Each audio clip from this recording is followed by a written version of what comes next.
and especially that for me is waiting the crown of justiceness. It's not only who believed in our Lord Jesus Christ through the message of the gospel. And this is the reason, dear sisters and brothers gathered here, why I am using with great respect these words of the apostle with regard to the son of the soil who is laying here.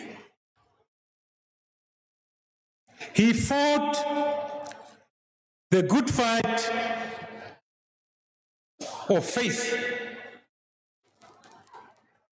for the liberation of Namibia, for justice in Namibia.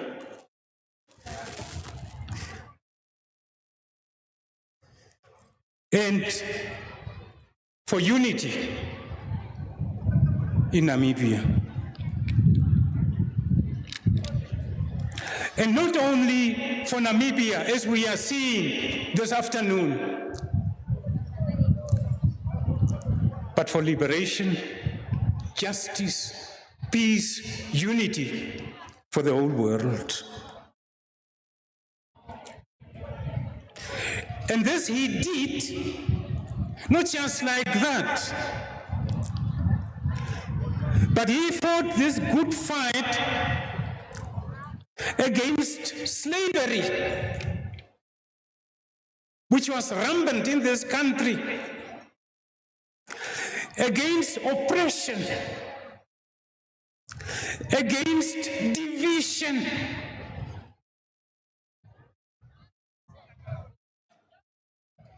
And the next word I'm going to mention is very much surprising that we are hearing it again in 2024.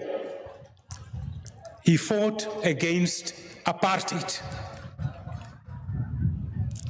and tribalism, and violence. And the three are still present in this country.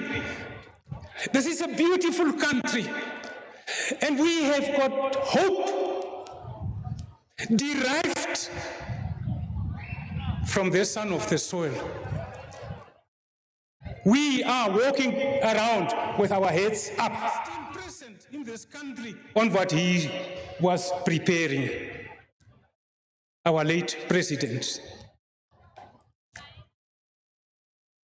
But he made sure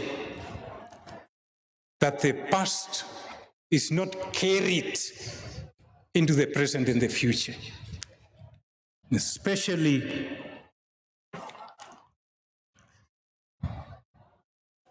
oppression, division, apartheid, tribalism, and violence. In the words of the apostle,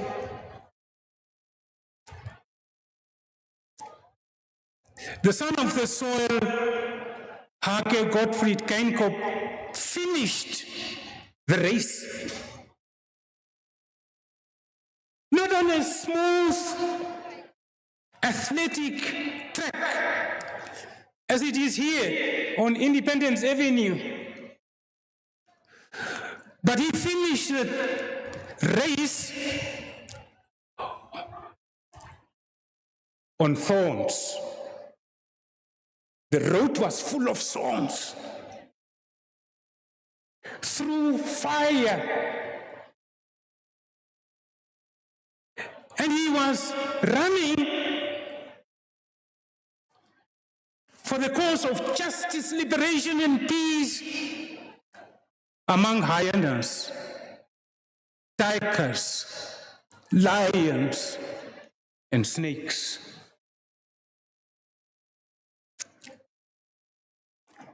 And he didn't quit. He never quit.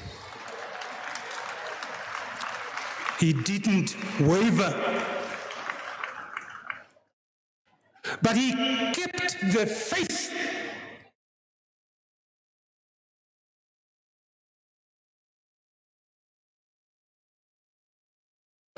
Jesus Christ. He was a committed church member. But in that, he embraced all people, all the faith.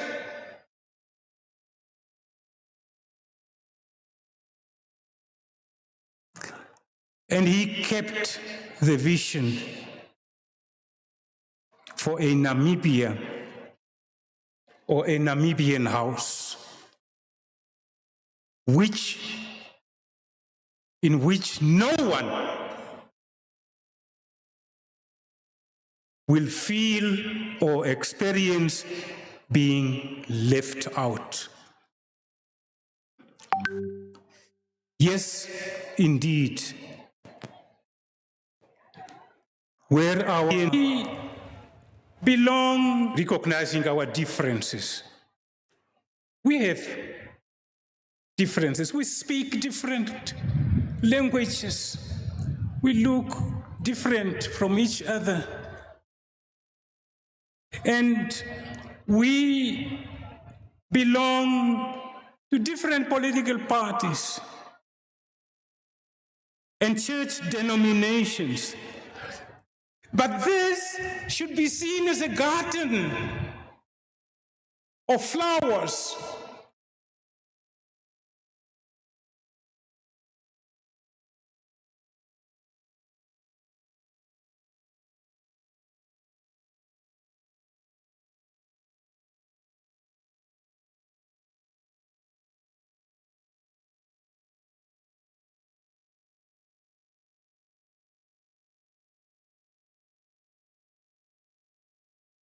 Unity, justice, and peace was not only for Namibia, but for the whole world. And especially these days and this time,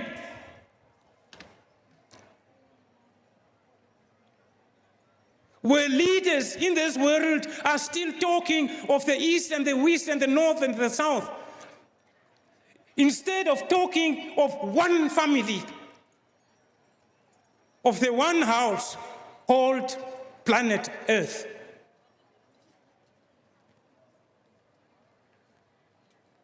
It's shocking. But people will go and throw a bomb in another country. But if you do that, will there be peace in your own country?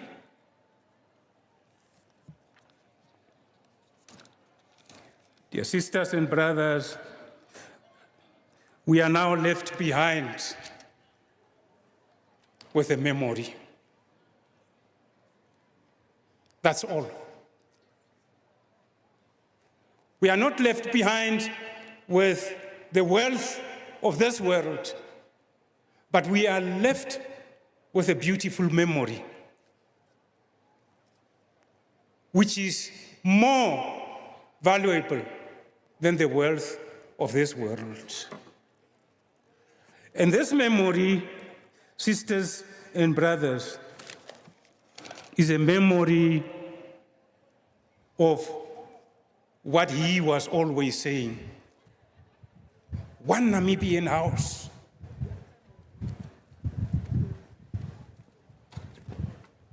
Pulling together in the same direction, not in different directions. And no one should feel left out. This memory must not just be a memory and the reason for unending useless speeches, but But it should be a memory, sisters and brothers, Your Excellencies, which must be put in action, in concrete deeds. Here in Namibia, but all over the whole world.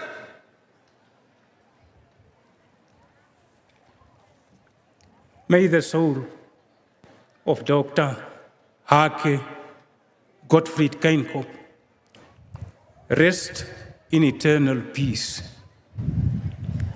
And his inspiring memory console all of us, but especially our mother, Monica Geingob, the children, the whole family, and the whole world. And now, may the grace of our Lord Jesus Christ and the love of God and the fellowship and unity of the Holy Spirit be with us all. In the name of God, the Father, the Son, and the Holy Spirit. Amen.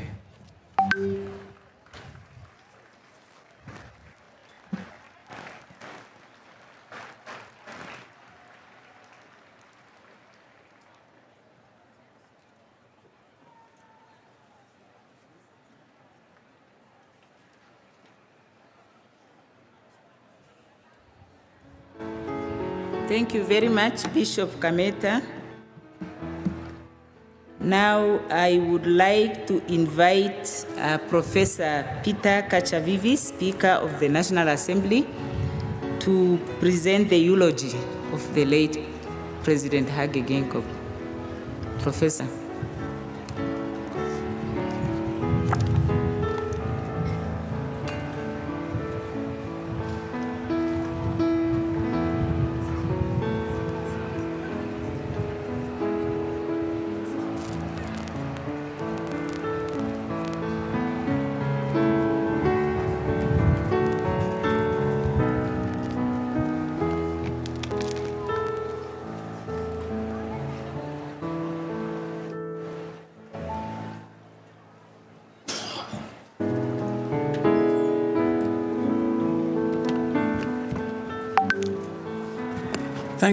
Thank you so much.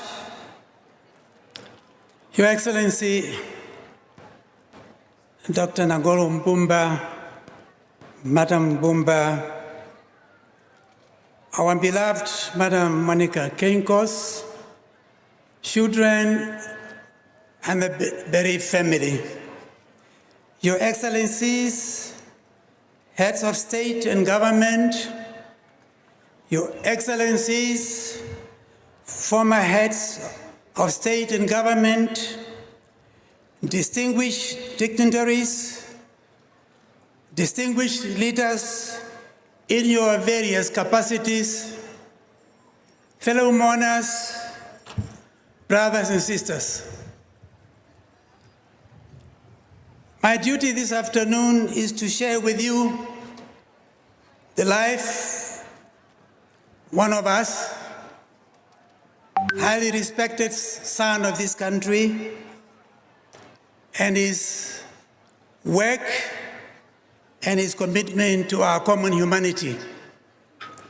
Following the 6th national democratic elections held in 2014, His Excellency Dr. Hage Gottfried Geingob was sworn in office on the 21st of March 2015 as the 3rd President of our Republic.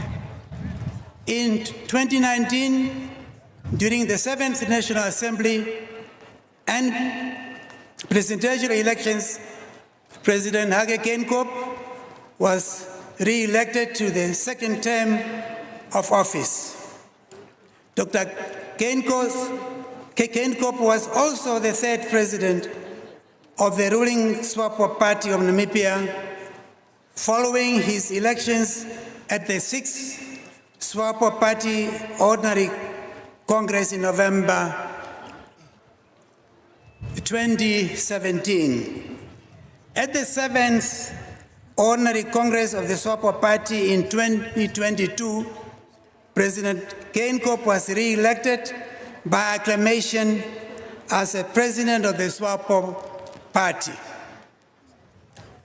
As President of the Republic of Namibia from 2015 to 2024, Dr. Geingob led Namibia during a difficult period in our history, providing steady leadership throughout an economic downturn occasioned by global commodity crisis of 2014. Severe droughts between 2014 to 2019, recorded to have been the worst in the history of our country. That, of course, included COVID-19 pandemic, which affected many sectors of the economy from 2020 to 2022. Ladies and gentlemen, Hage Godfrey Geingob was born on the 3rd of August, 1941.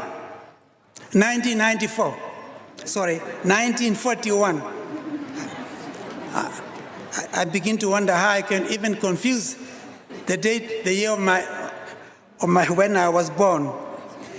In the district of Grootfontein, in the Shovanjipa region. Godfrey Geingob began his schooling in Otavi in the year 1948. In 1958, he attended Agustinium Government College, where the first seeds of political consciousness were planted. As a student at Agustinium College, Hage actively engaged in student activism. This led to his involvement in the strike against unfair treatment of students, the students of that time. That included many people of my generation as we gathered at that particular educational institution. In 1961, he completed his teacher's training, after which he started teaching in Sumep. It was in Sumep where he started partaking in SWAPO activities and officially joined SWAPO Party in 1962. On the 3rd of April 1962, Dr. Geingob left Namibia, then Southwest Africa, into exile, transiting through Botswana, joining other freedom fighters, particularly at that time from South Africa, from Mozambique, from Angola, and of course from Namibia here, to pursue the struggle for liberation. Dr. Geingob left Botswana for Leopoldville, now known as Kinshasa, in the DRC, the Congo, and was eventually offered a scholarship to go to the United States of America, where he enrolled at Temple University in Philadelphia. While in the United States, Dr. Geingob was appointed as SWAPO representative to the Americas, and of course serving as a chief representative to the United Nations, combining his duties as a freedom fighter and a petitioner at the United Nations.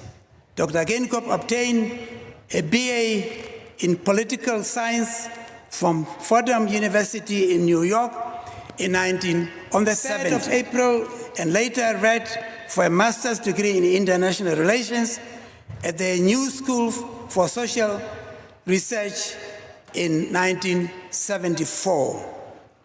In 1997, the University of Namibia had the honor to award him an honorary doctorate of laws Eventually he obtained a Doctor of Philosophy from Leeds University in the United Kingdom in 2004 with his thesis titled "The State Formation in Namibia, Promoting Democracy and Good Governance." In 2015, Dr. Geingob received from his alma mater, Fordham University, an honorary degree in doctorate in humane letters, a recipient of many international awards in recognition of his exceptional leadership in different areas of human endeavor. Ladies and gentlemen, Dr. Geingob is also a recipient of the Order of Joseph Marti Award for his exceptional leadership from the government of the Republic of Cuba. Following the termination of the South African mandate over Namibia in 1966, the United Nations assumed direct responsibility and subsequently established a nationhood program for Namibia that included the setting up of the United Nations Institute for Namibia in Lusaka, Zambia. Dr. Geingob was assigned by SWAPO to be a member of the United Nations team as a political affairs officer.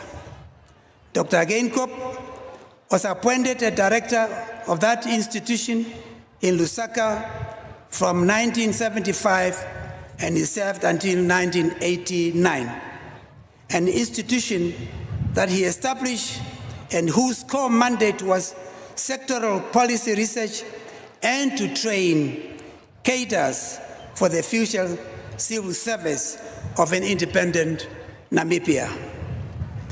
In 1989, he was chosen by the leadership of SWAPO to lead a cohort of senior SWAPO leaders and Namibians then living in exile to return to Namibia under the United Nations Security Council Resolution 435, a resolution that paved the way for free and fair elections that was conducted by the United Nations and supervised by our dear Marti Atisari. Following the successful United Nations supervised election in 1989, where he held the position of a director of elections of SWAPO. Dr. Geingob was elected chairperson of the Constituent Assembly, the body that was responsible for drafting the constitution for an independent Namibia. At the independence on the 21st of March 1990, Dr. Geingob was appointed as our first prime minister, where he dismantled the apartheid administrative system in favor of inclusive public service geared towards serving the interests of all Namibians, regardless of color or place of origin, but for the sake of molding a united country. Dr. Geingob served for 12 years in the position of Prime Minister before taking a brief break from the political scene. In 2005, Dr. Geingob returned to active politics and served as a chief whip of the SWAPO party in the National Assembly and was a chairperson of the Parliamentary Study Committee of the Economics and Public Administration.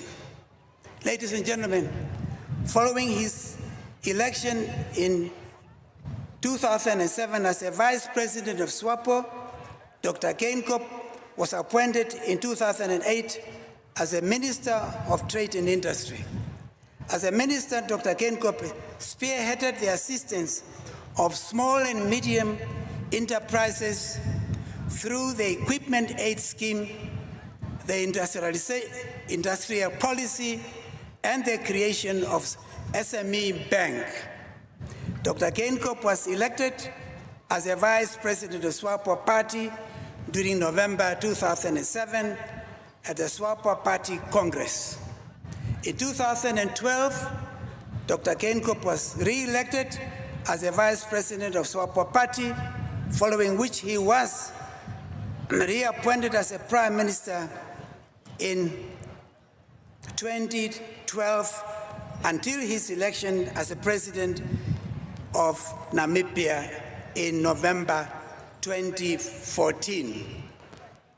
Dr. Geingob was, along with his colleagues, was a major player in various regional, continental, and international forums. His presence and contribution was highly appreciated and left intelligible mark in international affairs. On the regional stage, Dr. Geingob served as the chairperson of the SADC organ of politics, defense, and security cooperation. He was also actively involved in the work of the African Union, contributing to ensuring peace and stability across the African continent. On the stage of the United Nations, President Geingob shared a deep understanding for its work in development, peace, and security. He was a passionate member of the African Union Committee as one of the 10 heads of state calling for reforms of the United Nations Security Council. As a president of Namibia, he played a crucial role in our engagement with the Commonwealth of Nations. A fervent defender of unity of the Namibian people. His themes are: inclusivity spells harmony, exclusivity spells conflict. One Namibia, one nation, and that no one should feel left out in the Namibian house. A prominent of the partnership in government and enhanced transparency and accountability in the public service. President Geingob led to the creation of the Anti-Corruption Commission as a prime minister in the 1990s. Very active throughout his career as a senior person within our government, spared no effort in speaking out in favor of a free press and advocating the ability that we should be open to each other. And in politics, there is always a give and take.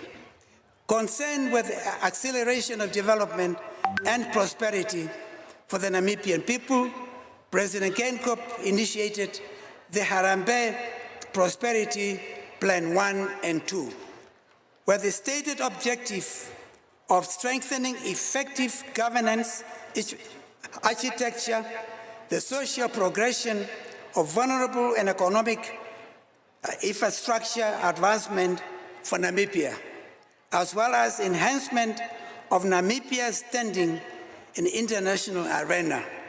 Dr. Geingob championed the creation of Namibia's Sovereign Wealth Fund to ensure sustainable development for generations to come. All that having in mind a peaceful Namibia, a developed Namibia, taking into account what we inherited at the time of independence. A divided country, divided on ethnic lines, but wanting to heal the wounds and make sure that we proceed as a united country. His Excellency, Dr. Hage Godfrey Geingob, is survived by his dear wife, Monica Geingob, 8 children and 3 grandchildren, 2 siblings, and many nieces and nephews. Go well, my friend, the son of Namibia. We will forever miss you and will always remember you. Rest in peace.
Thank you very much, Honorable Speaker, for the presentation of the eulogy and the parliamentary choir for that song.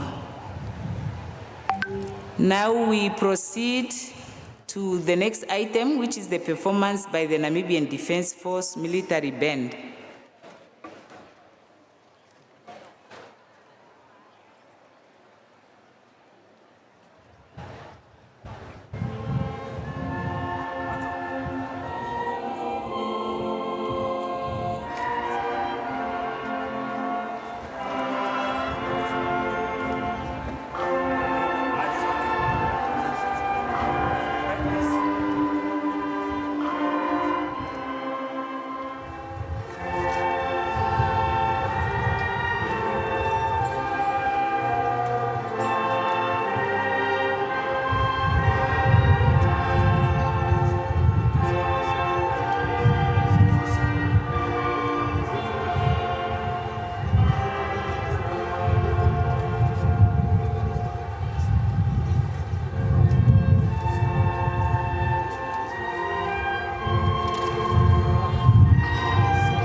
Thank you very much, Namibian Defence Force Military Band. And now we move to tributes. And I would like to invite Mrs. Ndita Nipondoka Robiati to deliver a statement on behalf of the children and the grandchildren. Ms. Robiati.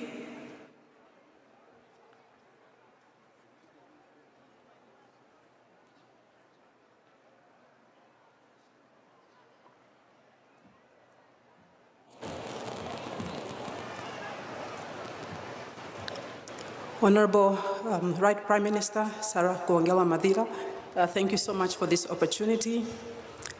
Directors of proceedings, may I kindly request that the children join me on the podium as I read this tribute on their behalf. So if Mangaliso, Nangula, Oshoveli, Dangos, Hage Jr., Helmut, Nino, Kayla, Naomi, and Jackson. Baby Lucas won't be able to join us.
She wants us here.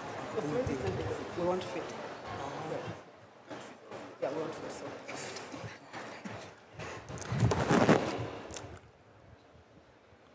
Our beloved Monica Geingob, affectionately known as our Mama Bear, Your Excellency, Nangolo Mbumba, our cherished and beloved Chief Mona, President of the Republic of Namibia, Madam Seski Mbumba,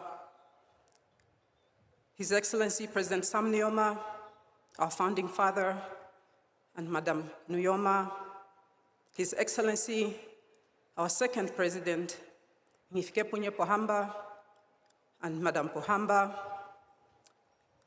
heads of states and governments present here and your representatives, Her Excellency, the Vice President, Madam Netumbo Nandi Ndaitwa,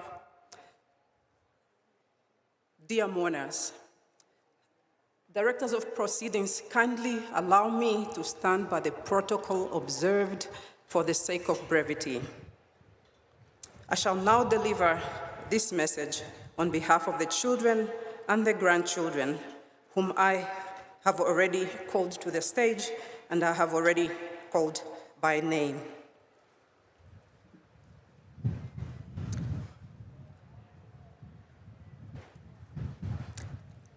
Our father was indeed a father in our nation.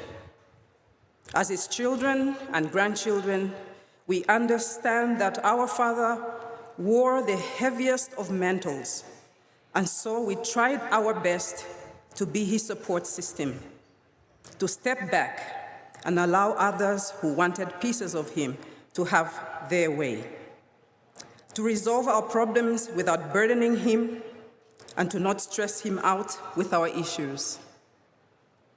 The irony is that he was always stressed over our issues. Have we eaten? Are we sorted? Are we comfortable?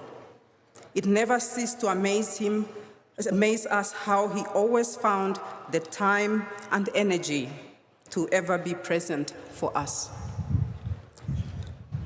He fathered an entire nation with the same love and concern. Have all the children of Namibia eaten? Is the nation sorted? Are businessmen and women given every opportunity to succeed? Is government doing its best and its part effectively and efficiently? Are the women, men, and children of Namibia comfortable in terms of their dwelling? Are they safe? Are they respected, recognized, and included? And whenever the answer was that not all Namibians have this, our father applied his whole golden big heart, his brilliant mind, and his passionate soul to stressing over the lives and livelihoods of the Namibian children. Our father was a father figure to many. We were raised alongside several siblings, many of whom are here today. In fact, multitudes of which are here today. And thank you so much for accompanying us. In the vast tapestry of existence, where such thread weaves its own narrative, our father's story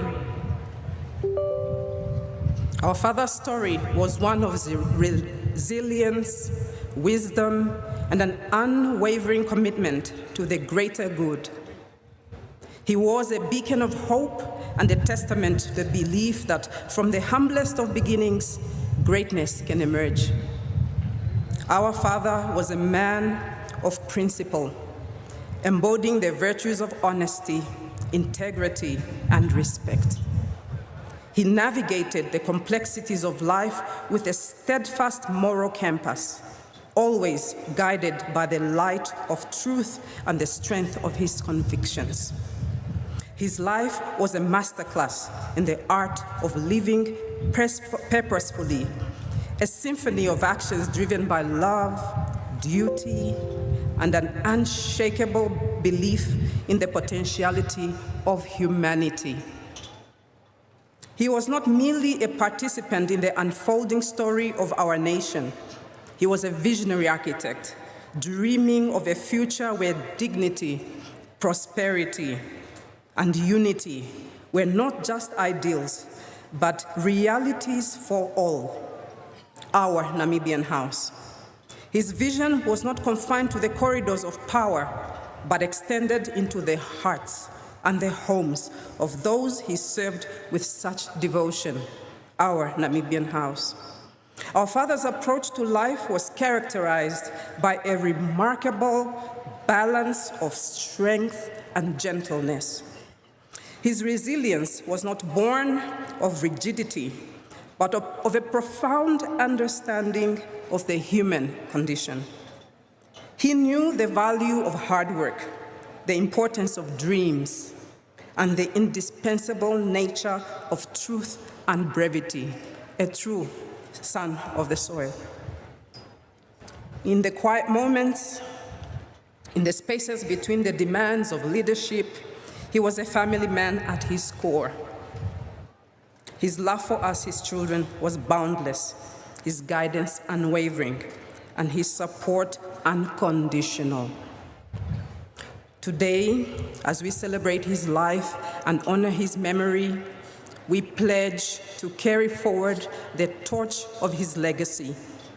We will strive to live by his principles, to embody the virtues he held dear, and to continue his work of building a future that reflects the beauty of his dreams. Our dad was more than a leader, he was a source of light in a world that often feels overshadowed by the clouds of despair. In his memory, let us all be bearers of that light, champions of the values he cherished, and architects of the world he believed we could create together. In closing, we find solace in the belief that while his journey on this earth has ended, his spirit continues to guide us. His lessons continue to inspire us, and his love continues to embrace us. We are eternally grateful for the privilege of calling him Dad, Papa, Opa, And we take comfort in knowing that his legacy will forever be a beacon of hope, guiding us toward a brighter, more united future. Thank you, Dad, for everything. Your memory will forever be a treasure in our hearts, a reminder of the power of love, the importance of principle, and the boundless potential of the human spirit. Dad, we will miss you so much. Mangaliso will miss those late-night phone calls. Helmut will miss the way you truly understood and listened to him.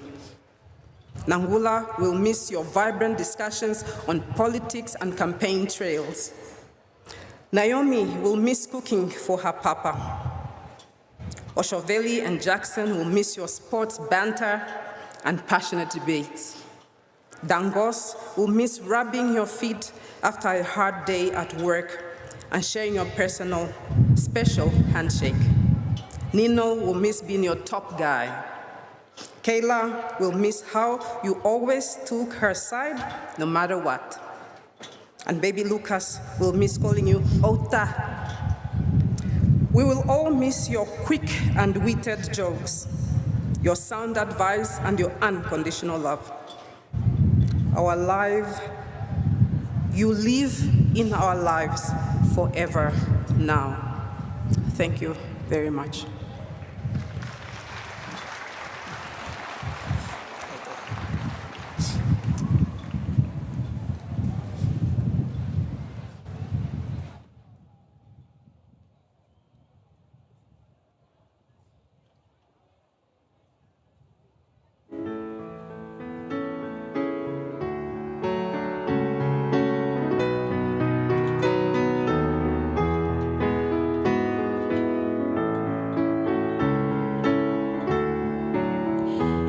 Thank you very much, Ms. Robiati, for presenting the statement of the children of our late president. We extend our condolences to them once more.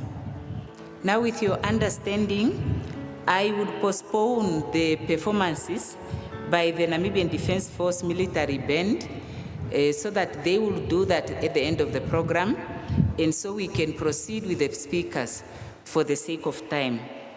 I would now like to invite Honorable McHenry Venani, Leader of the Official Opposition.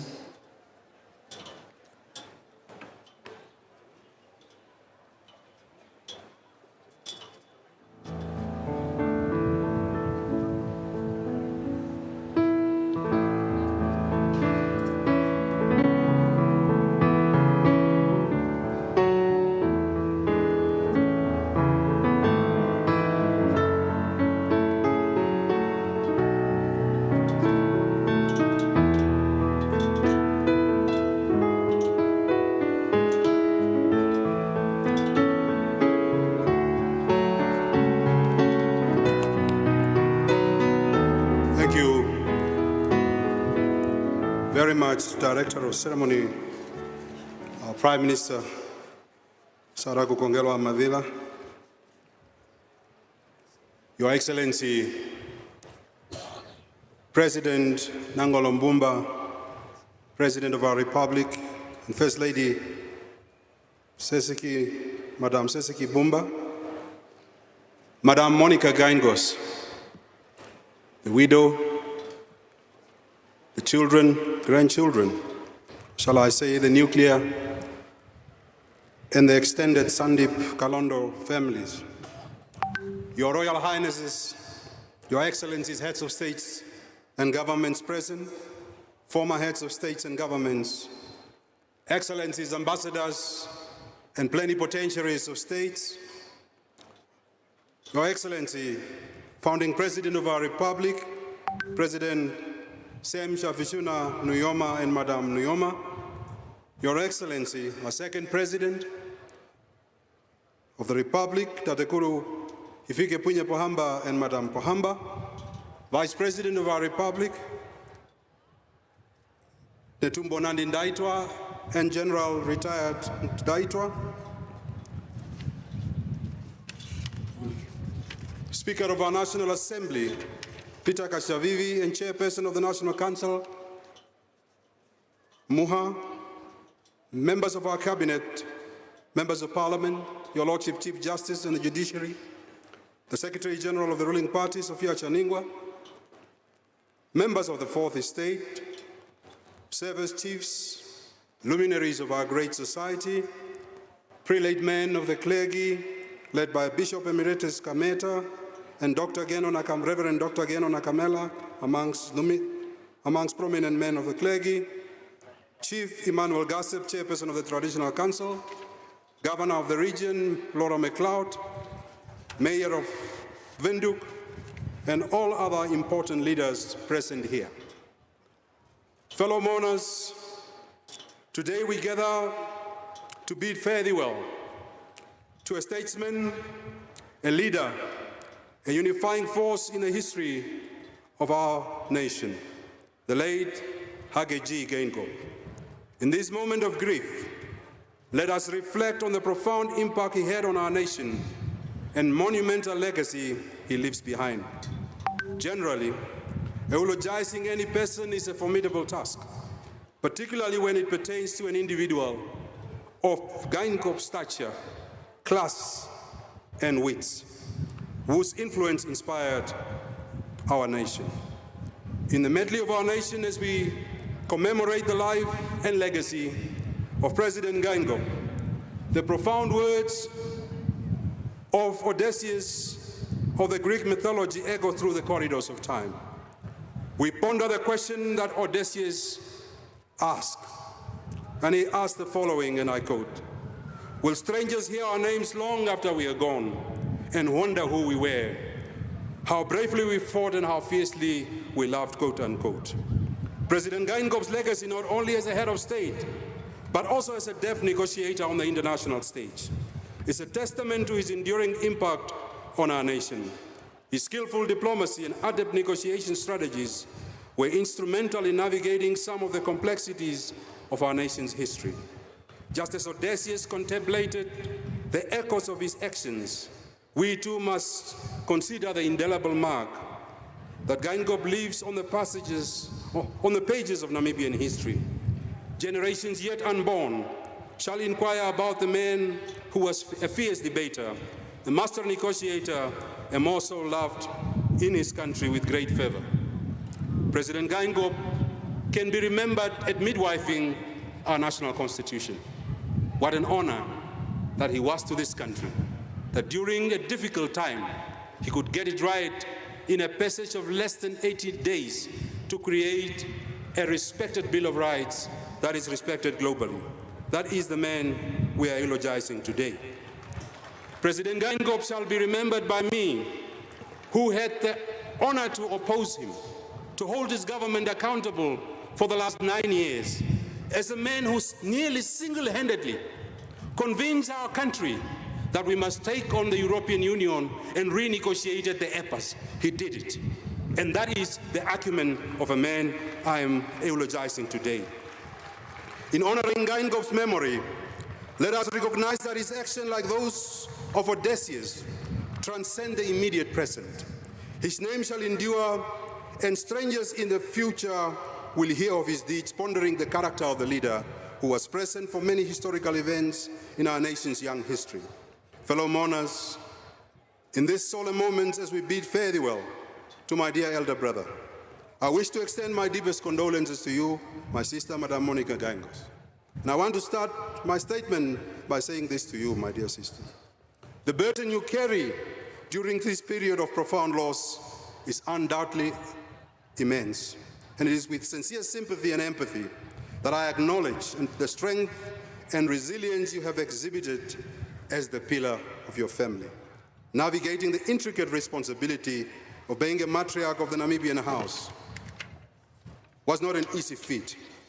And your steadfastness during these challenging times has not gone unnoticed.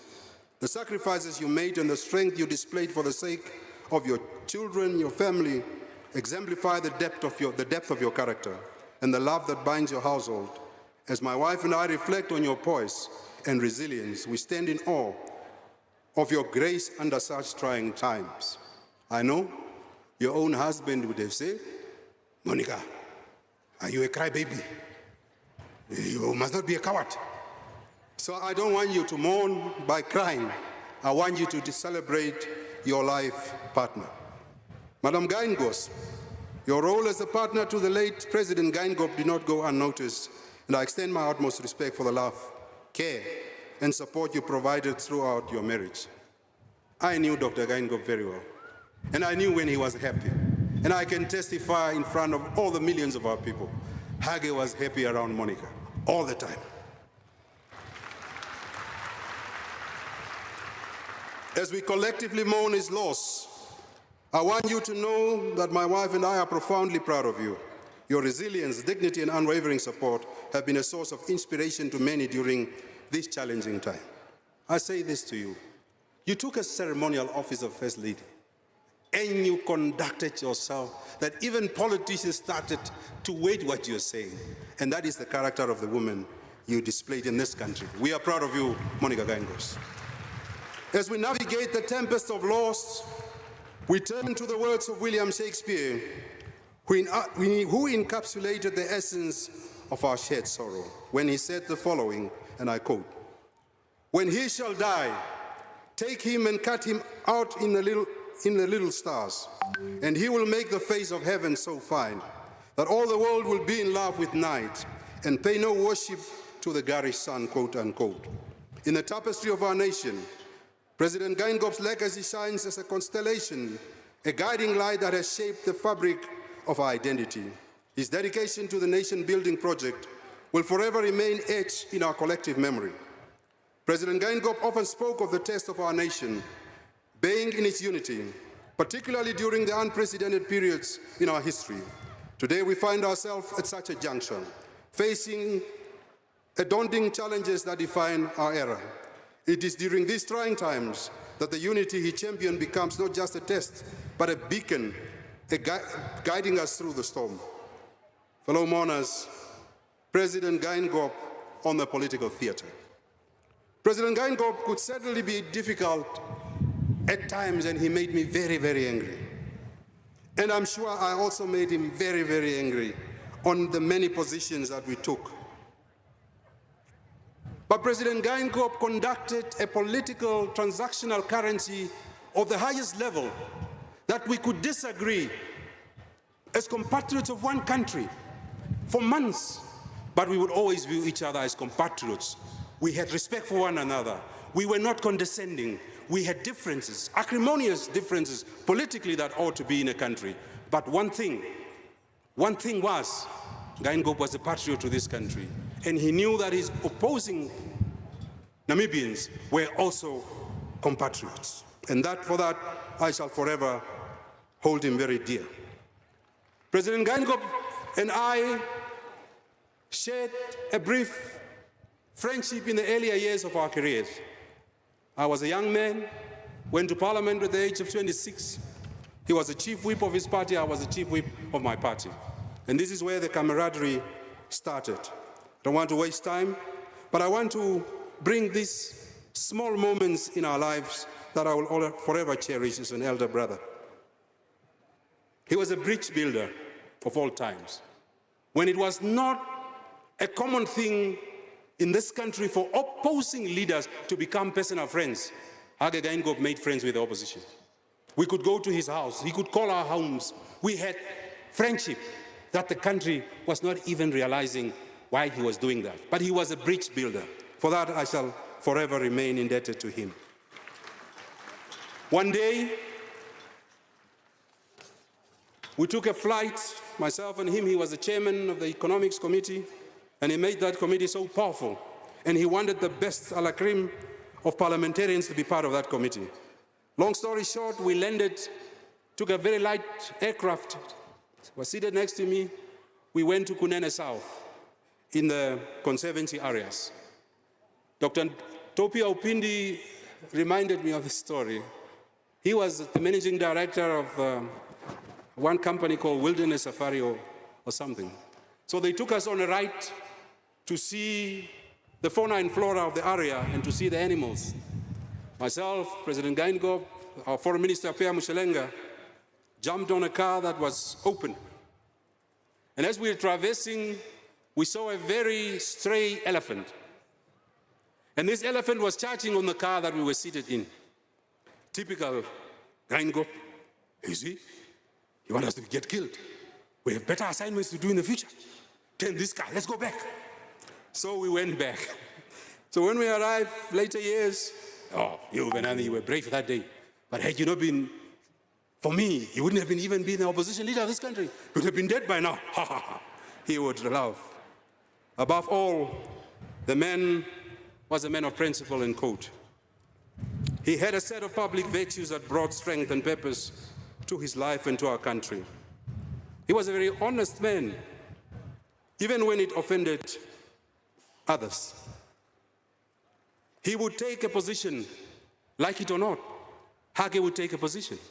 You knew where you stood with him on any matter. Of recent, he took on Germany on the question of Israel and the Namibian genocide. I must say, this man was a man of principle, a worthy opponent, a critical debater, but a man who would always hold hand. I see, with great respect, the President of Germany is here, Herr Steinmeier. Herr Steinmeier, on the mortal remains of my friend, many German leaders for the last many years never came to this country. The last person who was here was Herr Helmut Kohl. It's good that you are here. But on the mortal remains of this man and on the work that was started by our second president, President Pohamba, our people are expecting that the Namibian-German case of genocide to be settled. We plead to you when you go back that on the negotiating table, create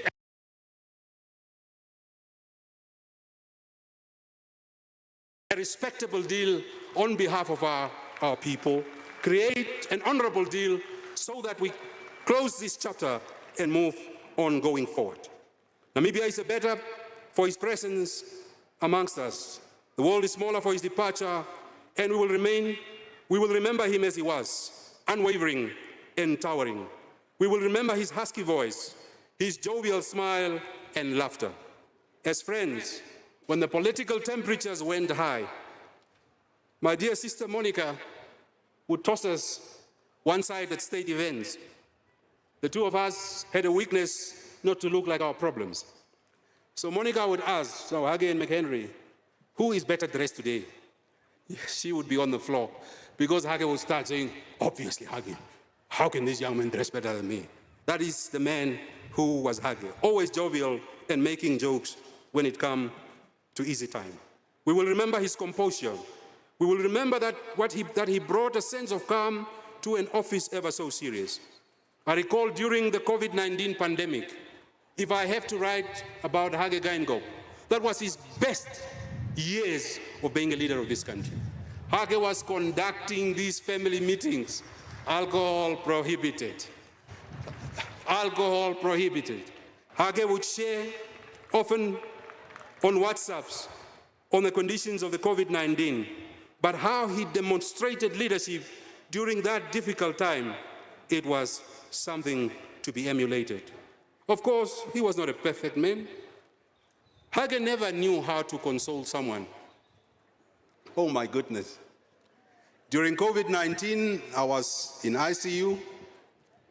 My sister dies, and just as I leave ICU, Hage calls. Yeah, my young brother, you must know people die.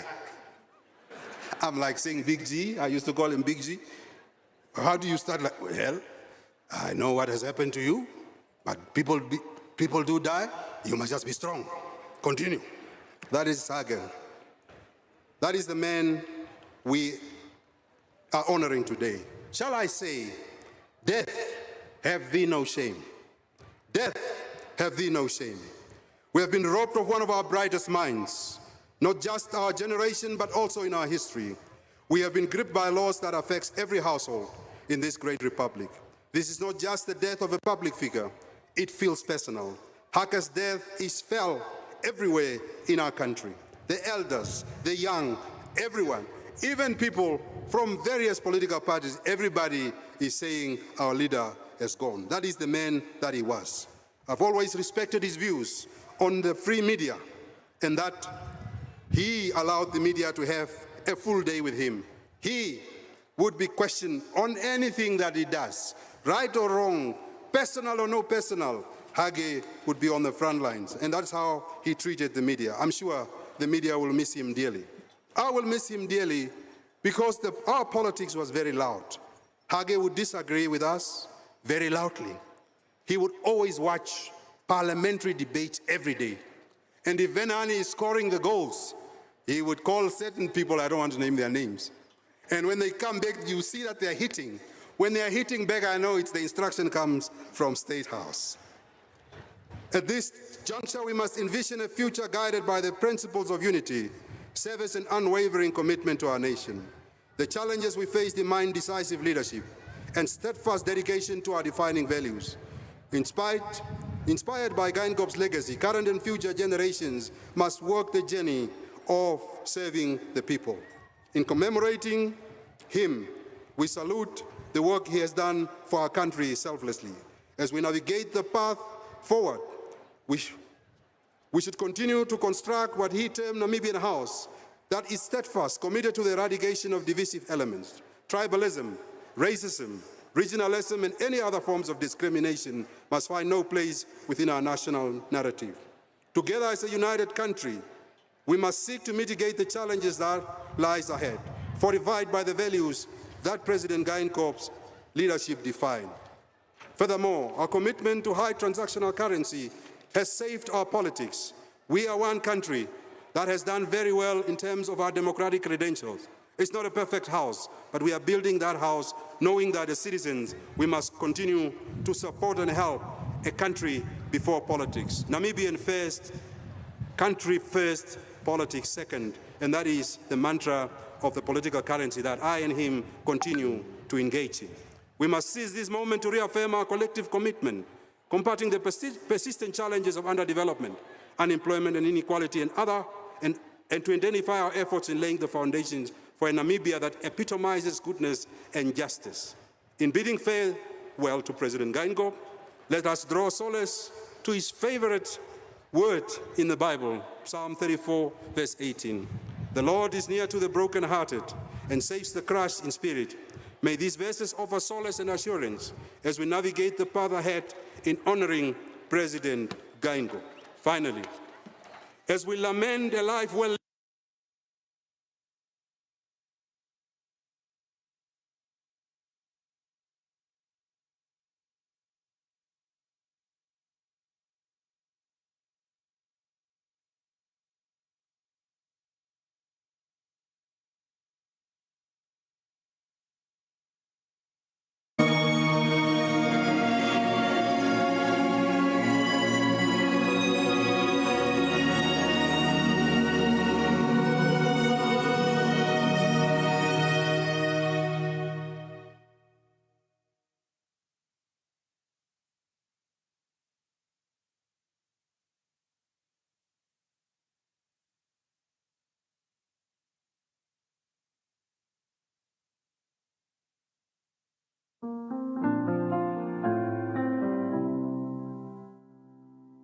In the heart of Namibia, a legend emerged. The people's president, a man larger than life. He possessed a presence that extended beyond what met the eye. To truly grasp his impact, one had to be in his presence. He was a man of many facets. A people's person, a farmer, a seasoned diplomat, a family man, a straight talker, a lover of sports, a true gentle giant.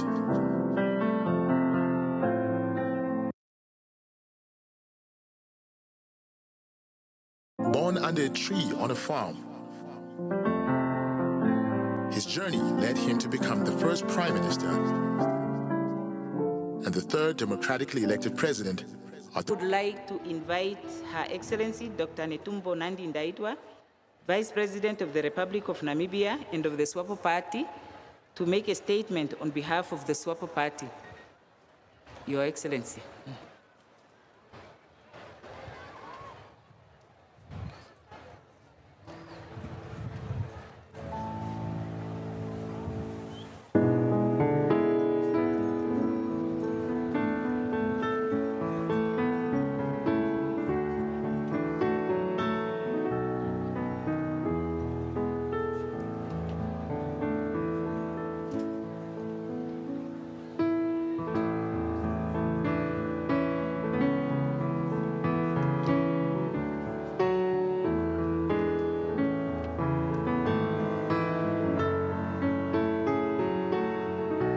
We salute, comrade, we salute you. We salute you, comrade, we salute you. We salute you, comrade, we salute you. We salute you forever.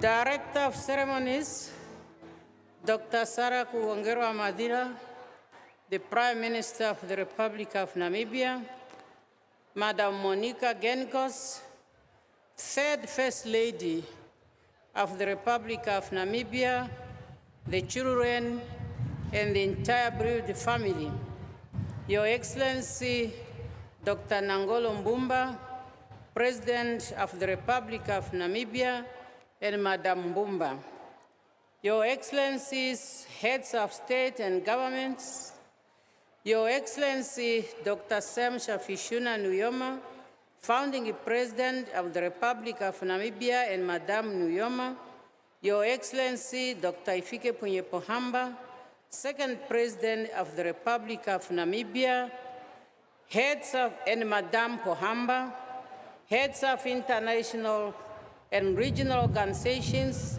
Heads of delegation.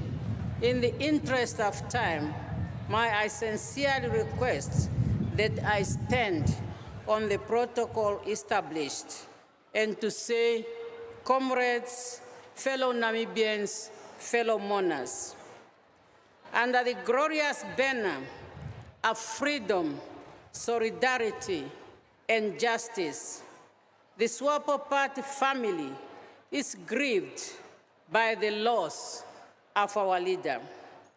We are nursing the deep and overwhelming pain of losing someone who was not only closer to us, but a valued member of our party, who dedicated his entire life to the cause of our revolutionary party and to the Namibian nation. It is therefore with a heavy heart and deepest sorrow that I stand here to bid farewell and pay tribute to one of the heroes of our liberation struggle.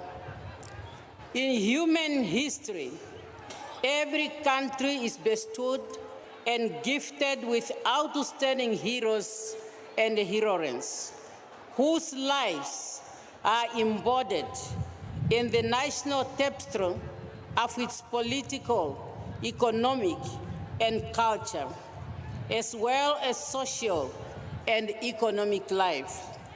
Namibia, too, is blessed with outstanding leaders, revolutionaries, and iconic giants who have made great contribution to the birth and the growth of our country.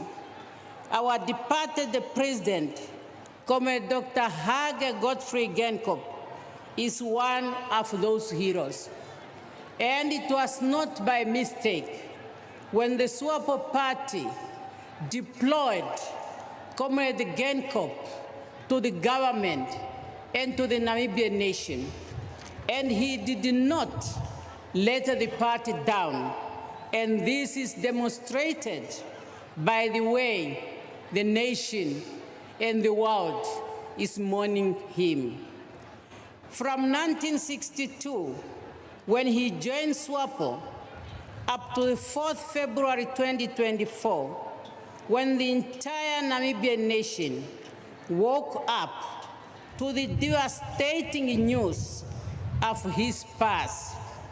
It marked a period of 64 years of solid and total commitment and dedication to the just cause of our genuine freedom and independence, and to the building of a united, peaceful, and inclusive Namibia. He was a leader born into a generation that fearlessly sacrificed for a free and independent Namibia. The SWAPO party and our country has lost a revolutionary, a visionary, a touring hero.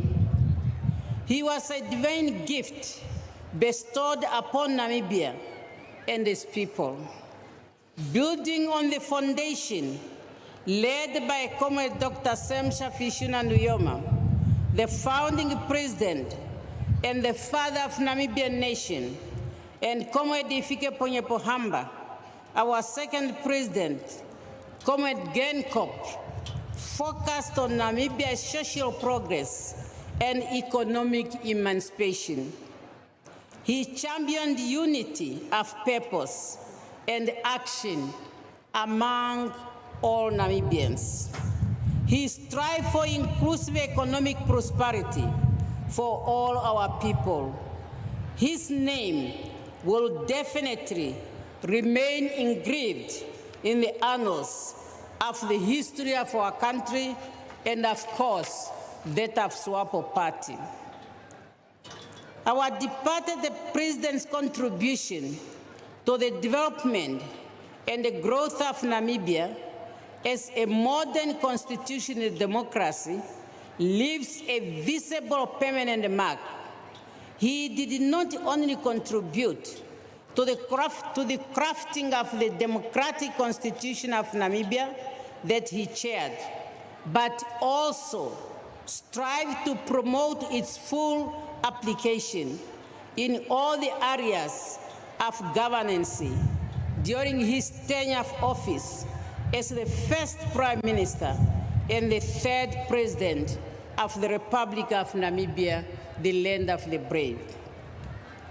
As Prime Minister, he championed the unification, modernization, and cultivation of a high-performance culture in the Namibian public service. His commitment and dedication to good governance is reflected in both the political and administrative architecture of our nation today. The direct access to his office by all citizens of our country through open and transparent engagement was immensely promoted, while the political and administration interface between the political principal and administrator was reinforced during his tenure of office. He was indeed a people's president, and that's why, as a country, for the past 3 weeks, we have been all in mourning, and memorial service were held even under a tree deep in the rural areas of our country. The nation mourning its leader, the nation mourning its loved one. During his presidency, Comrade Dr. Hage Geingob has initiated the Harambee Prosperity Plan, a comprehensive policy tool which is aimed at addressing the socio-economic development challenges facing the country and, of course, to faster tracking the attainment of the goals enumerated in our long-term vision 2030. The 4 pillars in the Harambee Prosperity Plan, namely effective governance, economic advancement, social progression, infrastructure development, and international cooperation represents his pioneering goal to bring about an inclusive prosperity for all Namibians.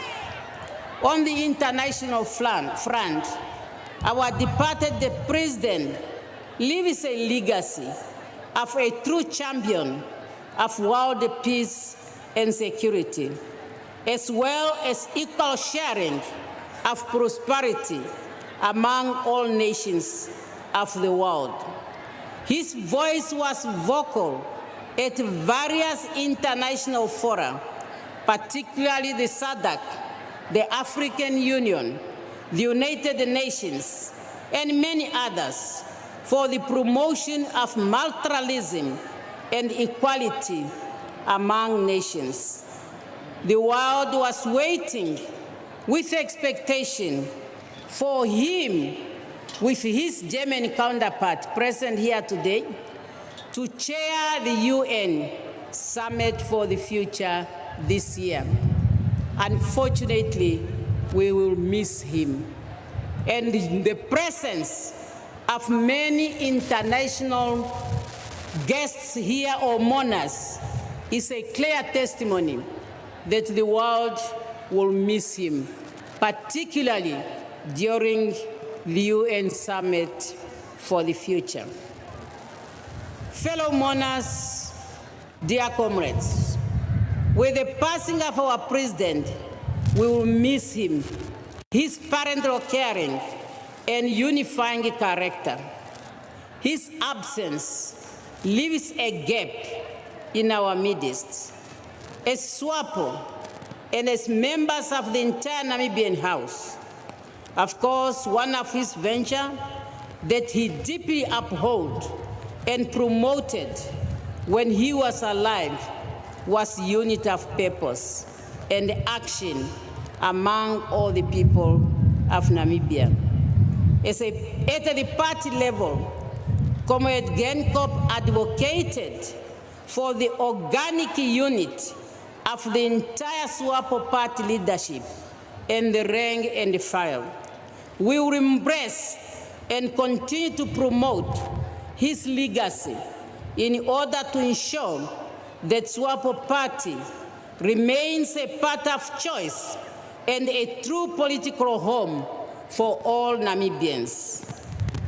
As we mourn his passing, let us rededicate ourselves and continue to emulate his exemplary deeds in the second phase of the struggle for economic independence.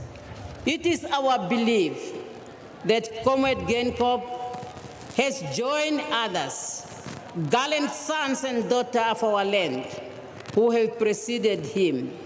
May the revolutionary spirit of Comrade Geingob endure in many of our honors, and may we honor him by building a prosperous Namibia where generations will live in unity, peace, and harmony.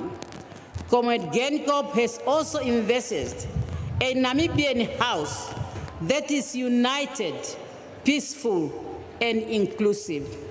Let the current and the future generation of Namibia continue to draw inspiration from his legacy, and let us really build a Namibian house in which nobody should feel left out.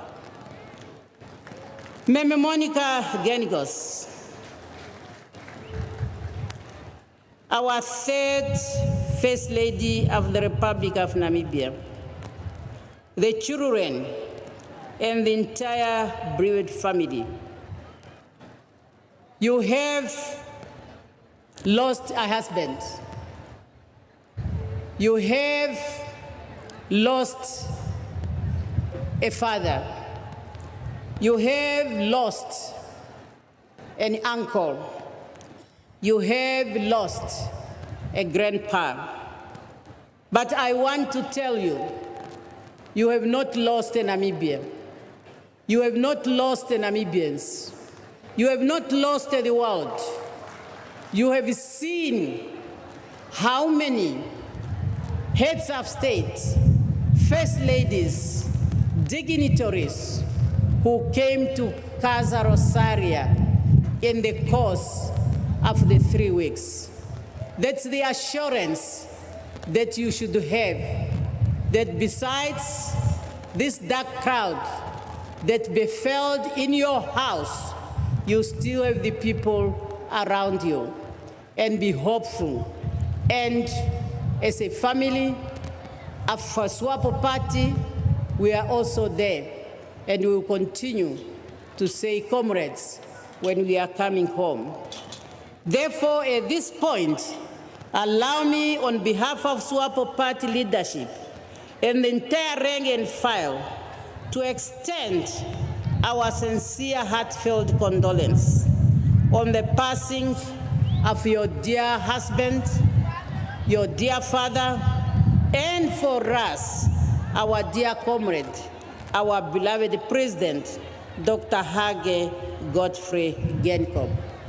To you, Meme Monica, the children and the family, thank you for sharing Comrade President Geingob with the nation. Taking away from the family time, this we highly appreciate, and we will always remember it. We greatly share in your loss, and we only say, may the Almighty God console and strengthen all of you or us during this difficult period of mourning. Go well, Comrade Dr. Hage Godfrey Geingob. Go well, our beloved president, our leader. Go well, our hero. Rest in perfect and eternal peace, Comrade Hage Godfrey Geingob. We salute thee, comrade, we salute you. We salute you, comrade, we salute you. We salute you, comrade, we salute you. We salute you forever.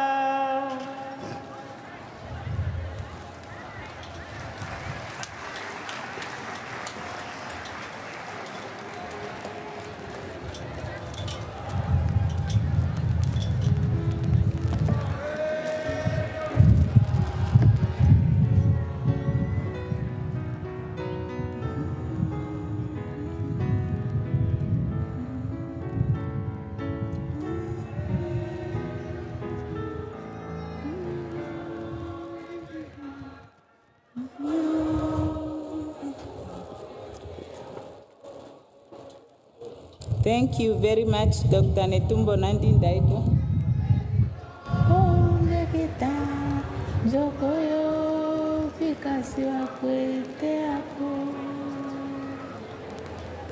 Very good.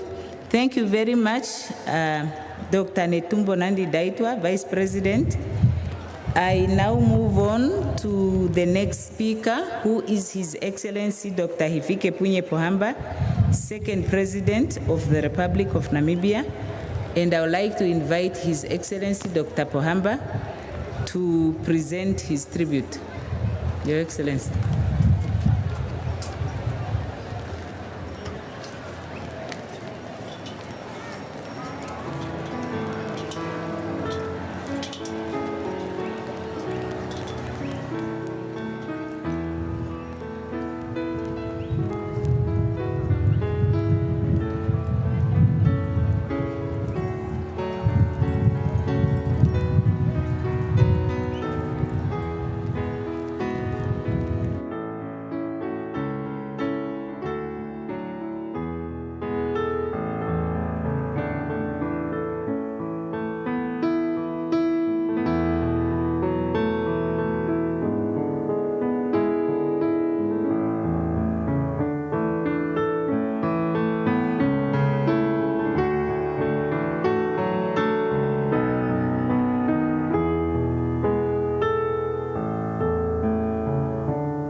the floor.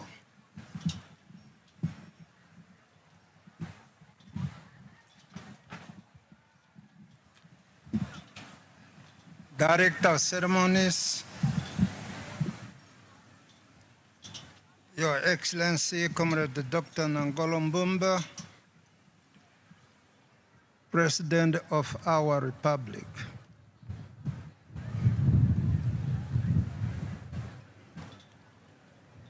Excellency, Madam Sus Mbumba, First Lady of our Republic. Excellency,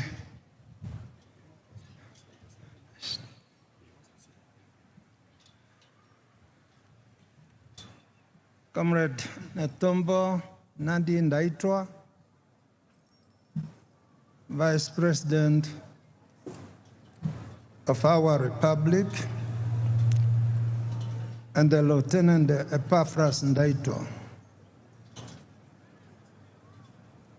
the widow, Madam Monica Geingob, former First Lady, Your Excellencies, heads of state and government, Your Excellencies, former heads of state and governments,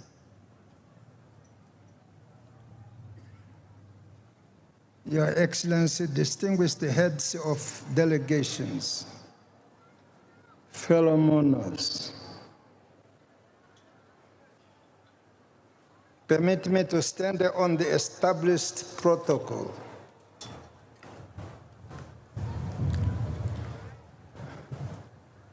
On Sunday,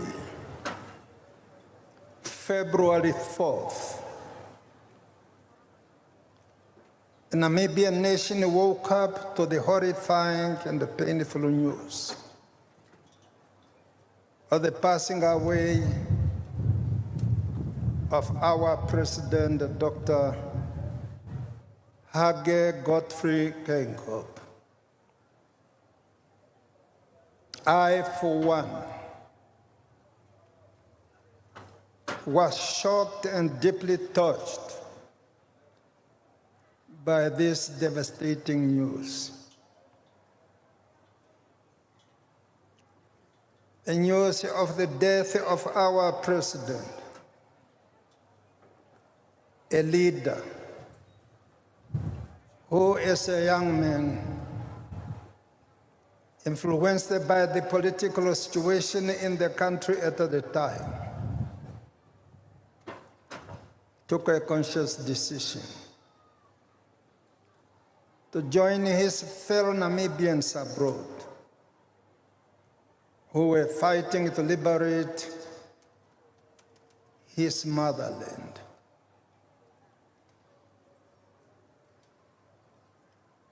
We are here today to pay our final respect to a man who served his nation with passion during the dark days of our struggle for freedom and independence. A man who would serve as the first prime minister in an independent Namibia, and who went on to become the third president of the Republic of Namibia.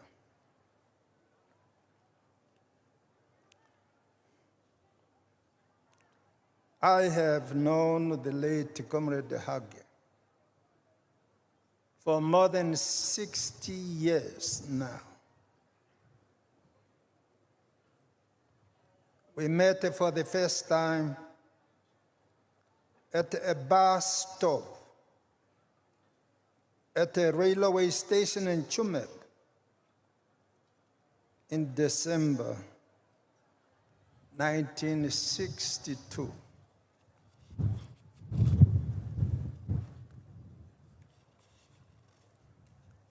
on that day, Comrade Eliandra Matale and I were being deported to our native homeland. Upon our release from imprisonment that lasted several months, we were imprisoned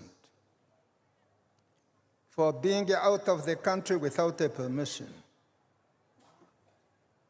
This was after we were arrested upon our return from Tanganyika, now the United Republic of Tanzania, in 1962.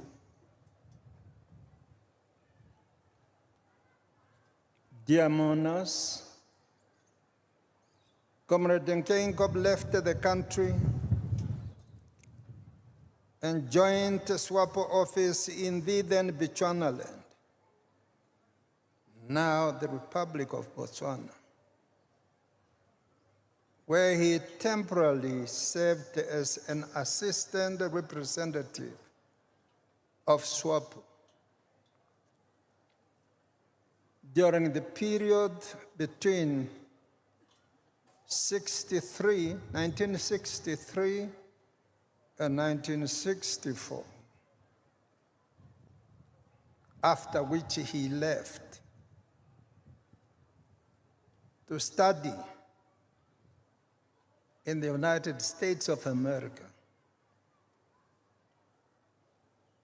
In 1964, SWAPO Party President Comrade Dr. Sam Nujoma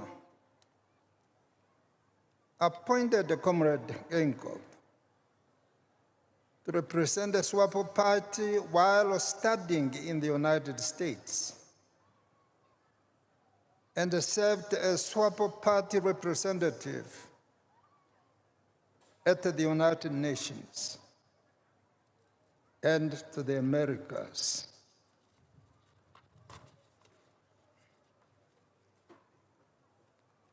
During his tenure as SWAPO Party representative at the United Nations, Comrade Geingob traveled extensively within the United States, addressing meetings, and he was, in most cases, accompanied by his fellow students, such as Comrade Hidipo Hamtenya, Comrade Theo Benegurirab, and others.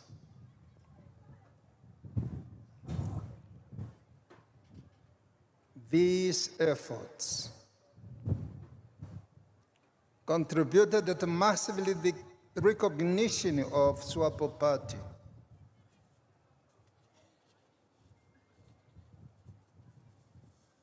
as the sole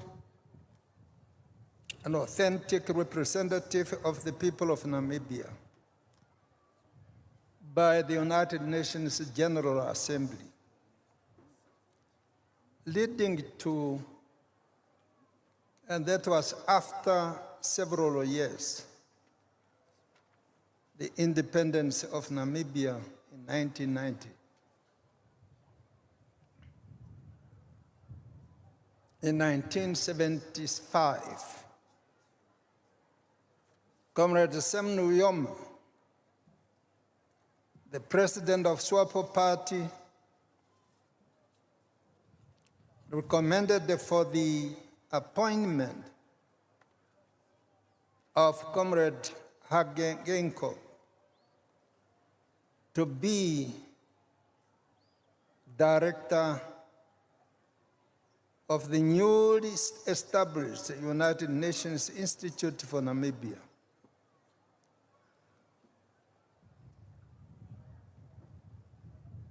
Comrade Geingob and his team were responsible for the establishing of the institution in Lusaka, Republic of Zambia.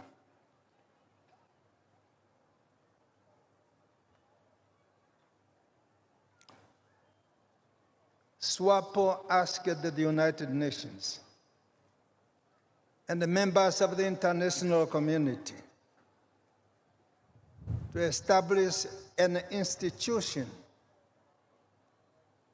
to train the young Namibians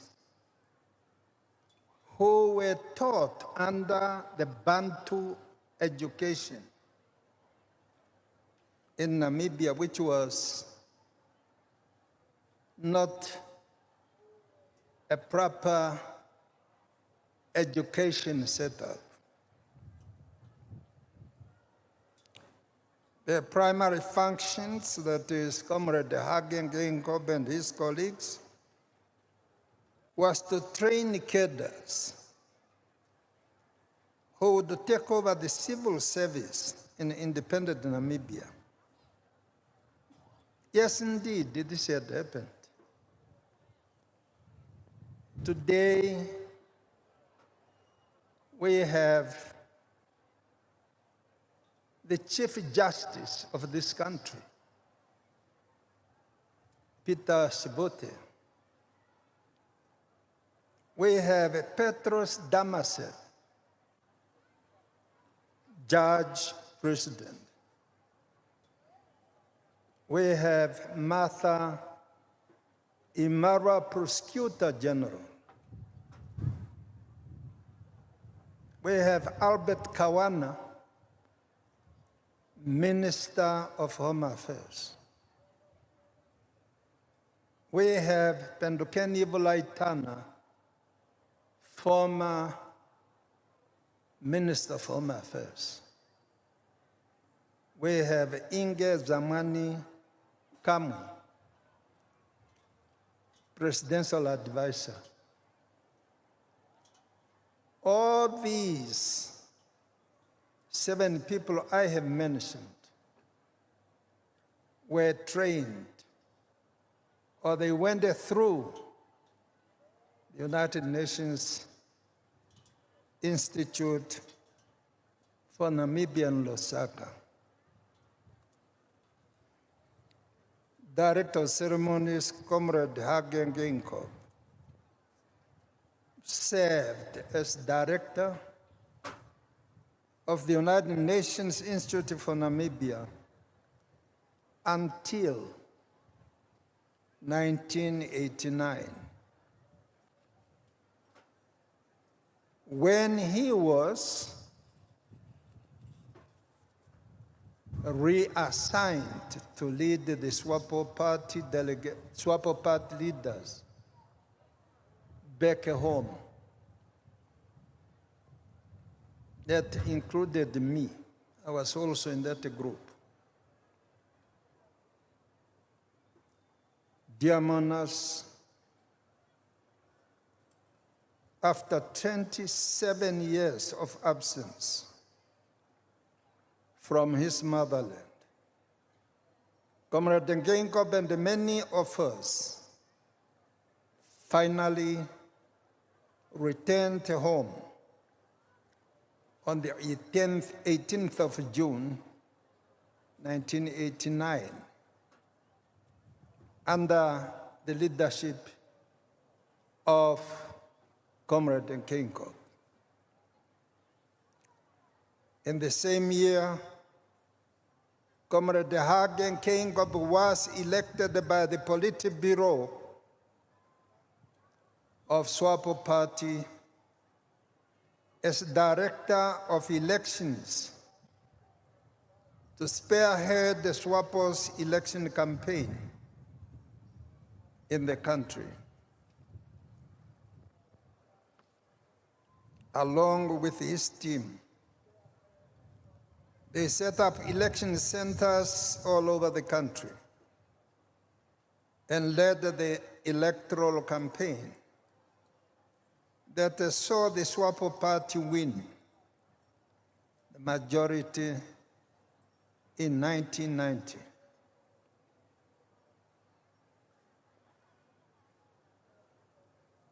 On 21st November 1989, Comrade Hage was elected chairman of the Constituent Assembly, which was responsible for the formulation and drafting of the Namibian Constitution. It was a process of building mutual trust between the former warring parties. The Namibian Constitution was unanimously adopted by the Constituent Assembly on the 9th of February, 1990.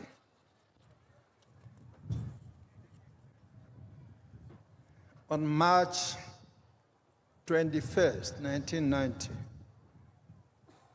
Comrade Sam Nujoma, as new President of the Republic of Namibia, appointed Comrade Hage as the first Prime Minister.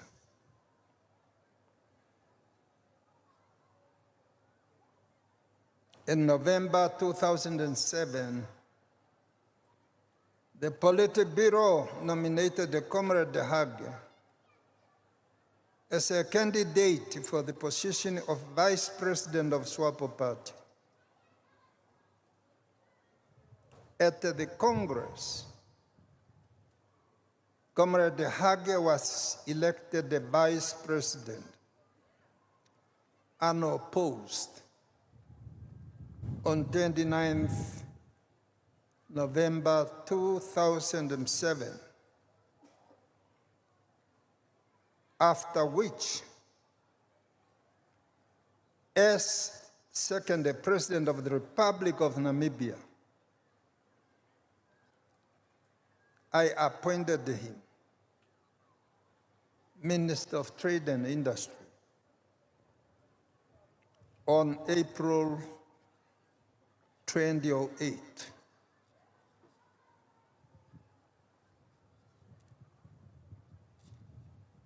At the 2012 SWAPO Party Congress, Comrade Geingob was re-elected as Vice President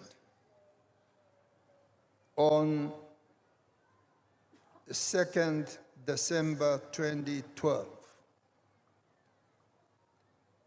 After the Congress, I appointed the Comrade Geingob Prime Minister on December 4th, making him the first Prime Minister to serve under two presidents. Comrade Geingob was the best administrator in public and government business in this country. His dedication earned him respect and admiration, not only among the SWAPO party leadership, but also among the opposition parties, rank and file. Comrade Geingob was subsequently elected the President of Namibia by an overwhelming majority on the 28th November 2014.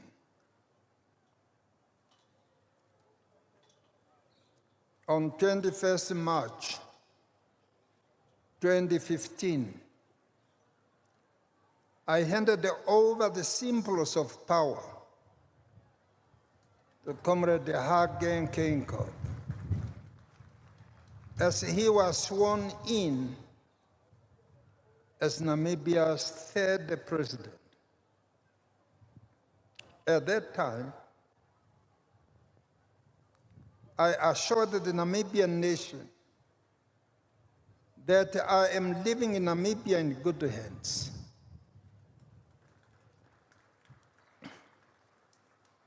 I still believe that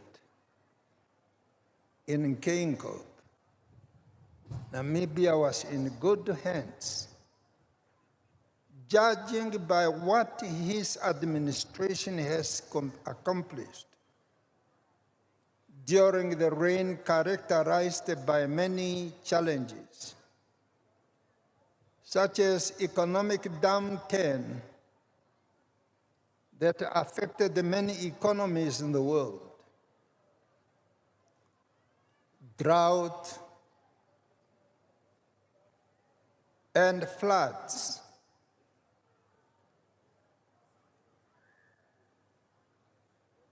And the COVID-19. And the COVID-19 pandemic.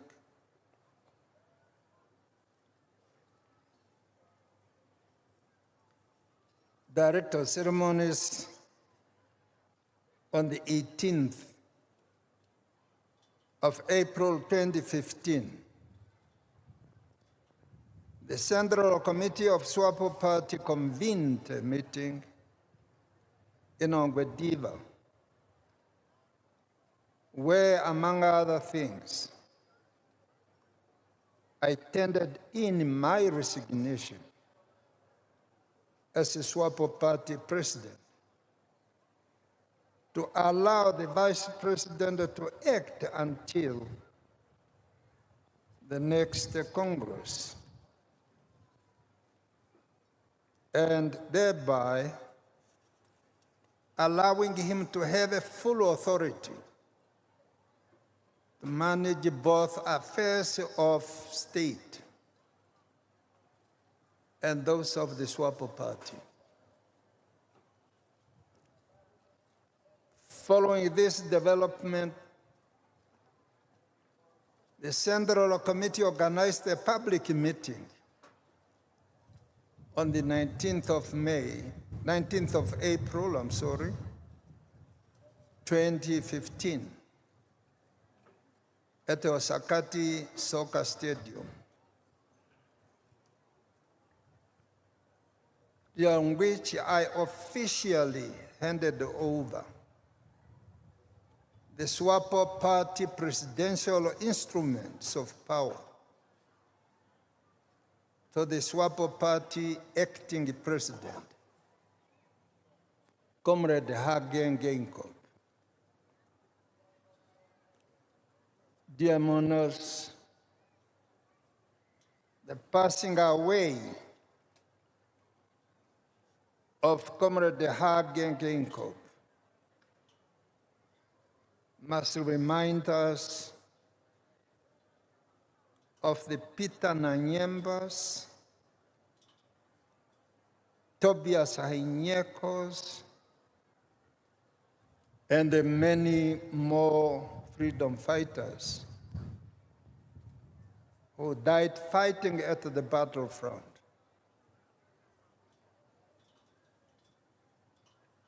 It must remind us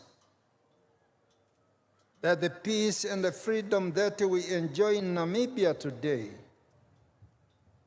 was achieved. It was achieved through the bloodshed.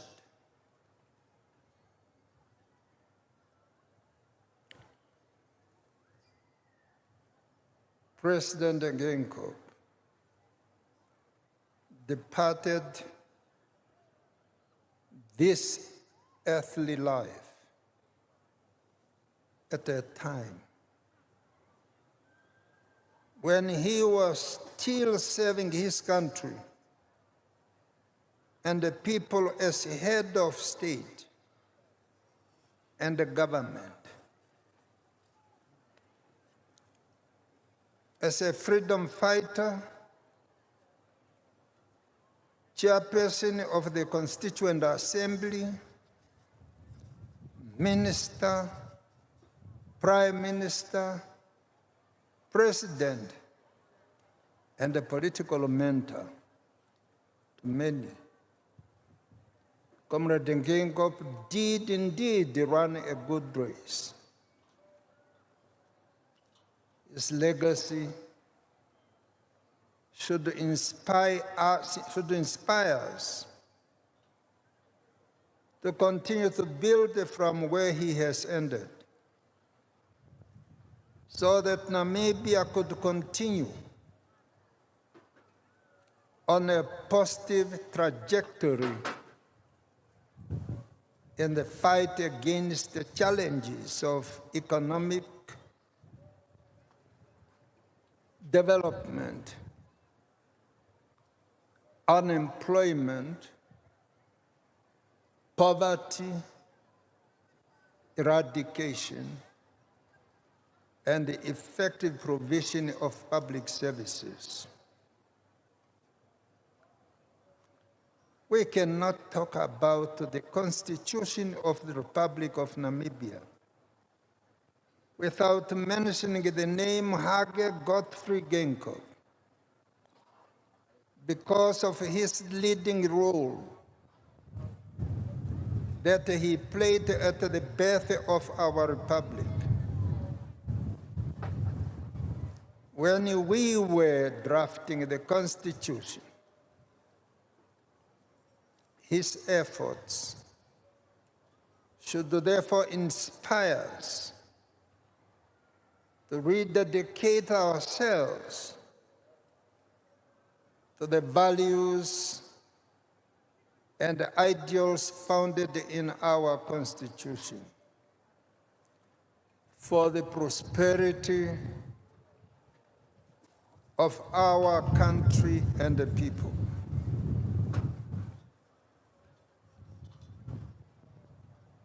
Comrade Hage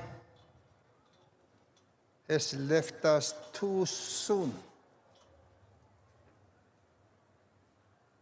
There is a lot more that he could have done for our country and our people, should his fiscal health allow it. That notwithstanding, we recognize and value the countless contributions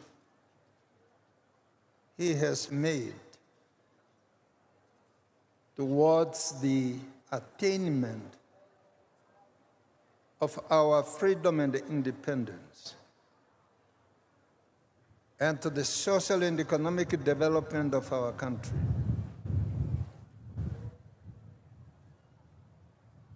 Our nation will remember him for his patriotic deeds and his contribution to the building of a new democracy after decades of subjugation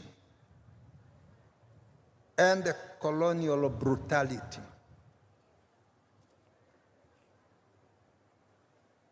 Jamonas, although Comrade Hage Geingob is no longer with us, fiscally, his legacy will forever be remembered by Namibians whose lives were positively impacted by his deeds and by his wise leadership. let us honor the legacy of Comrade Hage Geingob by reinforcing the policy of national reconciliation, strengthening of our democratic institutions, maintaining peace and stability, and implementing policies that can bring about tangible improvement in the lives of all our people. Lastly, I would like to acknowledge and show my sincere appreciation and gratitude to you all, my fellow Namibian citizens, for your planning and the participation in the heartfelt memorial services for our late President Hage Geingob. In all our regions, cities, towns, and villages, I do this from the bottom of my heart. I thank you all. May my fellow citizens, to our former First Lady, Madam Monica Genkos, the children of the entire immediate and extended family, I would like to say, we share your sorrow, your pain, and your loss. Our hearts during this difficult, dark time. We wish you solace, strength, and consolidation during this moment.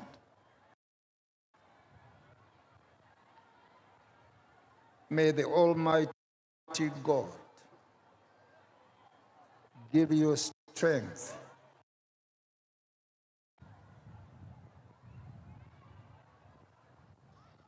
May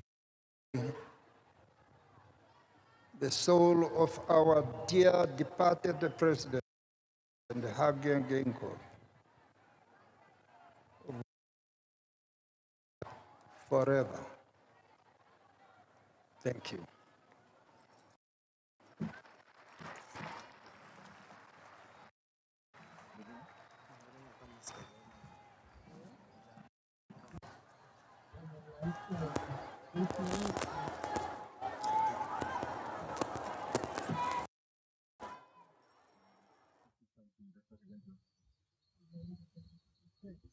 Yes.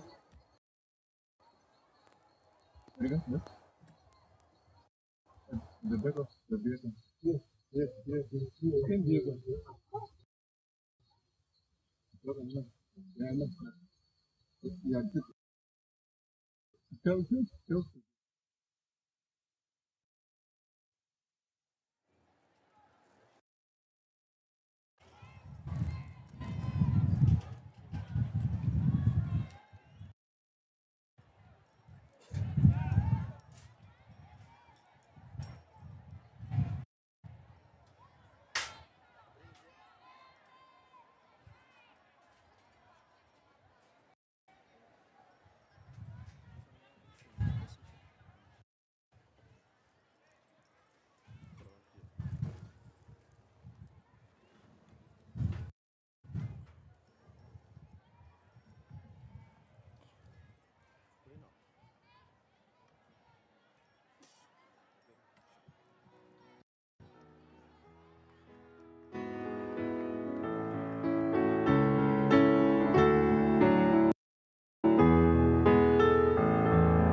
Excellencies,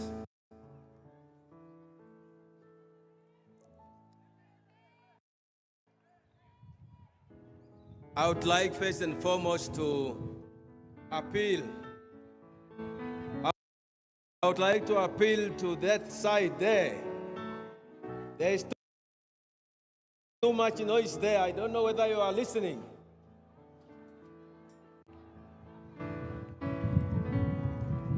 Your Excellency, Dr.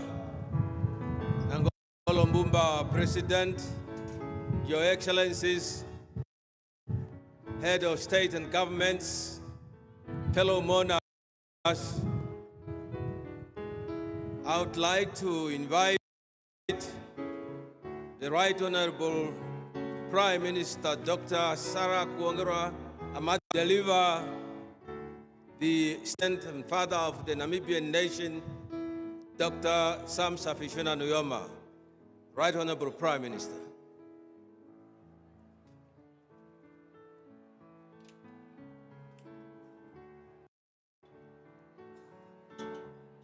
Thank you very much, Honorable Kapofi, Co-Director of Ceremonies.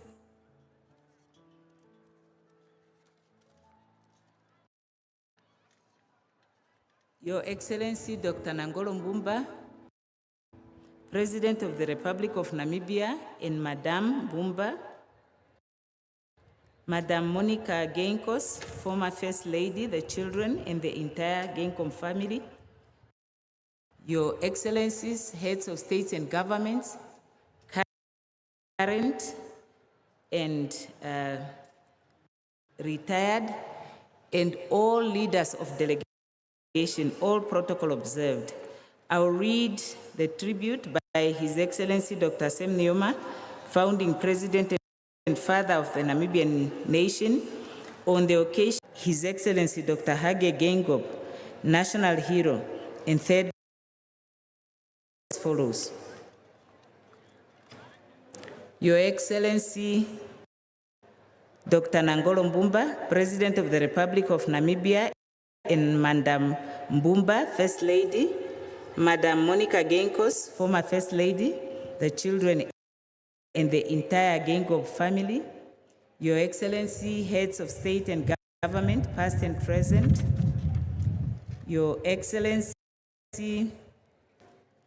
Dr. Hifike Punye Pohamba, former President, and Madame Pohamba, former First Lady, Your Excellency, Dr. Netumbo Nandi Ndaitwa, Vice President, and retired Lieutenant General Ndaitwa, Her Royal Highness Princess Anne of the British Royal Family, members of the Diplomatic Corps, and other foreign dignitaries, allow me to stand by the protocol already established.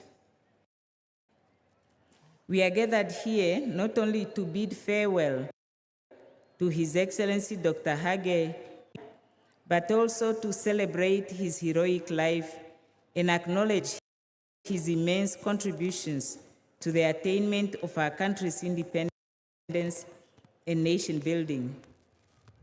The sad news of his untimely passing struck a deep and solemn note when I received a call shortly after midnight on Sunday, the 4th of February, 2024, from His Excellency Dr. Nangolo Mbumba.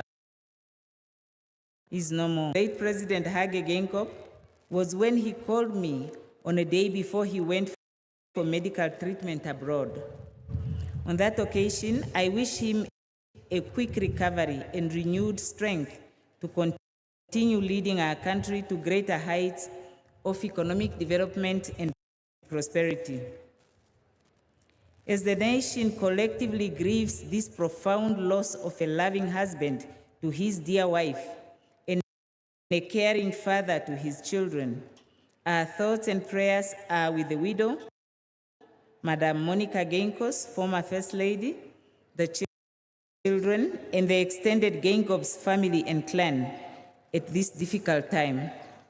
May you find solace in the knowledge that as a nation, we share in your grief and join you in mourning our departed President Geingob. Fellow mourners, it is difficult to eulogize and vividly capture in words of a person. However, having heard the many tributes that have been written over the past 3 weeks describing the late President Hage Geingob as a freedom fighter, a Pan-Africanist, and the chief architect of our Constitution and our governance architecture, I could not agree more with such description, as it is appropriate and fits him aptly. Indeed, it has been profoundly touching to witness how the news of his untimely passing united our nation in grief and sorrow. Similarly, a testament to President Geingob's diplomacy of multilateralism when he said, "Namibia is a child of international solidarity and therefore a friend to all and an enemy to none." Against this background, the theme of this state funeral, which reads, "Inclusivity spells harmony, exclusivity spells conflict," is befitting as the late President Hage Geingob fervently advocated for our country's unity in diversity, reflecting our unique Namibian identity as opposed to our different in the Namibian house in which no one should feel left out. He will thus be remembered as a unifier because he embodied a politics that was not divisive, as he understood the immense power of unity and vehemently fought against tribalism. For those of us who knew him, those who worked alongside him, and those who loved him, it is unbearable that we will not see him again. We may have lost the commanding presence of a gentle giant and a roaring lion with a heart of a lamb, as well as the heavy accented it will live entered and trained over the years. Fellow mourners, the first time I met the late President Hage Geingob was at Leopoldville, Kinshasa in the Congo, now the Democratic Republic of Congo, when he joined us in exile in 1963 through Botswana, where he spent some time in a refugee camp before he left for the United States of America in 1964 to study at Temple University in Philadelphia, Pennsylvania, when he was granted a scholarship. Subsequently, he obtained a BA degree in political in 1970 and a master's in research in 1974. I appointed him as SWAPO representative at the United Nations and to the Americas when he was still a student, together with the late comrades Theoben Gurirab and Hidipo Hamtenya.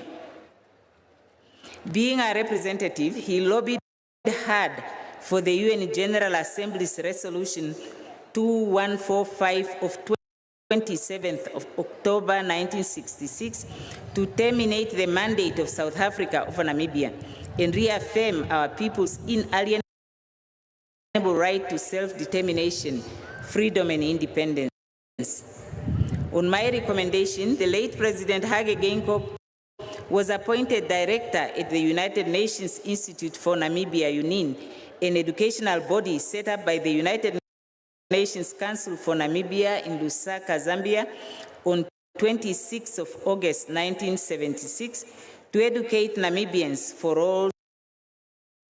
In 1989, to lead the SWAPO election campaign as director, and I handed to him the SWAPO flag during the implementation of the UN General Assembly's Resolution 435. In September 1989, after nearly 30 years in exile, when I returned to Namibia, I was received by the late President Hage Geingob in Windhoek. I recall that when I stepped down from the plane, he held high the same SWAPO flag I had handed to him on 18th June 1989 and handed it back to me.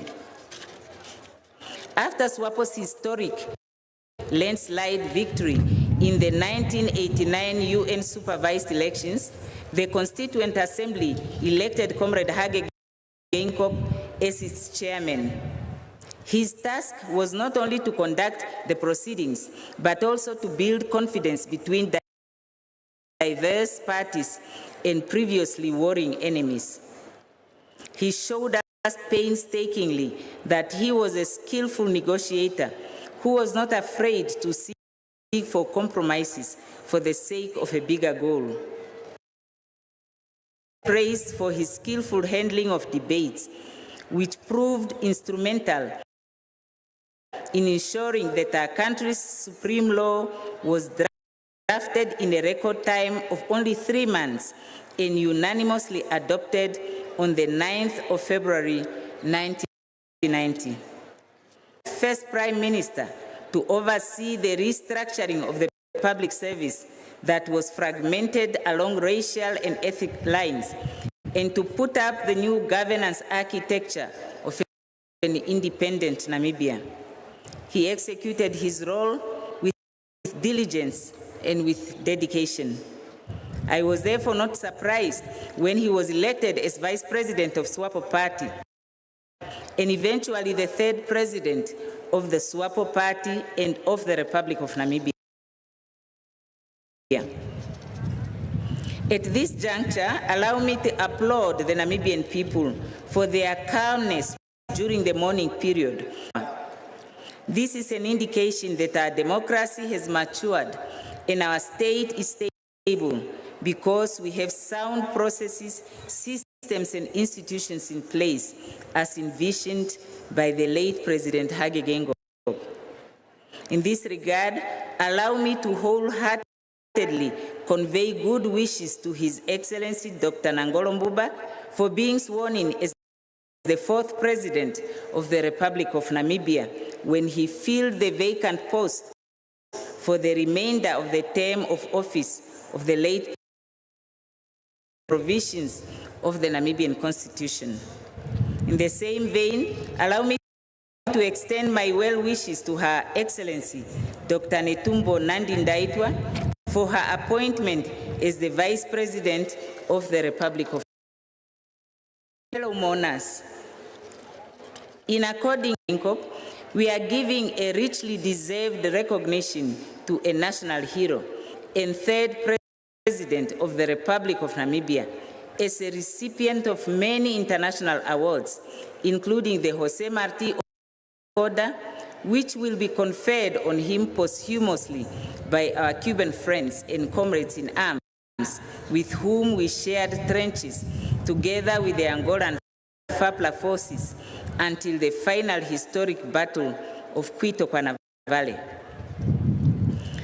The late President Hage Geingob is also a recipient of Namibia's highest award when he was conferred the most ancient order of the Welwitschia Mirabilis, and thus he deservedly enters the pantheon of Namibia's heroes and heroines.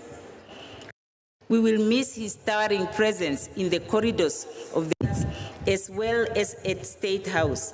But let me say to the young that they too can make his life's work their own.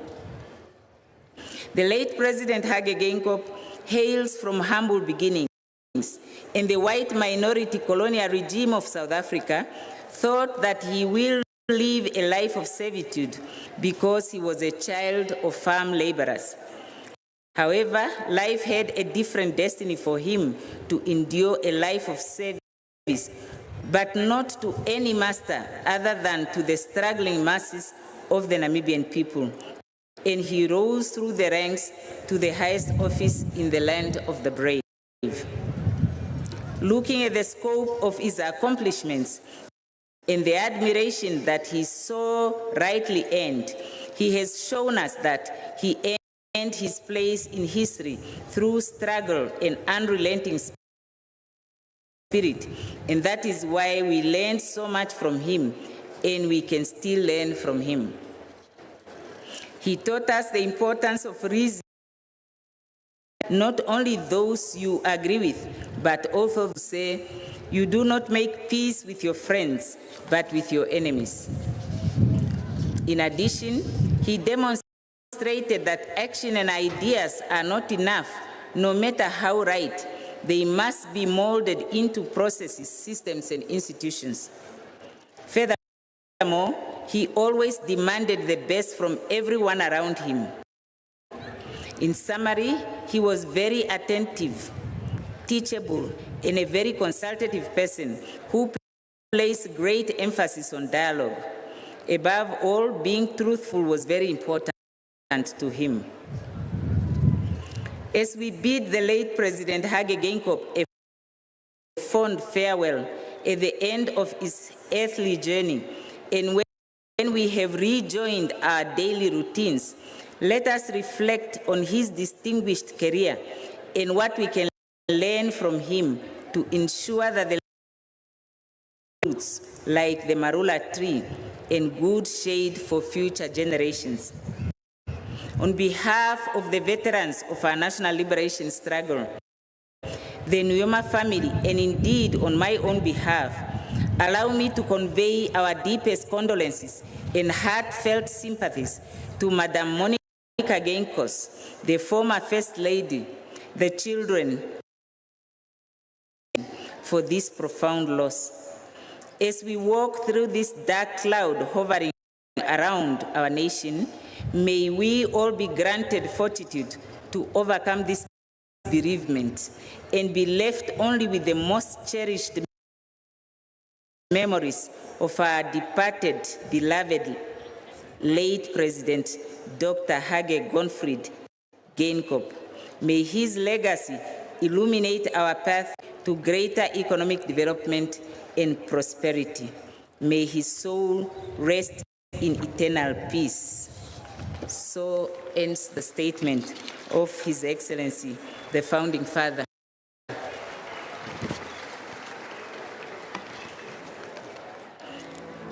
I will now proceed to call on the Namibian Defense Force Military Band to give us one item as we prepare for the next item, which is the tributes by the heads of states and government and other foreign dignitaries.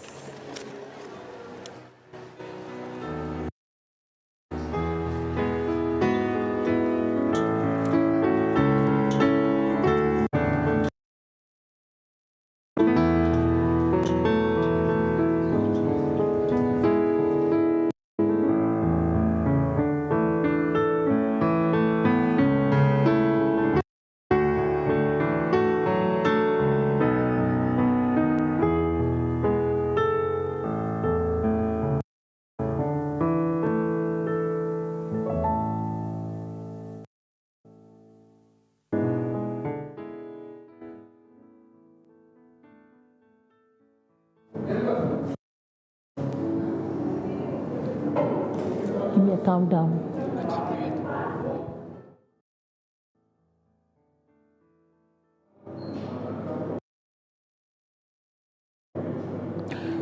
Yes, and a very well welcome if you are watching us for the first time.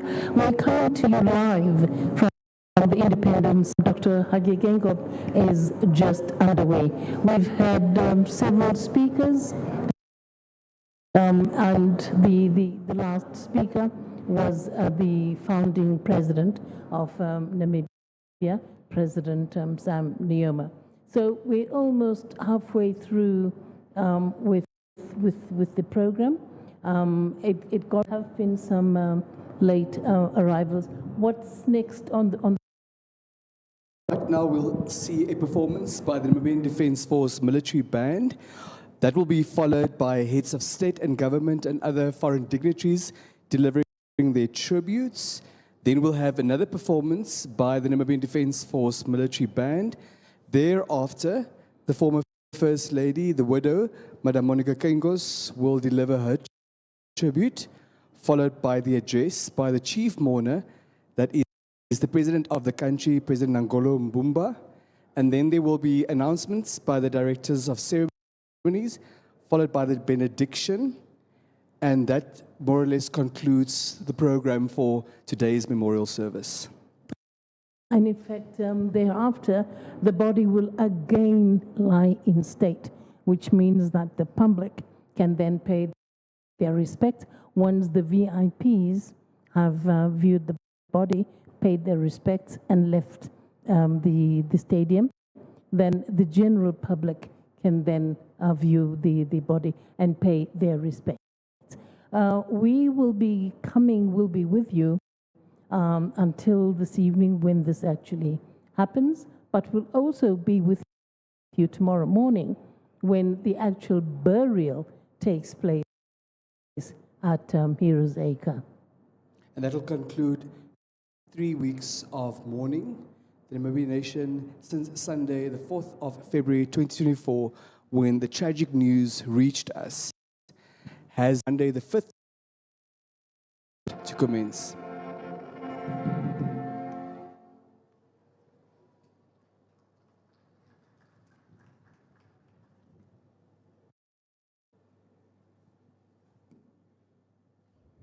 Thank you very much, NDF. Now, before I start to call on their excellencies, the heads of states and governments, and leaders of delegations who would be presenting tribute, I would just like to acknowledge some of the heads of states and governments that have not been included in the list of recognized leaders when we made the announcement earlier, and others arrived after we have commenced already. So I would like to recognize His Excellency Mr. Sauli Niinisto, President of the Republic of Finland, His Excellency Mr. President, His Excellency Dr. Emerson Mnangagwa, the President of the Republic of Zimbabwe, and Madam, His Excellency Dr. Mokwesi Masisi, President of the Republic of Botswana, and Madam, His Excellency Mr. Lazarus Chakwera, President of the Republic of Malawi, Her Excellency Dr. Samia Suluhu Hassan, President of the United Republic of Tanzania, His Excellency Dr. William Ruto, Honorable Haimbe Mulambo of Zambia, His Excellency Mandarapu, High Commissioner of India, His Excellency Mr. Olusegun Obasanjo, former President of the Federal Republic of Nigeria, Her Excellency Ms. Amina Mohammed, Deputy Secretary General of the United Nations Organization, and Her Excellency Ms. Eunice Ipinge, President of the Pan-African Women Organization. Welcome to you all, Your Excellencies.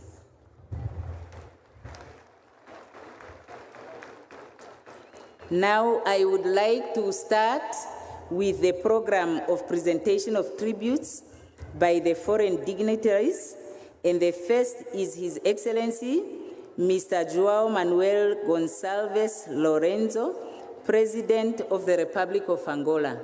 I invite you to the podium, Your Excellency.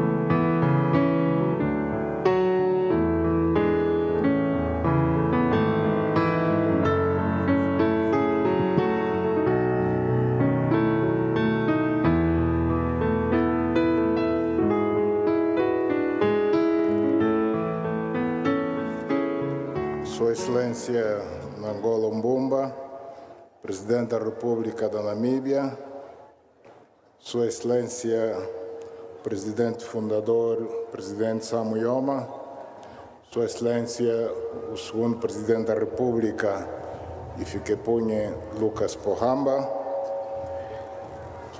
Your Excellency Nangolo Mbumba, President of the Republic of Namibia, Your Excellency Sam Nujoma, the first President of Namibia, Your Excellency Lucas Efikine Pohamba, the second President of the Republic of Namibia.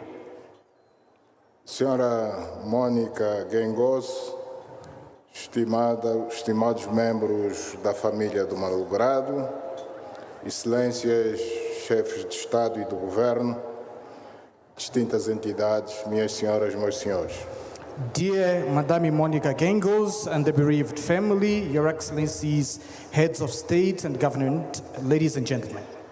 Cabe-me, na qualidade de Presidente da República de Angola e na de Presidente em exercício da SADC, a dolorosa responsabilidade de render homenagem nesta cerimônia profundamente triste, em que nos despedimos para a eternidade do nosso irmão, amigo, camarada e companheiro de luta, o Presidente Hage Geingob, figura incontornável do processo de libertação da África, um intrépido defensor da liberdade, da democracia e da dignidade dos povos africanos e do povo namibiano em particular, pelo qual dedicou grande parte da sua vida.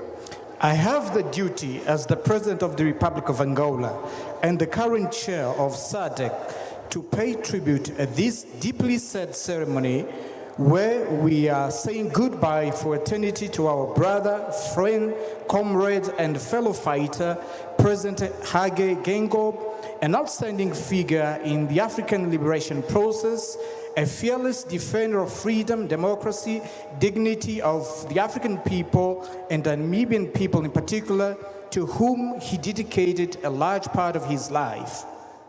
Nesta cerimônia fúnebre, ficamos sem palavras para expressar a nossa emoção e a nossa dor pela ausência irreparável do Presidente Hage Geingob.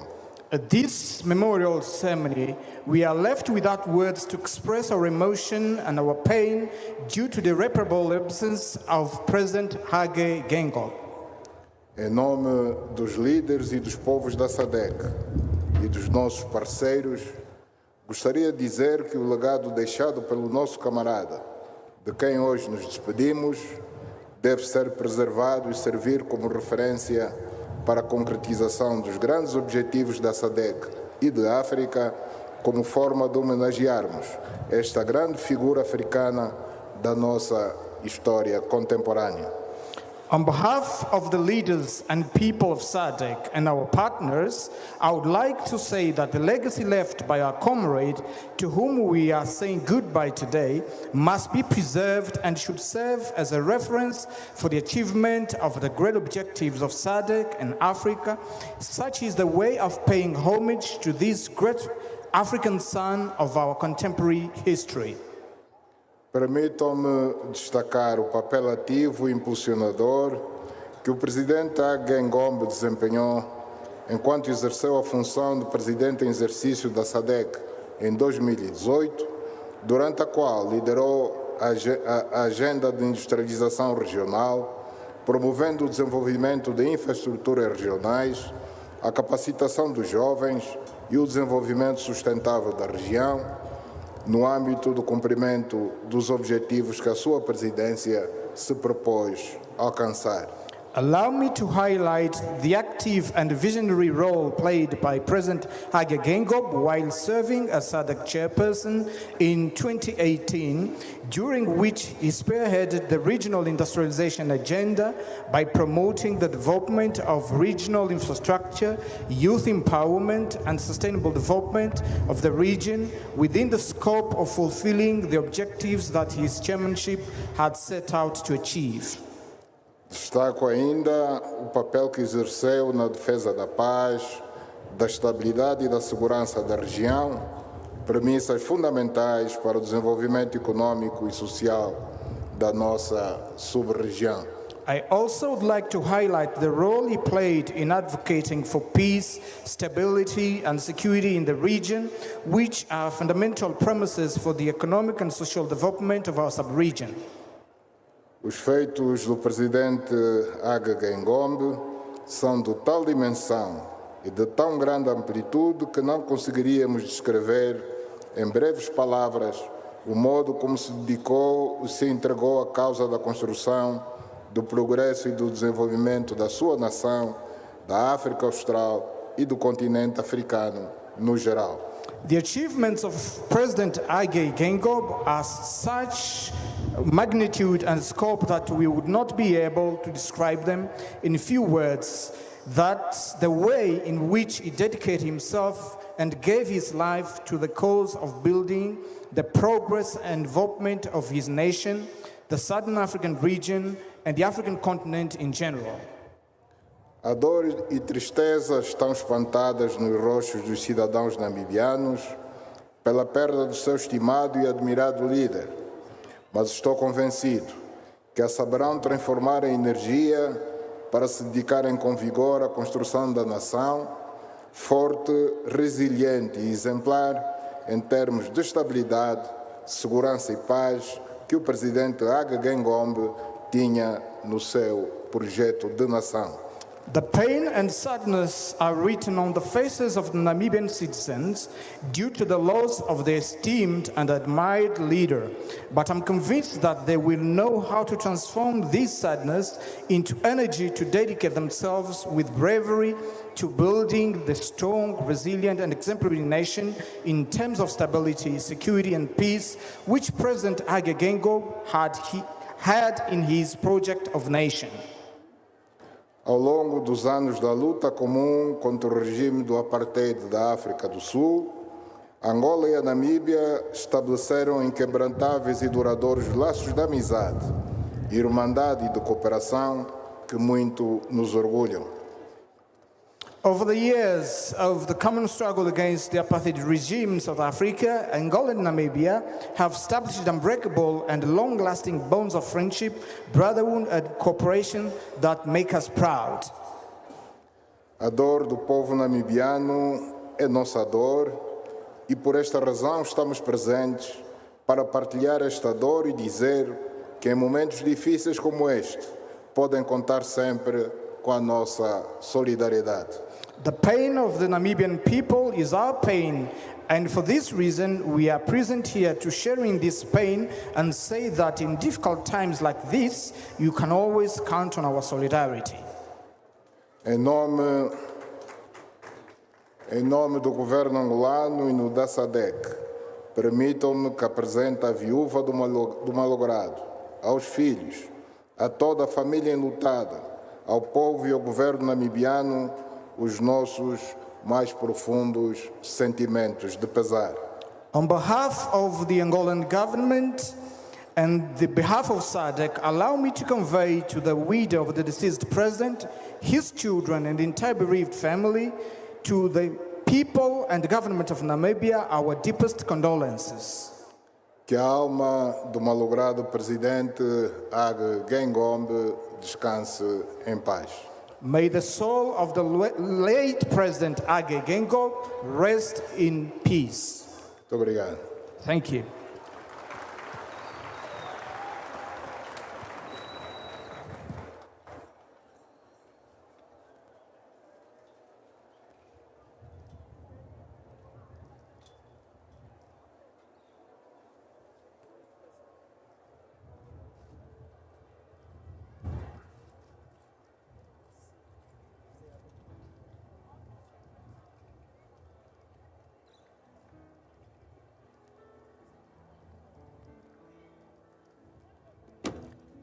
Thank you very much, Your Excellency President Lorenzo of the Republic of Angola, for your tribute.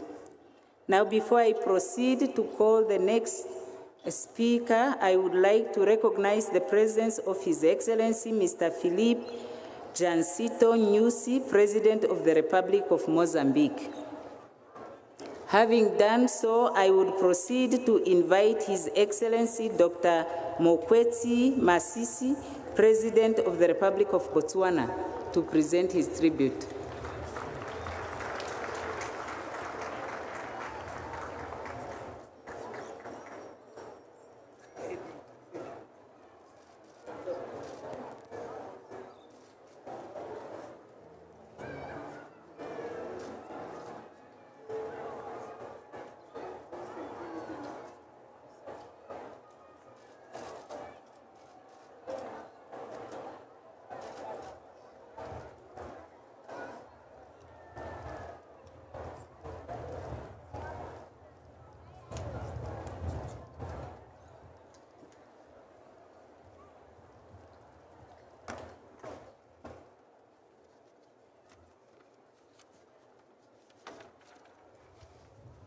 His Excellency Dr. Nangolo Mbumba, President of the Republic of Namibia, and your dear wife, Madam former First Lady Monica Geingob, the Geingob children and all bereaved, Your Excellencies, heads of state and government, the people of Namibia.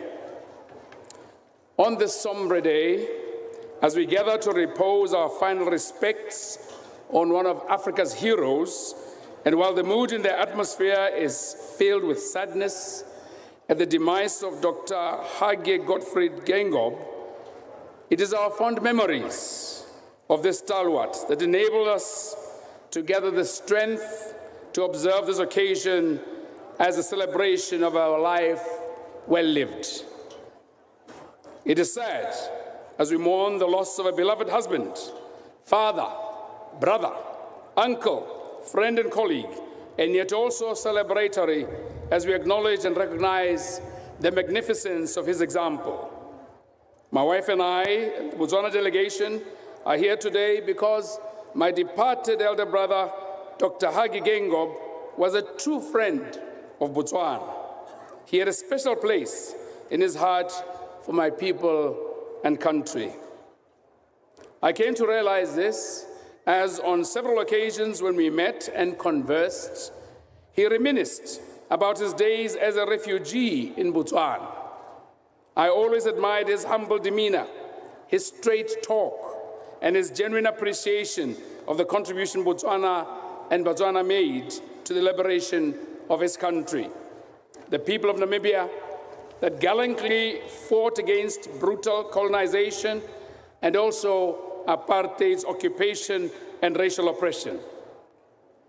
While some are not as informed about the sacrifices Botswana made to the liberation struggle in our sub-region, in Dr. Geingob, I found a man who understood and sympathized with our unenviable position, which is right in the belly of the beast. When talking about his stay in Botswana, he would say to me, I open quote, in my wildest dreams, I could not imagine that one day a refugee in a small white house in Francistown would become president of his country, close quote. He would then unleash his trademark, handsome and infectious smile and chortle. I surmise that this disposition on how an individual's life chances may unfold in the course of time is not alien to us, as each one of us has some narrative to tell regarding the hand of fate in our earthly and mortal existence. Since his untimely demise, the world has been awash with messages that epitomize this remarkable man as a distinguished servant of the people, a liberation struggle icon, the pillar and gatekeeper of the Namibian house. Dr. Geingob and I shared a common vision and an unwavering determination to achieve higher levels of development for our peoples. His remarkable statesmanship endeared him to many globally. He was a true Pan-Africanist and genuine believer in multilateralism. I recall with fond memory our numerous meetings and robust exchanges on the challenges facing our people and our resolve to act in unity and solidarity to address the common challenges and achieve the goal of shared prosperity for our peoples. Our leaders' bilateral meeting which was meant to have been held in January in Gaborone this year, remains postponed, as in his words, and I open quote, "because I'm an unwell young man, but we will meet later after my recovery," close quote. President Geingob will be remembered for the 2023 bilateral agreement to allow citizens of Botswana and Namibia to use their national identity cards to cross the border between our two countries.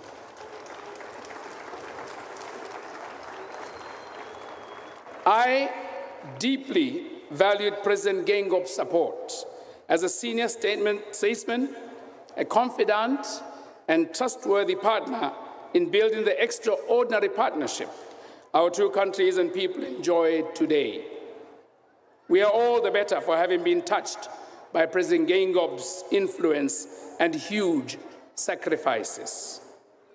My confidence is firm that our two countries and people will leverage on the solid foundation built by Dr. Geingob for us to broaden and deepen our relations and strong bonds of friendship that subsist between our countries and people. I thank Monica Geingob and family for sharing and supporting him to the very end. May his soul rest in eternal peace. I thank you for your attention.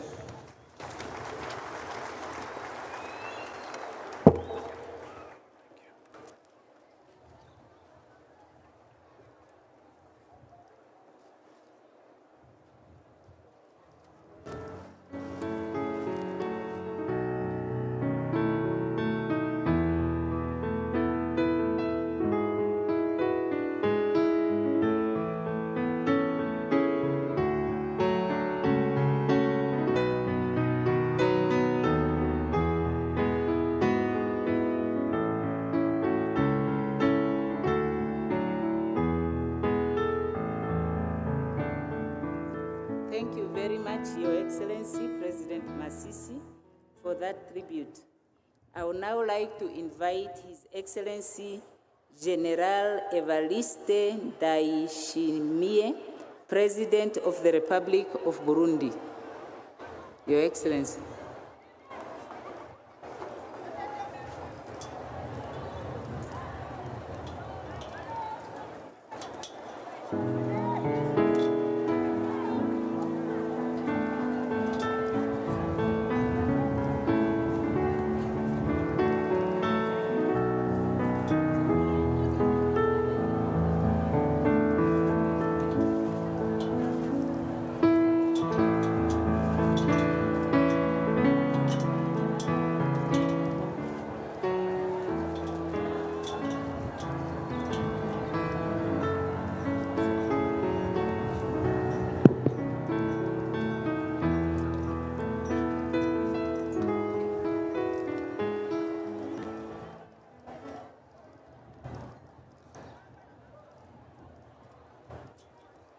In the name of God, Your Excellency Nangolo Mpumba, President of Namibia, Your Excellency Monica Geingob, former First Lady of Namibia, dear sister, Your Excellency, Head of State and Government and the Head of Delegation present here, Your Excellency, former President of Namibia, ladies and gentlemen, our protocol observed, dear sister and brothers, Namibians.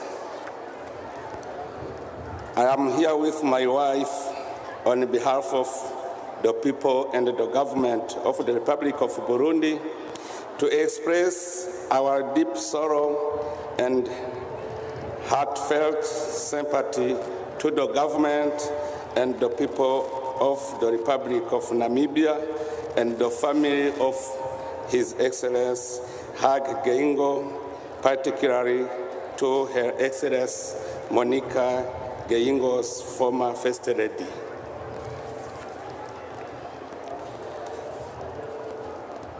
A baobab has fallen. I stand here to pay tribute to this great statement, a liberation struggle icon, a freedom fighter, a comrade of all African freedom fighters, and a true Pan-Africanist. We Burundians will always remember His Excellency Hage Geingob as one of the African's greatest statesmen who has earned his place in history as a champion of democracy, freedom, equality, human rights, and reconciliation, not only in Namibia, but also with the African continent and beyond.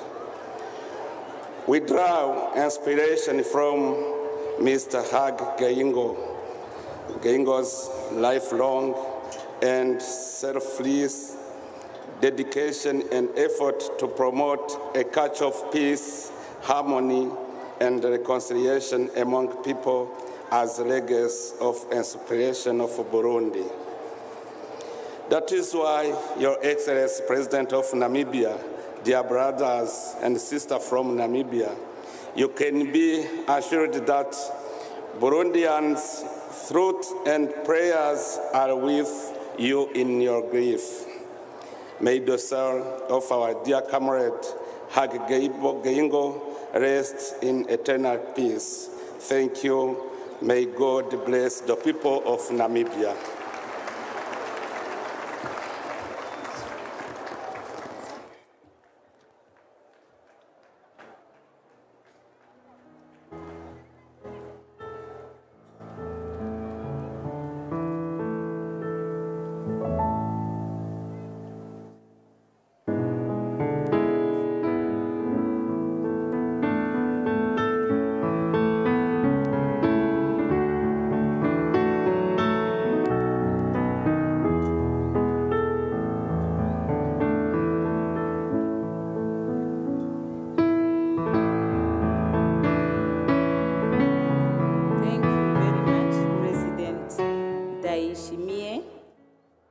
I now would like to invite His Excellency Felix Antoine Tshisekedi Chilombo, President of the Democratic Republic of Congo.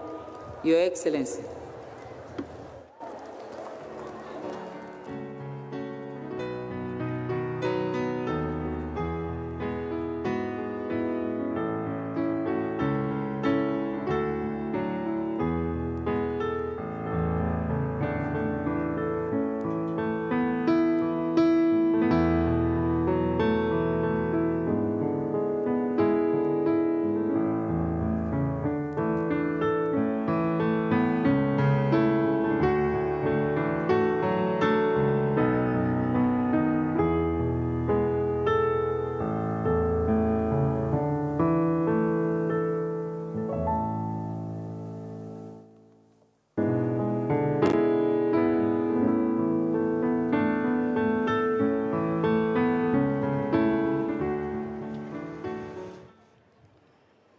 Excellences, Monsieur Ngolo Mbumba, Président de la République de Namibie, distinguée Première Dame, Madame Monica Gengos,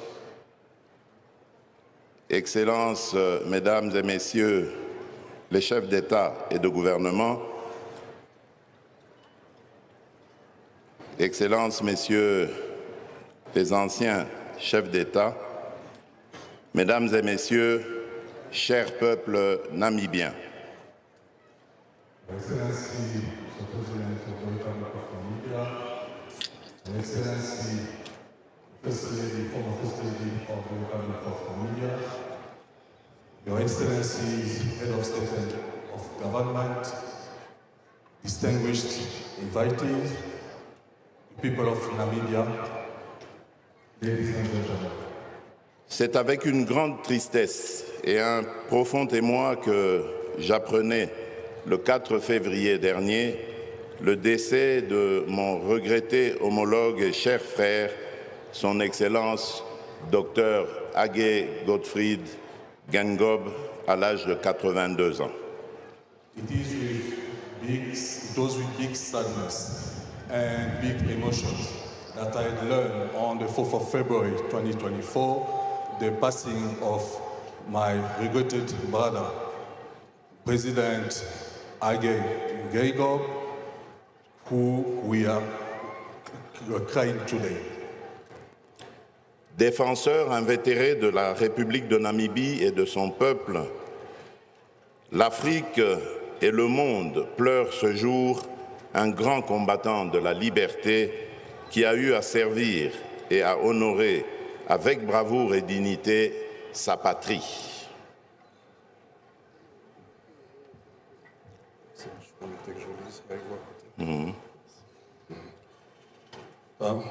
Défenseur invétéré.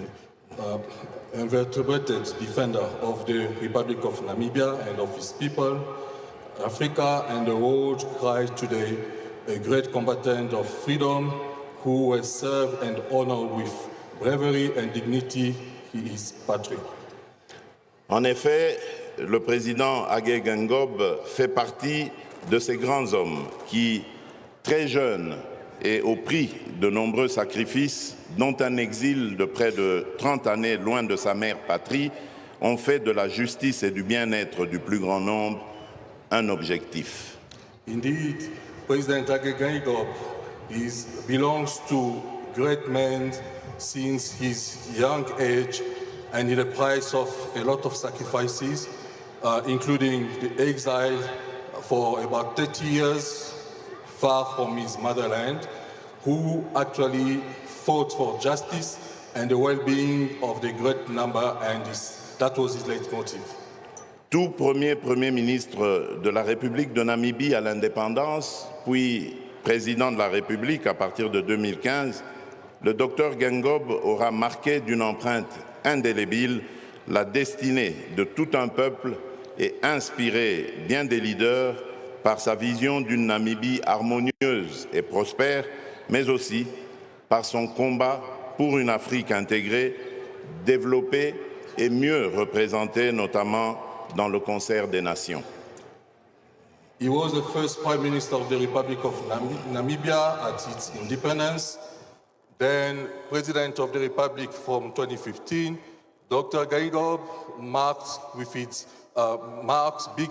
the destiny of the whole people and inspired many leaders by his vision of an harmonious Namibia and prosperous one, but also for his fight for an integrated Africa, developed one, and moreover represented in the nations, among the nations. Excellences, Monsieur le Président de la République de Namibie, cher peuple namibien, aux larmes versées depuis le 4 février 2024 et à l'annonce de la disparition du défunt, j'aimerais que se substitue ce jour le souvenir du sourire enjoué de celui que nous portons aujourd'hui en sa dernière demeure et que soit célébrée la vie, la vision ainsi que les valeurs qu'ont pu transcender le président Hage Geingob tout au long de son existence et qui se caractériseront pour l'éternité. Excellency, Mr. President of the Republic of Namibia and the dear people of Namibia, toward or up to the tears that we have shared since the 4th of February 2024, and after the announcement of the passing of the President Geingob, I would like you to substitute the remembrance of all the smiles that you got from him that brought us today and help him to go toward his last house. And then we would like to celebrate his life, his vision, as well as the values that went beyond his life during his existence that will be characterized by eternity. En effet, nous garderons le souvenir impérissable de ce vaillant homme d'État, héros de l'indépendance namibienne et de la lutte contre l'apartheid, Dr. Hage Gottfried Geingob, grand leader panafricain. Indeed, we will always remember these imperishable great men that year of the independence of Namibia, and then the one who fought for apartheid, Dr. Hage Gottfried Geingob, great Pan-Africanist leader. Excellences, Monsieur le Président de la République de Namibie, distinguée Madame Monica Gingos, chère famille, cher peuple namibien, veuillez ici recevoir au nom du peuple congolais et au mien propre mes condoléances les plus attristées ainsi que l'expression de ma profonde sympathie. Your Excellency, Mr. President of the Republic of Namibia, distinguished Madam Monica Gingos, dear family, dear people of Namibia, may you receive today in the name of the Congolese people and in my own name all the sad condolences as well as the expression of my profound sympathy. À la famille éplorée et particulièrement à vous, distinguée Première Dame, Madame Monica Gingos, puisse le souvenir du combat mené par votre très cher époux pour l'avènement d'une Namibie égalitaire et la dévotion ainsi que l'amour inconditionnel qu'il vous a porté à vous, à vos enfants et à la patrie, constituer le terreau de votre consolation. To the bereaved family, and particularly to you, distinguished First Lady, Madam Monica Gingos, may the remembrance of his struggle goes or done by your dear spouse for the upcoming of the equal Namibia, as well as the devotion and the love, unconditional love that he has given you and to your children, may this constitute a way of consolation for you. Enfin, je ne saurais clore mon propos sans vous souhaiter, Excellence Monsieur Nangolo Mbumba, cher frère et président de la République, tous mes vœux de succès et de réussite dans l'exercice de vos nouvelles fonctions, ainsi que vous rassurer du soutien de mon pays, la République démocratique du Congo, dans cette terrible épreuve. At the end, I cannot close my speech without wishing you, Your Excellency, Mr. Nangolo Mbumba, dear brother and President of the Republic, all my wishes for success in the exercise of your new duties. I would like to reassure you of the support of my country, the Democratic Republic of Congo, during this sad event. Puisse Dieu bénir la République de Namibie et son peuple. Puisses-tu, cher frère, Dr. Hage Geingob, reposer en paix. Je vous remercie. May God bless the Republic of Namibia and its people. May you, dear brother, Dr. Hage Geingob, rest in peace. I thank you.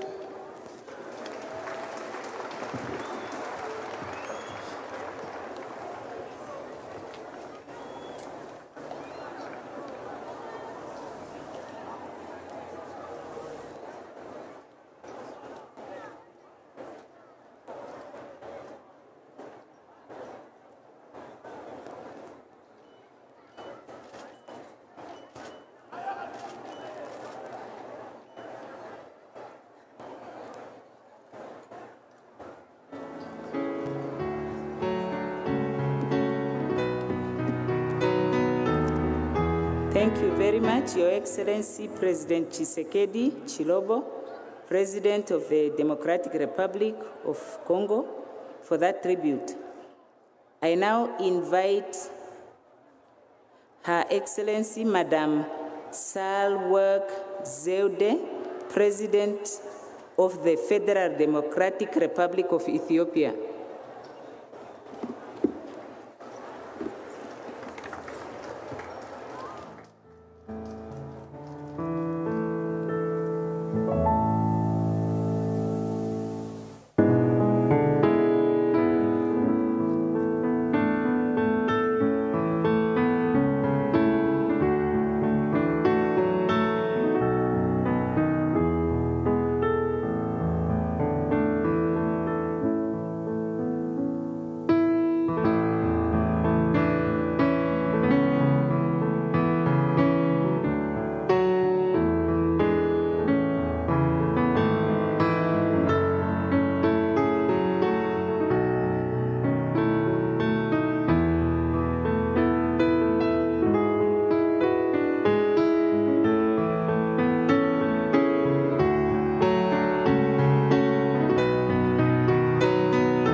Excellency Nangolo Mbumba and Madam, former First Lady and my dear sister, Monica Gengos, the family of the late President, Excellencies, the first and second President of Namibia, Excellencies, heads of state and government, fellow Namibians. On behalf of the government and the people of Ethiopia, and indeed on my own, I would like to extend our sincere, heartfelt condolences to the family of President Geingob, to the government and people of this brotherly country. We stand with you in sorrow. Moments such as this takes us back the memory lane. Late President Geingob fought for the independence of his country, the rights and well-being of his people, putting in many occasions his own life in danger. He amplified the voices of liberty of Namibians. He fought the fight worth fighting. Indeed, he fought the good fight. This is what makes a person with vision and leadership skills a giant, a hero. Last year in February, we inaugurated together the new embassy in of Namibia in Addis Ababa. This is essentially what he said. I am going to borrow his own speech. Ethiopia and Namibia's relations date back to the 1960s, long before Namibia's independence, when Ethiopia and Liberia, the only African countries member of the League of Nations, took the case of independence for the then Southwest Africa to the International Court of Justice, challenging the continuous presence of South Africa in Namibia. Disappointedly, the court ruled in favor of the apartheid South Africa. President Geingob just said, "We sought justice, but were served injustice." But Ethiopia didn't relent. The successive governments of my country continued to provide diplomatic and political support to SWAPO while giving military training to its combatants as well as pilot trainings. In fact, it was on board Ethiopian Airlines flight with an Ethiopian pilot and Namibian pilots trained in Ethiopia that the first president of this country, His Excellency Sam Nujoma, returned to his country. Late President Geingob told us the role he played in this as well. Because no country will be independent enough if Africa is not totally free from colonialism. That was the clear position of the leader. I have been knowing President Geingob for a long time. He had this remarkable ability to easily connect with everyone he met. His legacy will live for generations to come. This is a life to celebrate, as we should celebrate those who fought for the total independence and liberation of our continent, especially those who are still alive. It is for us to play a positive role in the life of our countries and our continent. The bond that was established before independence between our two countries will continue to shape our current relations. That's what he told us last year. We are committed to take it to a higher level. We will miss President Geingob in Addis Ababa, which we used to see him every year. May his soul rest in eternal peace. Thank you very much.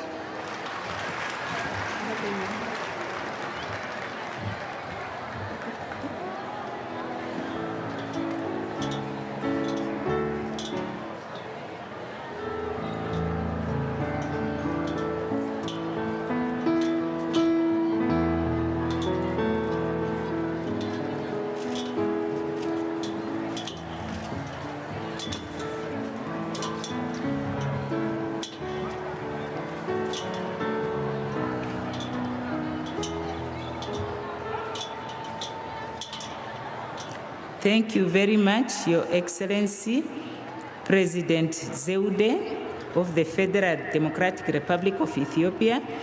I now invite His Excellency, Mr. Sauli Niinisto, President of Finland.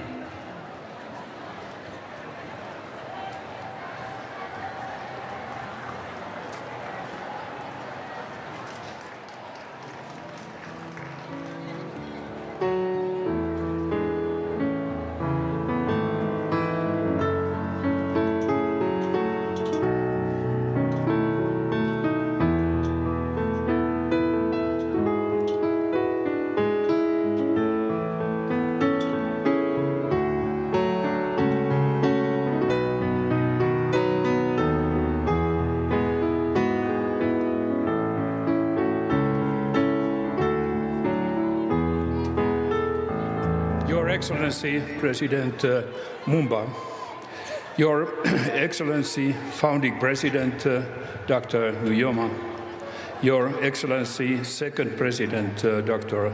Boamba, Madam Monica Geingob, representatives of the Namibian government and people, Your Excellencies, ladies and gentlemen.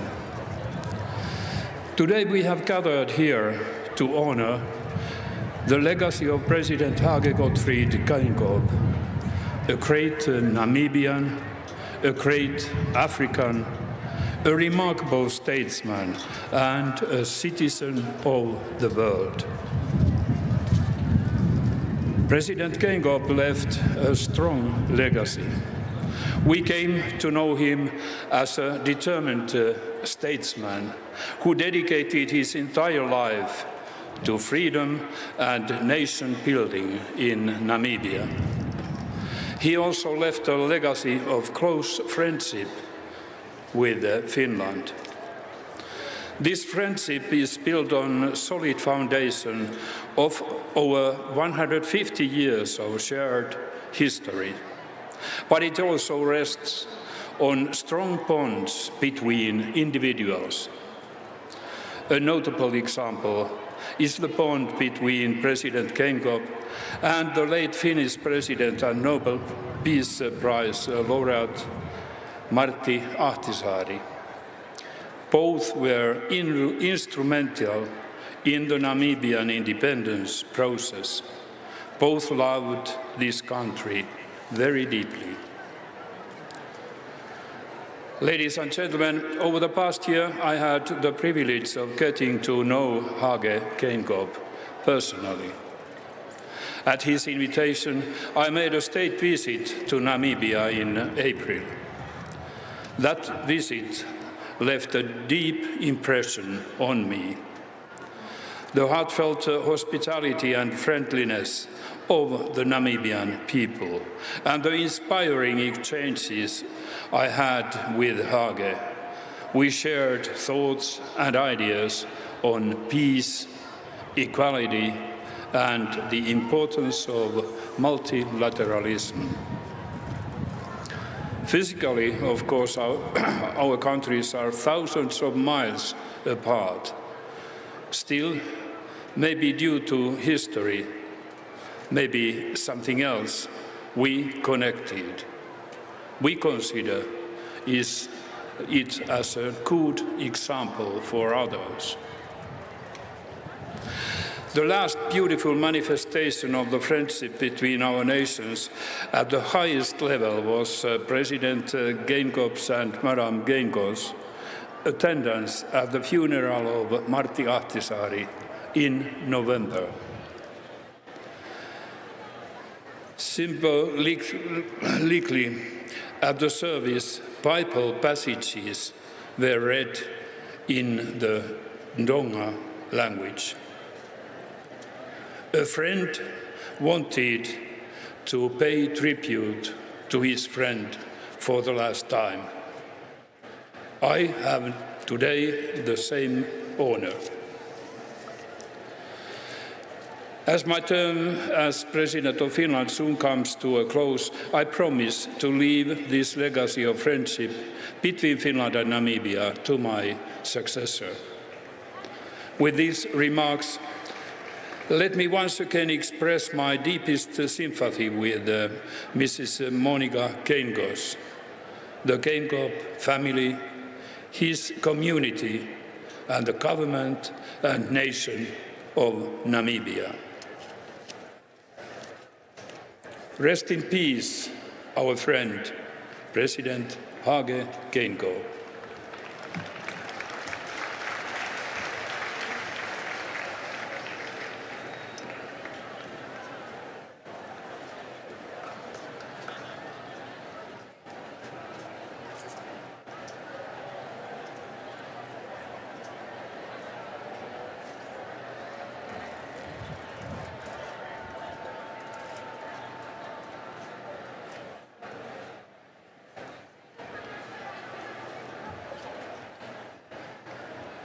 Thank you very much, President Sauli Niinisto, President of Finland, for your tribute. I now invite His Excellency Mr. Frank Walter Steinmeier, President of the Federal Republic of Germany.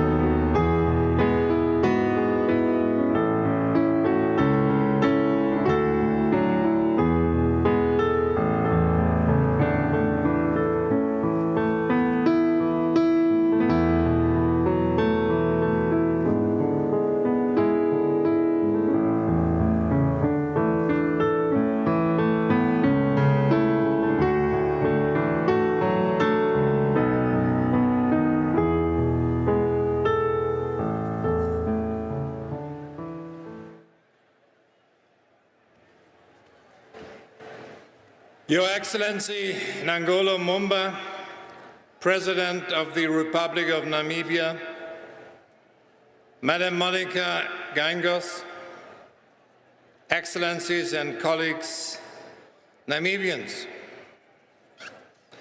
Today we are assembled to bid farewell. Farewell to a great statesman who shaped the Republic of Namibia like no other. The presence of so many of us here today is a tribute to his unmatched achievements and his lasting legacy. In all of Africa and around the world, Hage Gottfried Geingob will be remembered for his fight to free this nation from the yoke of apartheid. In Namibia, he will be remembered for his instrumental role in crafting Namibia's constitution and steering its country towards democracy, stability, and prosperity.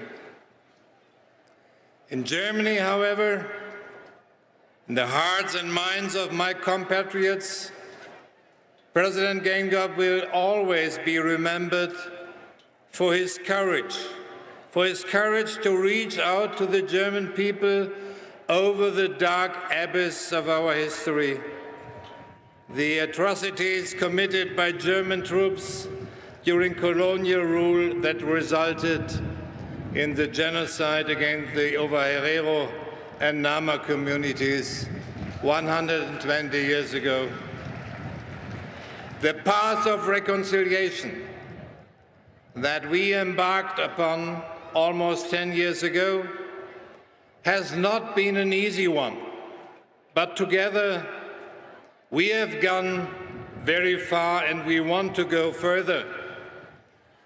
When I talked to President Geingob for the last time, late last year, he told me that it was his wish to successfully conclude our joint declaration in order to bring the special relationship between our two countries to a new level.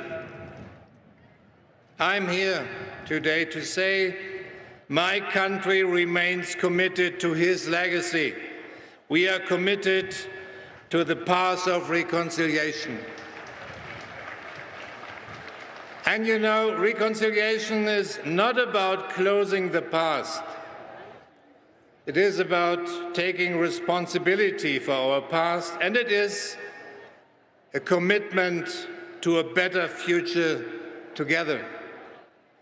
I hope I will be able to return to this country very soon and under different circumstances because I'm convinced that it is high time to tender an apology to the Namibian people.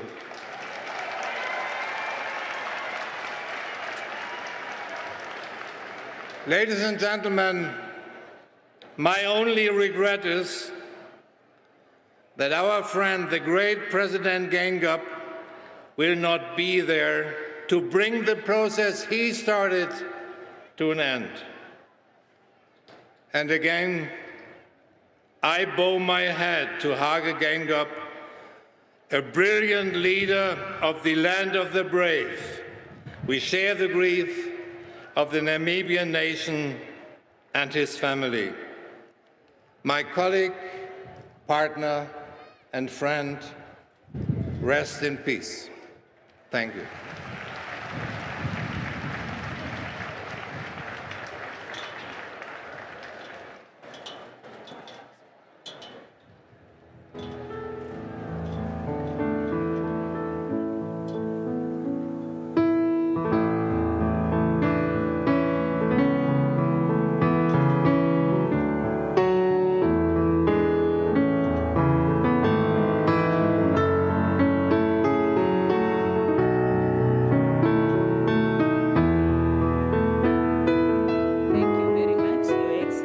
President Steinmeier for that tribute. Now, before I invite the next speaker, I would like to acknowledge the First Lady of Malawi, Madam Monica Chakwera. You are welcome, Madam. And now I have the pleasure to invite His Excellency Dr. Lazarus McCarthy Chakwera, President of the Republic of Malawi, to present his tribute.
Your Excellency, Dr. Nangola Mbumba, President of the Republic of Namibia and Chief Mourner, Your Excellency, Madam Monica Geingob, former First Lady of the Republic of Namibia, and the bereaved family, Your Excellencies, heads of state and government, distinguished guests, all Namibians everywhere, ladies and gentlemen. From all over the world, we have come to one of Africa's greatest nations to escort one of Africa's greatest sons on his greatest journey home. From all over the world, we have been summoned here by the sound of 2.5 million Namibian hearts breaking from the passing of a national father. We have been summoned here by the sobering sight of the glass chamber of a Namibian gun carriage taking the remains of a great Namibian soldier from State House to Hendrik Witbooi, from Moses Gareb to Katutura, from Casa Rosaria to Parliament Gardens, from Independence Avenue to Independence Stadium, before this hero comes to rest where heroes belong. From all over the world, we have felt the river flowing, a river of Namibian tears.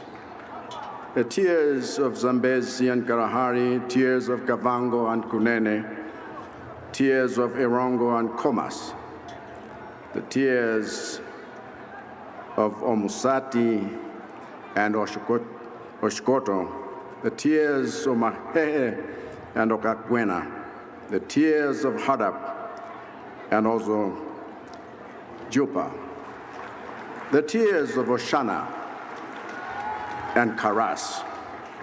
Late President Geingob was no ordinary man. And because he went all over the world sowing the seeds of freedom, peace and prosperity for Namibia and Africa, we have come from all over the world to mourn the passing of this great man, whose gravitas in life can only be matched by our grief in his death. In the 3.5 years that I got to know him and work with him, I found in him an elder brother, a wise counselor, a brave warrior, a true statesman, and a dear friend. So as Malawi mourns with you, President Angola Mbumba, as Malawi mourns with you, Madam Monica Gengos and family, as Malawi mourns with you, government of Namibia, as Malawi mourns with you, people of Namibia, may God himself comfort you and wipe your tears. And just as the golden sun rises on the Namibian flag, and the red sun rises on the Malawian flag, may God himself be the sun that rises upon you to birth a new dawn of unity from this dark night of pain. Malawi mourns with you, Namibia, and you can rest assured that anytime anyone says that late President Geingob was a great freedom fighter, a great statesman, a great thinker, a great president, and a great Pan-Africanist, Malawi will be the first to say amen and amen. May his soul rest in peace.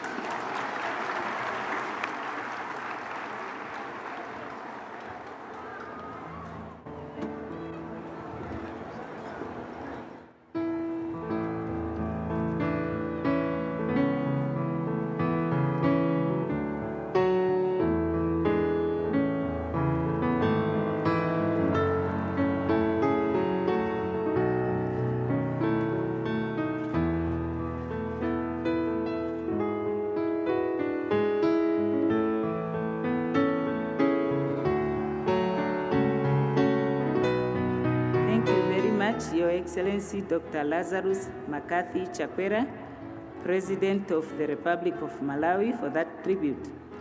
I now invite His Excellency Mr. Philippe Jacinto Nyusi, President of the Republic of Mozambique.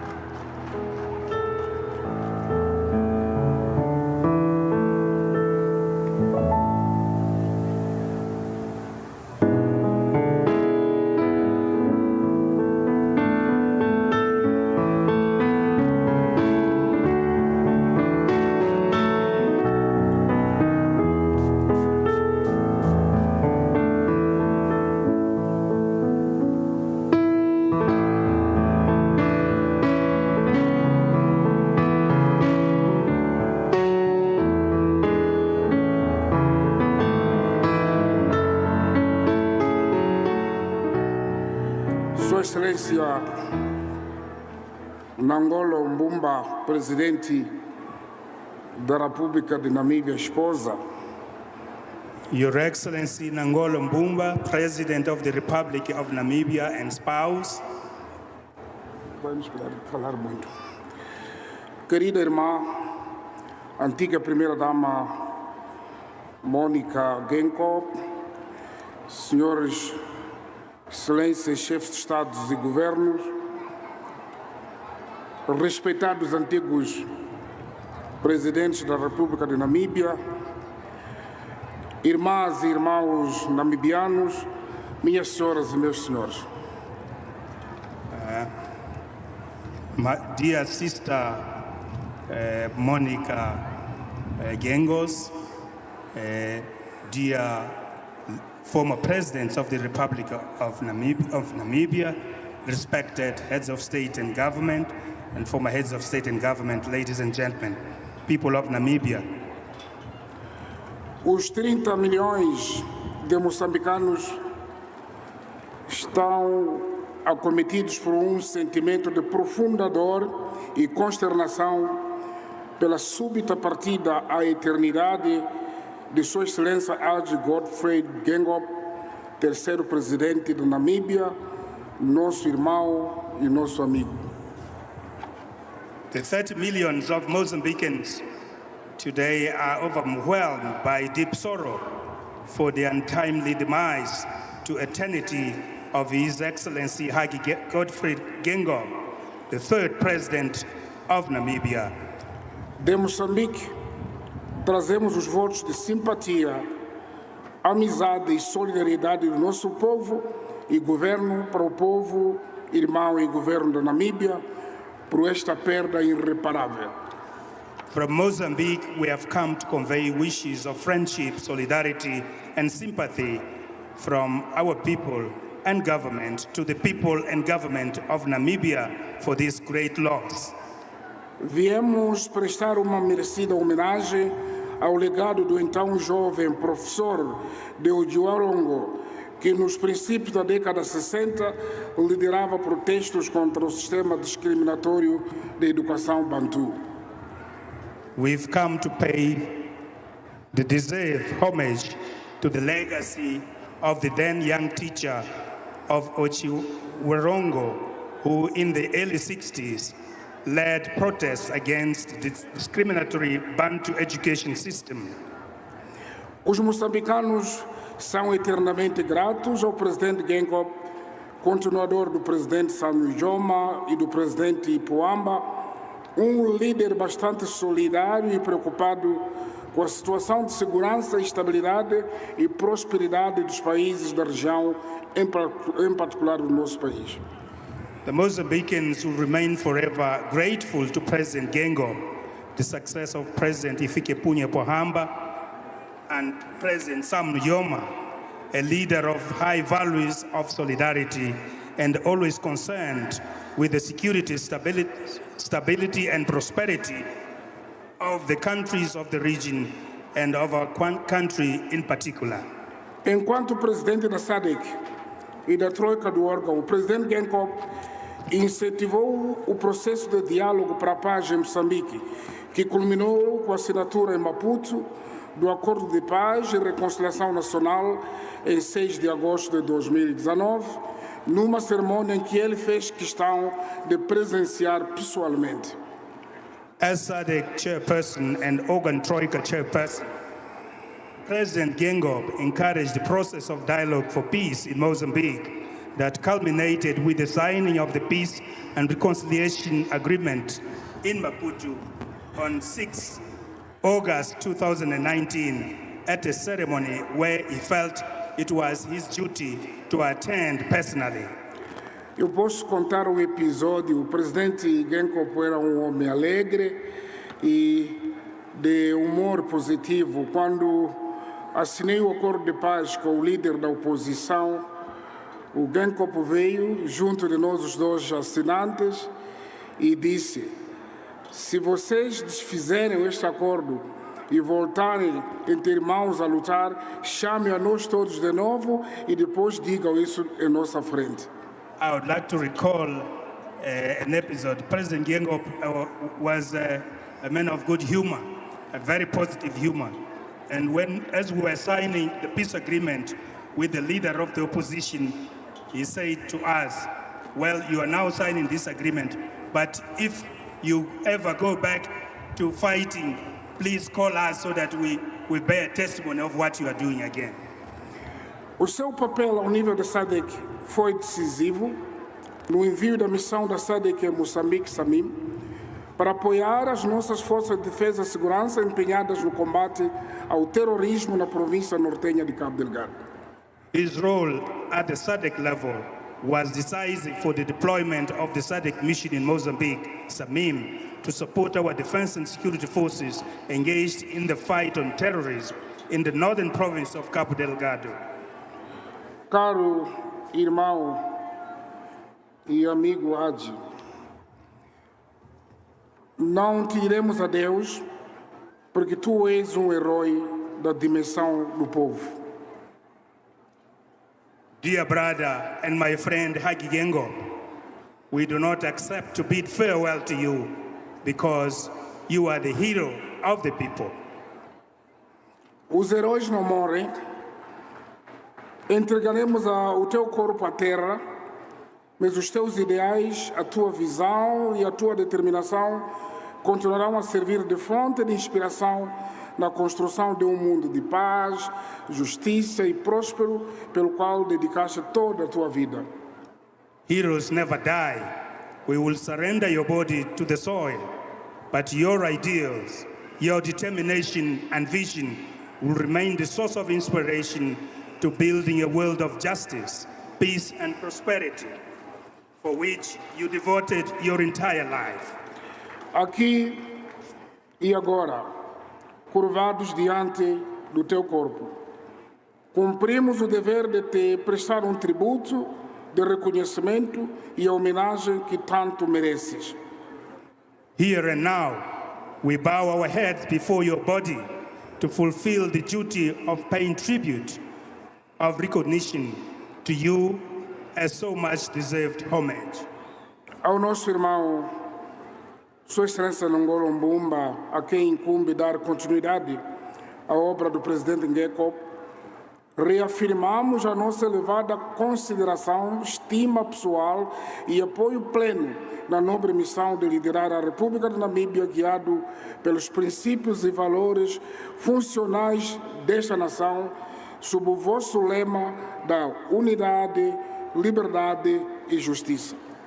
To our brother, His Excellency Ngolo Mbumba, on whose shoulders the continuity of the work of President Geingob rests, we reaffirm our highest consideration, personal esteem, and full support in the noble duty of leading the Republic of Namibia, guided by the same founding principles and values of this nation under your motto of unity, freedom, and justice. A família enlutada, a senhora Mônica Geingob, minha irmã e amiga da nossa família, aos filhos e demais familiares, ao povo da Namíbia em geral, em nome dos moçambicanos, do meu governo, da minha esposa e no meu próprio, reiteramos os sentimentos de pesar por esta perda, bem como votos de consolo dos moçambicanos e certamente de todos os povos irmãos da África Austral e do continente. To the bereaved family, to Madam Monica Gengos, my sister and friend of our family, to the children and other family members, and to the people of Namibia at large, on behalf of the Mozambicans, my government and my spouse, and indeed on my own behalf, we extend our heartfelt condolences for this loss as well as wishes of solace. Que a alma do presidente Hage Geingob descanse em paz. May the soul of President Hage Geingob rest in eternal peace.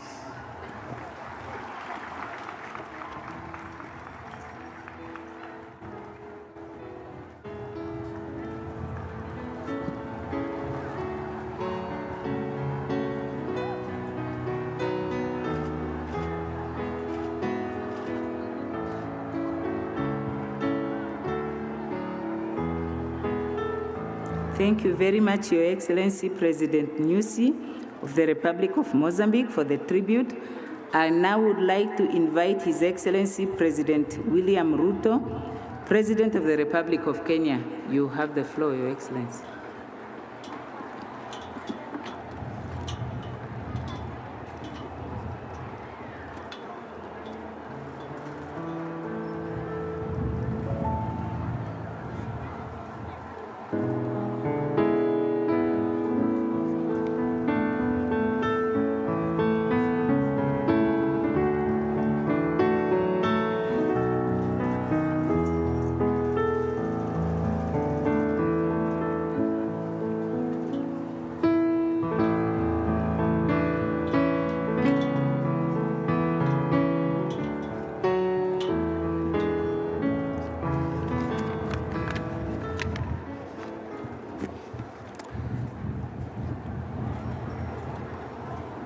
Your Excellency Nangolo Mbumba, my brother, the President of Namibia, and your dear wife, Madam Monica Geingob, and your family and children, Your Excellency, Madam Vice President of Namibia, Your Excellencies, heads of state and government, and the head of delegations, I bring you solemn greetings from the people of Kenya and profound condolences on the demise of our brother, the President of Namibia, President Hage Geingob. I learned of his demise with shock. And the first thing I did was to pick my phone and call the Vice President, who we were colleagues before. And I passed my condolences and those of the people of Kenya to him. Today, I join you on behalf of the people of Kenya and government of Kenya on this solemn send-off of our brother, the President of Namibia. President Geingob was a great freedom fighter. He was an accomplished scholar and the architect of the Namibian Constitution that has given this country great stability. President Geingob was a passionate leader and the third president of Namibia, and he stood tall as a Pan-Africanist who believed in the unity of our continent. We know that President Geingob believed that independence is a project and work in progress.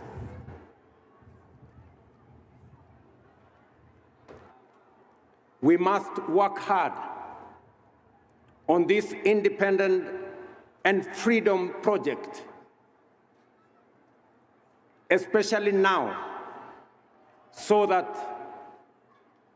we can liberate, not just for independence sake, but we can liberate our economies saddled with debt, liberate our young people trapped in unemployment.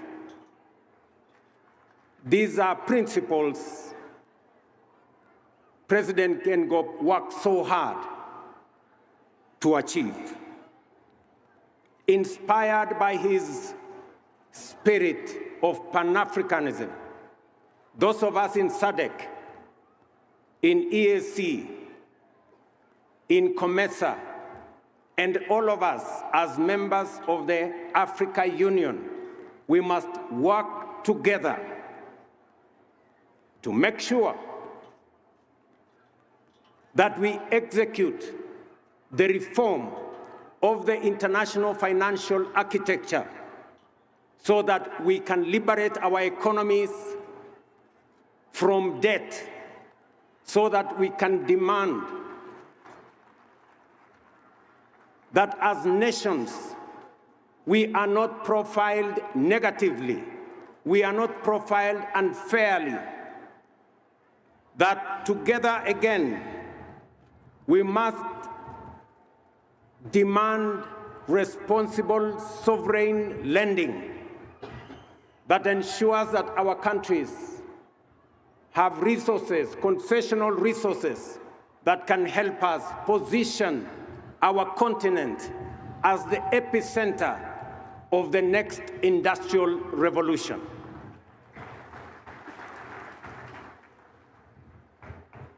Together, as a continent, believing in what President Geingob believed in, we must stand together with one voice to reform our Africa Union, to make it fit for purpose, so that we can march into the future as the epicenter of green manufacturing, position ourselves with our resources, enormous resources, the enormous energy resources, agricultural potential, mineral, and natural resources that we have. We cannot certainly be a continent defined by poverty. We must be a continent defined by opportunity, by potential, and by investment. That is what President Geingob believed in.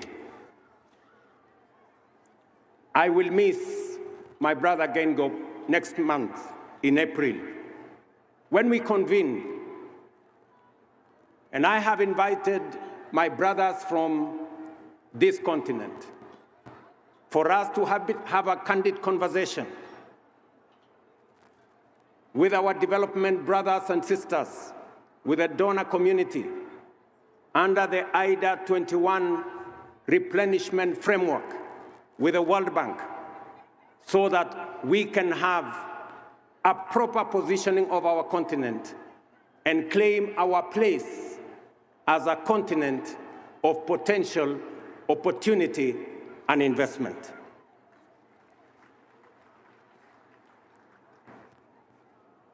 My brother, Nangolo Mbumba, you're fitting into the big shoes of our departed brother. We believe that you have what it takes, and you can count on the support of Kenya as you take the reins of leadership in your great country. Mama Monica,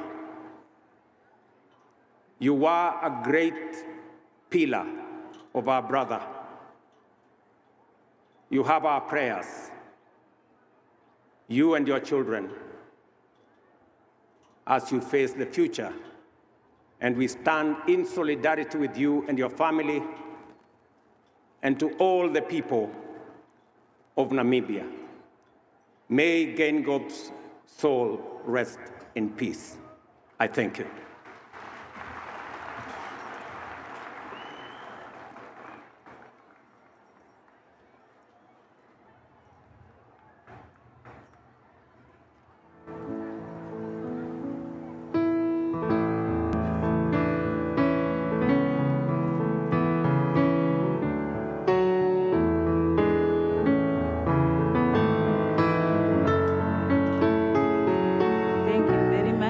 Excellency President Ruto, for that tribute. I would like to recognize the presence of Nuncio Dario Pavisa, representative of the Holy See. I would then proceed to call on Her Excellency Dr. Samia Suluhu Hassan, President of the United Republic of Tanzania, to present her tribute.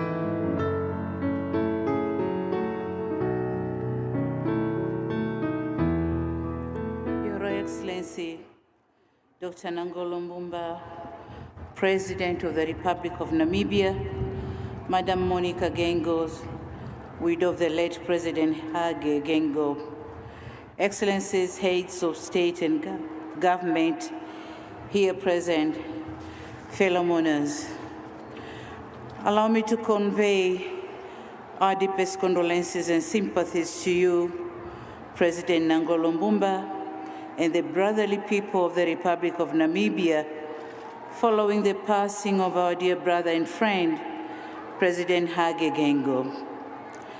Our deepest condolences to Madam Monica Geingob, the entire Geingob family, for losing a part of their own, a husband, a father, a grandfather, and a brother.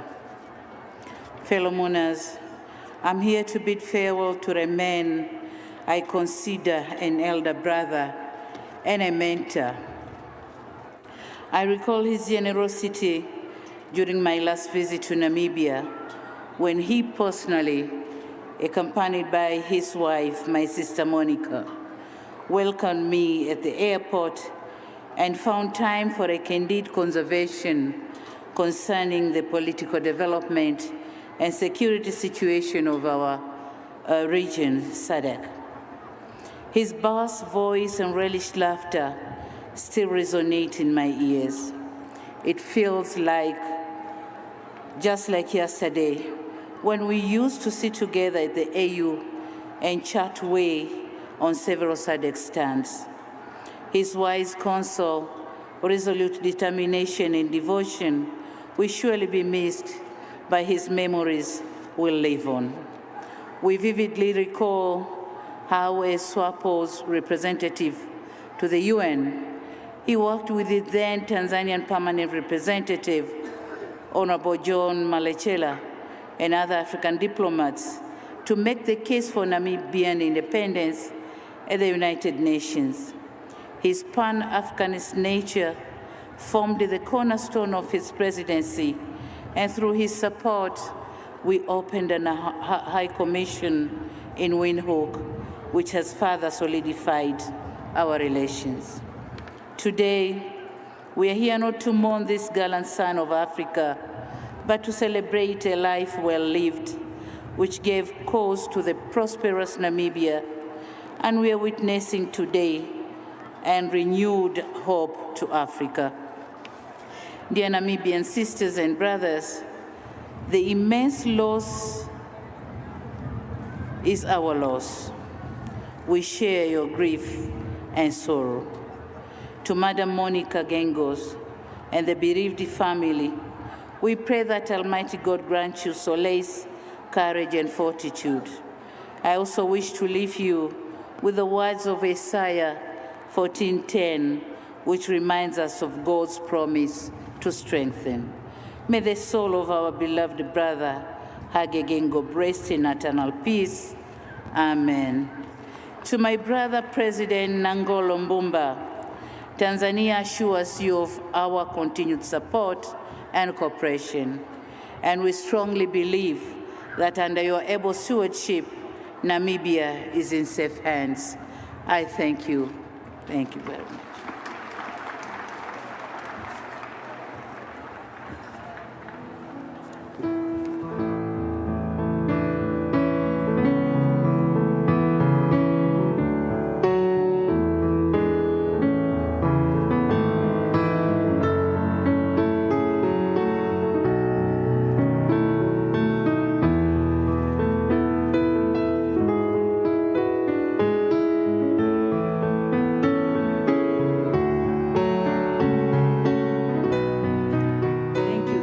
Your Excellency, Dr. Hassan, President of the United Republic of Tanzania, for your tribute. I now invite His Excellency, Dr. Emerson Mnangagwa, President of the Republic of Zimbabwe.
Your Excellency, my dear brother, President Nangolo Mbumba, and Madam, Your Excellency, Mrs.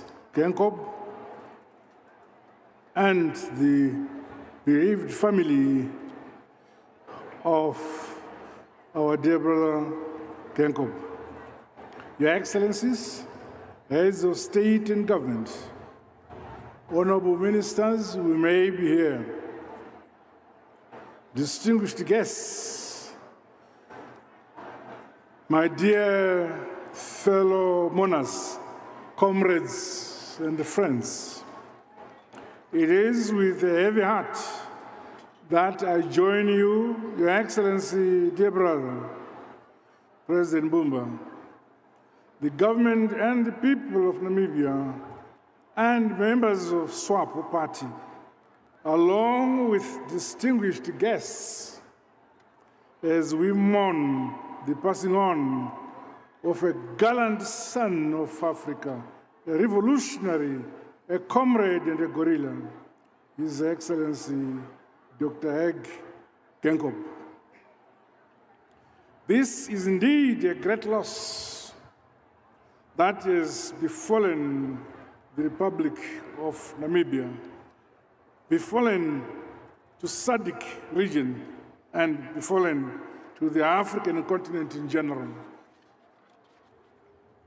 On behalf of my partisan PF, the government and the people of Zimbabwe, my family, and on my own behalf, I extend our deepest and heartfelt condolences to Mrs. Geingob, the Geingob family, the SWAPO party, the government, and indeed the people of Namibia. The late dear brother Dr. Geingob was a loyal, dependent friend and an ally to Zimbabwe, a revolutionary by excellence. At various international fora, such as the United Nations, my late brother, Dr. Geingob, consistently and fiercely called for the unconditional removal of the unilateral illegal sanctions imposed on Zimbabwe by some Western countries. In Zimbabwe, we shall also fondly remember the late dear brother, President Geingob, for having worked tirelessly to consolidate the long-standing and excellent relations that exist between our two countries. I recall that during my state visit to this great country in 2019, my dear brother, late President Geingob, and I resolved to upgrade our relations to the level of a binational commission to further deepen and comprehensive multi-pronged scope of cooperation. The late President Geingob was a liberation hero and a visionary statesman who wholeheartedly served his people with utmost distinction. He was a pragmatic leader who believed in and worked for the economic empowerment of the people of Namibia and those of our region in SADC as a whole. He championed the values of Pan-Africanism and the emancipation for the peoples of Africa in general. He was a staunch defender of African independence, African freedom, African democracy, and non-interference in our internal affairs as sovereign states. He bequeathed to us and posterity an indelible legacy which we must preserve and hand down to successful young generations, particularly his unwavering commitment to justice, African dignity, solidarity, and equality. I would like to mention that I feel very, very humbled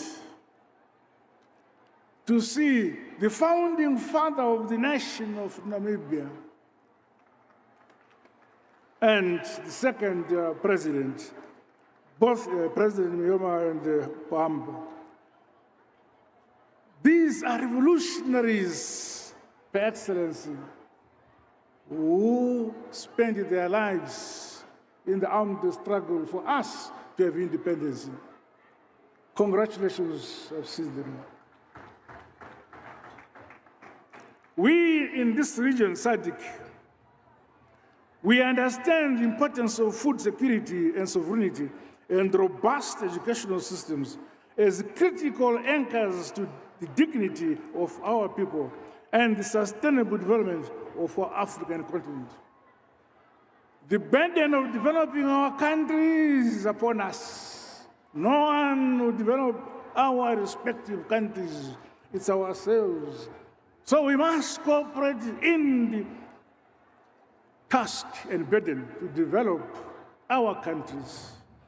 And my little brother, President Geingob, was an ardent teacher and a philosopher that African countries must have the dignity to develop their countries themselves because it is ours. No one from elsewhere would come and develop our respective countries.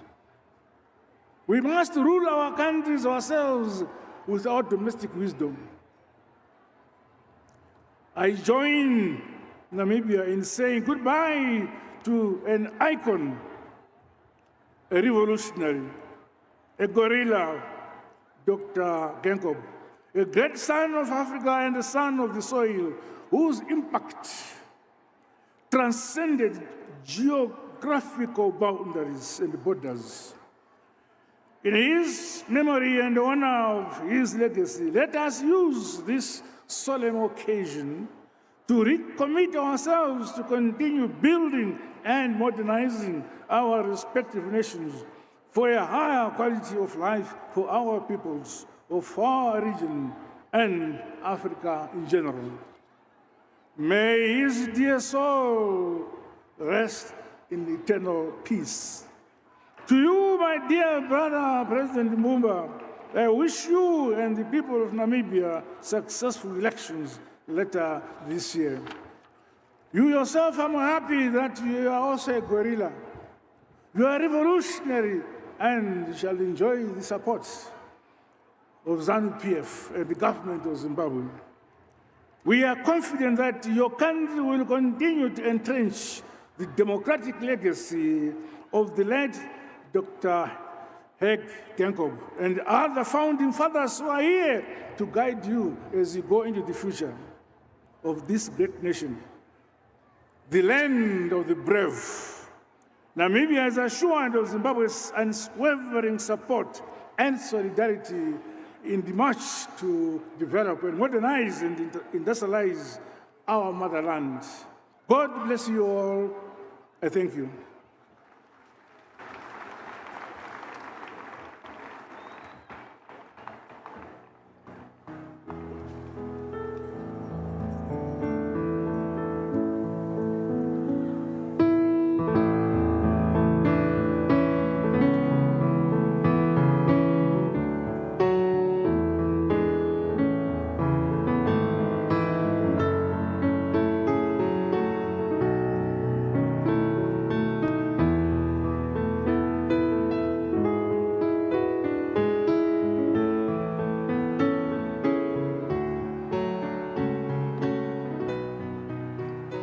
Very much, Your Excellency, President Mnangagwa, for that tribute.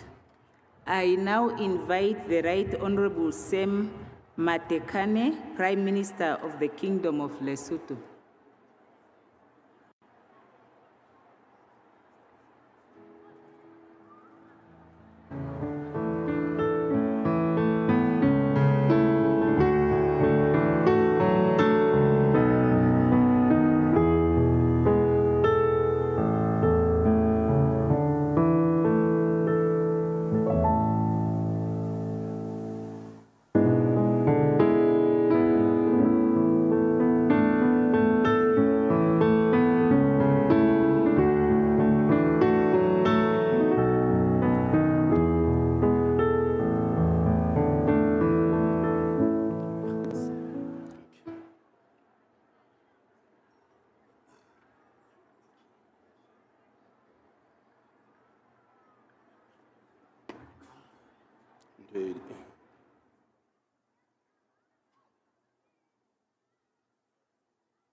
President Nangolo Mbumba and the Chief Mourner, Your Excellencies, Heads of State and Government present here, former President of the Republic of Namibia, Madam Monica Geingob, and members of the family of former President Dr. Hage Geingob.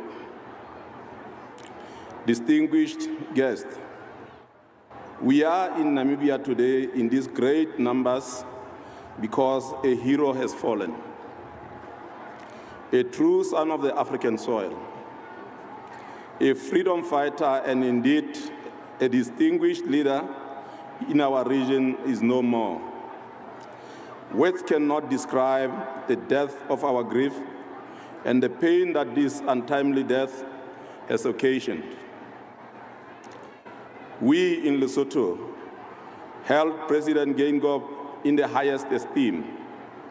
When I assumed office as Prime Minister of the Kingdom of Lesotho, President Geingob was the first head of state that I paid a courtesy call on. I shall forever cherish his warm welcome, good sense of humor, guidance at all times, and words of wisdom that you would always share with me.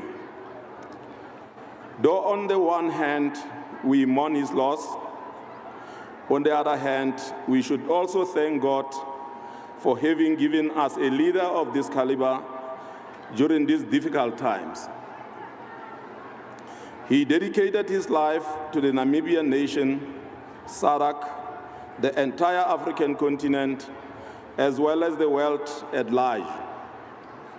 The legacy that he leaves behind of selfless love for humanity, sacrifice for his people, high moral standards, and dedication to peace and security should continue to inspire us to work for a better life for all.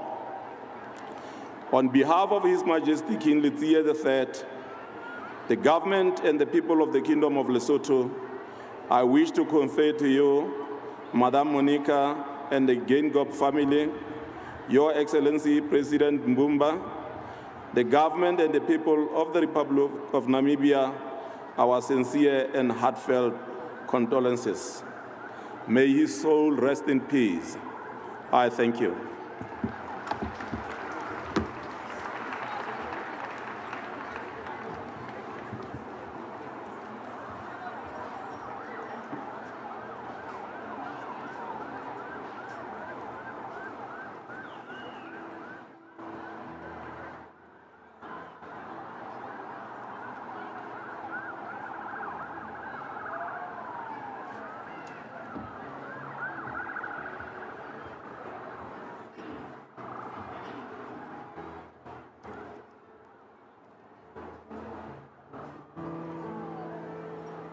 Thank you very much, Right Honorable Prime Minister, for your tribute. I would like to invite His Excellency,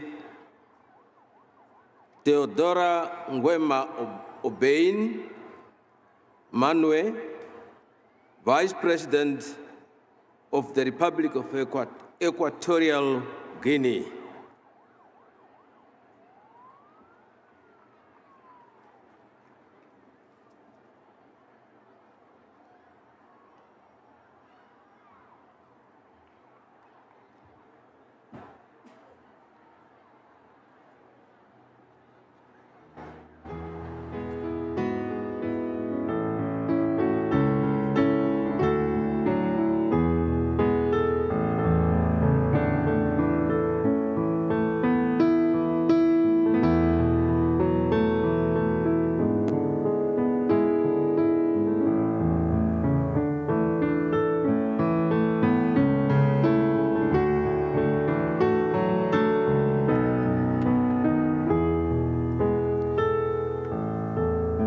Excellencies, distinguished Namibian people, ladies and gentlemen. On behalf of the people of the Republic of Equatorial Guinea and its President, His Excellency Obiang Mbasogo, Head of State and Government, the delegation of the Republic of Equatorial Guinea join me in expressing our deep pain and dismay at the sad event of the death of His Excellency Hage Geingob, President of the Republic of Namibia. Therefore, we convey our deepest condolences to the government and people of Republic of Namibia. We want to reiterate the expression of our deepest condolences for such an inestimable loss in this moment of deep pain of his entire family, to whom we convey our feeling of support and solidarity. His Excellency Hage Geingob was a prominent Pan-Africanist and faithful defender of the value of unity and solidarity of the African Union. And as the son of Africa, immense in its struggle against colonialism and apartheid. May he rest in peace. Thank you.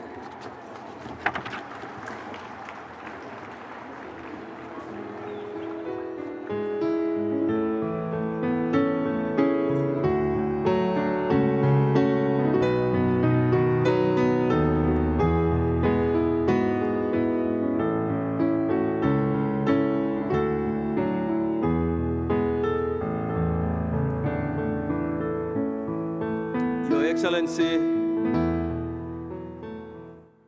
Comrade Nangolo Mbumba, Your Excellencies, heads of state and governments,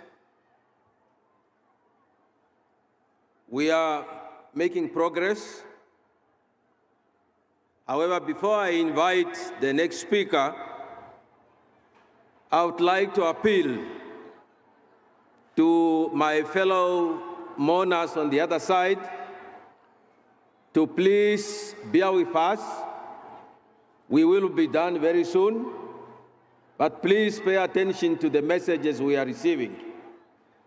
We must extend the courtesy our international guests deserve. So please, my countrymen and women, listen to what we are saying and just lower your voices, please.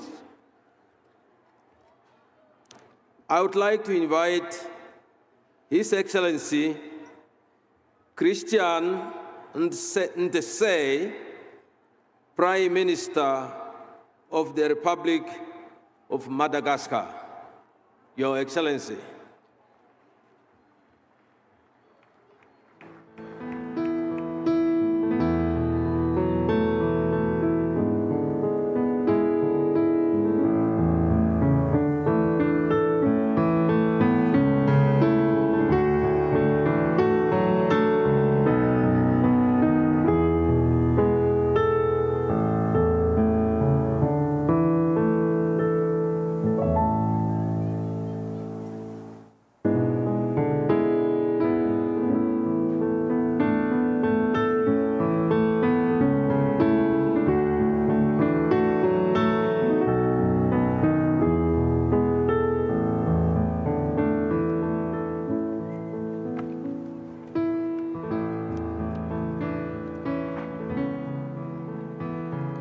Your Excellency, Dr. Nangolo Bumba, President of the Republic of Namibia,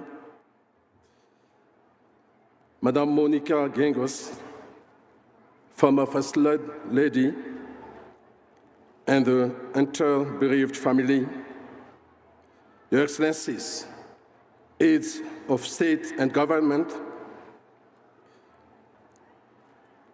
dear people of Namibia, ladies and gentlemen, we gather here today to honor the memory of His Excellency, the late President Hage Geingob, a towering figure in the fight for liberation in our region. President Geingob was not just a leader, he was an hero. President Geingob's legacy of patriotism and Pan-Africanism serves as a beacon of hope and inspiration for all who strive for justice and freedom. He will forever inspire generations to come. His unwavering dedication to the Namibian people leaves an indelible mark on our hearts. On behalf of His Excellency André Joël, President of the Republic of Madagascar, our government, and the Malagasy people, I extend our heartfelt condolences to President Geingob's family and the people of Namibia. In this moment of mourning, our thoughts and prayers are with you. May the enduring spirit of President Geingob continue to guide and uplift Namibia as it moves forward. Madagascar holds a deep respect for its relationship with Namibia. The history of Madagascar-Namibia relations is rooted in our common struggle against apartheid in Southwest Africa. Madagascar provided refuge to SWAPO activists and hosted an ANC bureau demonstrating unwavering support for the liberation movement. Our nations share a bond forged in the fight for freedom and justice. Our shared history, our solidarity within regional and continental frameworks underscored our commitment to mutual progress and prosperity. In closing, let us honor President Hage Geingob's memory by recommitting ourselves to the ideals of unity, peace, and development.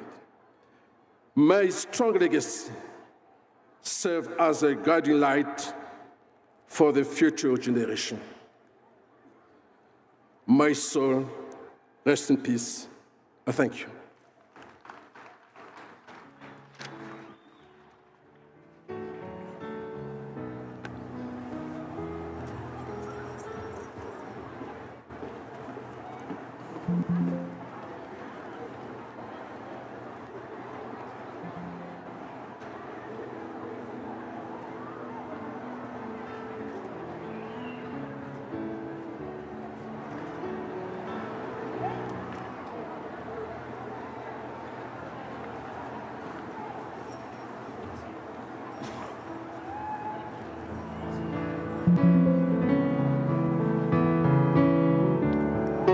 Thank you very much, Your Excellency, for your tribute. I would like to invite the Right Honorable Edward Ngirente, Prime Minister of the Republic of Rwanda. Right Honorable.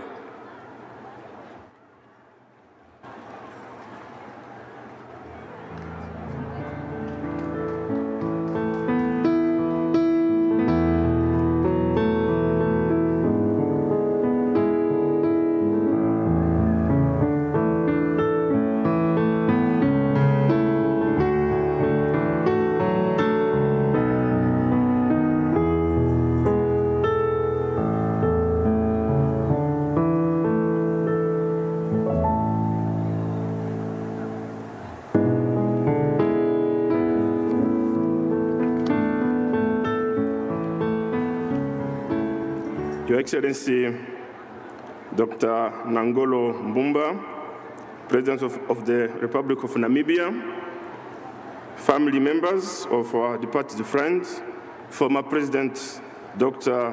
Hage Geingob, Excellencies, Head of State and Government, dear people of the Republic of Namibia, distinguished guests. Today, we come together to honor a true champion of Africa's liberation struggle and celebrate the remarkable life of a statesman who served his great nation of Namibia. Allow me, on behalf of His Excellency President Paul Kagame, the people and the government of the Republic of Rwanda, to extend our sincere condolences and deepest sympathy to the family and the people and the government of Namibia. As we mourn this great loss, we reflect on the remarkable tenure of Dr. Hage Geingob as the President of Namibia, as well as the indelible mark he has left on our continent. His quest for freedom and justice inspired generations across Africa and beyond. His legacy will forever be etched in the hearts of those who strive for self-determination and dignity. Rwanda will always remember his contributions to the excellent and brotherly relationship between our two countries. I wish to take this opportunity to reaffirm our commitment to continue strengthen this strong foundation of friendship and cooperation.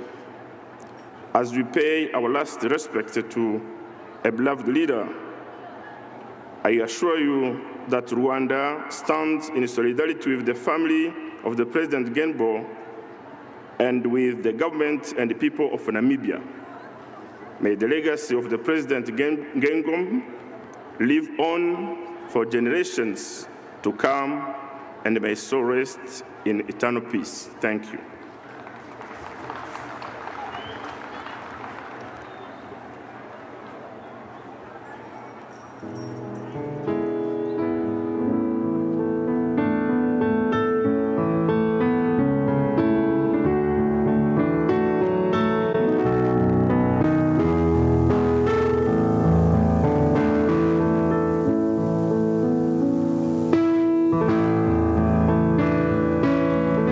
Thank you very much, Your Excellency, for your tribute.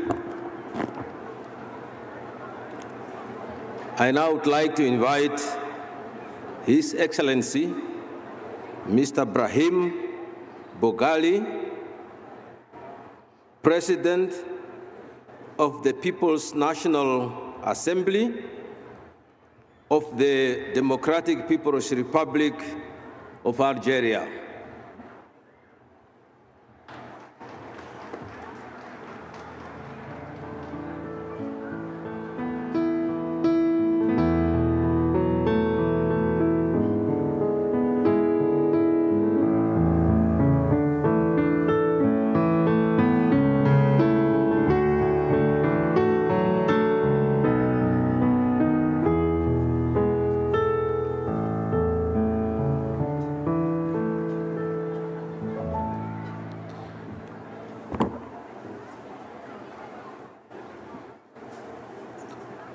بسم الله الرحمن الرحيم. فخامة السيد رئيس الجمهورية، فخامة نائبة رئيس الجمهورية، عائلة الفقيد، فقيد إفريقيا، قاطبة فخامة السادة الرؤساء السابقون لجمهورية ناميبيا، فخامة السادة رؤساء الدول الحكومات وممثلي الدول الأجنبية الحاضرين معنا اليوم، الجمع الكريم مع مراعاة كل المقامات. Your Excellency, Mr. Nangolo Mbumba, President of the Republic of Namibia, Your Excellency, Madam Netembo Nandi Ndaitwa, Vice President of the Republic of Namibia, Your Excellencies, former presidents of Namibia, bereaved family of Son of Africa, Excellencies, heads of states and governments, honorable audience, all protocols observed. وجودي معكم اليوم ممثلا للسيد رئيس الجمهورية عبد المجيد تبون يعد فرصة لأعبر لكم شخصيا عن بالغ الحزن وعميق التأثر الذي ألم بنا في الجزائر حكومة وشعبا لفقدان الأخ العزيز الرئيس الراحل هيج جينغوب رئيس جمهورية ناميبيا الشقيقة، وليقدم لكم سيادة الرئيس ومن خلالكم إلى الحكومة والشعب الناميبيين خالص التعازي وعميق المواساة على إثر هذا المصاب الجلل، معبرا لكم عن خالص تضامننا وتعاطفنا معكم في هذه المحنة الأليمة التي نحن متيقنون تمام اليقين بأن شعب ناميبيا الشقيق سيتجاوزها بسلام ليواصل تحقيق مزيد من التقدم والرفاه. I'm here today representing His Excellency Mr. Abdelmadjid Tebboune, President of the Republic. On behalf of the Algerian government and people, I extend to you, Mr. President, and to the people of Namibia my sincere condolences and heartfelt sympathy for the passing of our dear brother, late President Dr. Hage Geingob. Algeria stands with you in sorrow. We are confident that our Namibian brothers will overcome these difficult times to continue their path towards prosperity. فخامة السيد رئيس الجمهورية نقول مبوما الحضور الكريم، إن رحيل هذا الرمز الوطني والإفريقي وهذا المناضل الفذ الذي أفنى حياته في خدمة وطنه ناميبيا خلال كفاحها الثوري التحرري وكذا خلال مرحلة بنائها وتشييدها الوطنيين، المتميز أيضاً بوقوفه الدائم إلى جانب الشعوب المستضعفة في دعم حقها في الحرية والكرامة، المؤمن بإفريقيا قوية ومتضامنة والداعم لحقها المشروع في التقدم والرفاه، لا يعد خسارة كبيرة ليس لناميبيا فحسب بل لإفريقيا قاطبة وفاجعة مؤلمة، نسأل الله أن يعيننا جميعا على تجاوزها. Your Excellency, Mr. President, ladies and gentlemen, the passing of this great man, this fighter, is a tremendous loss for not only Namibia, but for all Africans, because he was a national and African iconic figure. He dedicated his life to serve Namibia during the independence struggle and for building Namibia after liberation.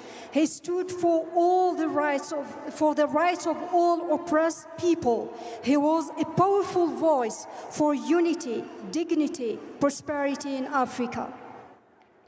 السيد الرئيس الجمع الكريم، نودع اليوم معكم بألم وحسرة كبيرين أحد الرجالات الذين ساهموا بإخلاص في تعزيز وتوطيد العلاقات التاريخية المتميزة بين بلدينا الشقيقين والتي تمتد جذورها إلى مرحلة الكفاح التحرري للشعب الناميبي الشقيق، حيث كان لبلاد الشرف في دعم الكفاح الباسل بكل الوسائل السياسية والعسكرية والمادية الممكنة تلك اللحمة وذلك التقارب، لم يكن له إلا ليتوطأ أكثر فأكثر بعد نيل ناميبيا لاستقلالها من خلال تعزيز العلاقات الثنائية وتكثيف التعاون في كافة المجالات.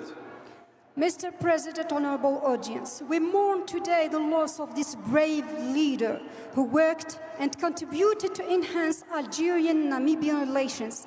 My country has strongly supported by all means, militarily and politically, Namibia's struggle for independence. Those ties of friendship and brotherhood became even stronger after the independence. فخامة السيد رئيس الجمهورية، السادة الحضور، أجدد لكم في الختام خالص التعازي وصادق المواساة باسم السيد رئيس الجمهورية عبد المجيد تبون وباسم الدولة الجزائرية قاطبة، وليؤكد عن خالص تضامننا وتعاطفنا معكم في هذا المصاب بالجلل.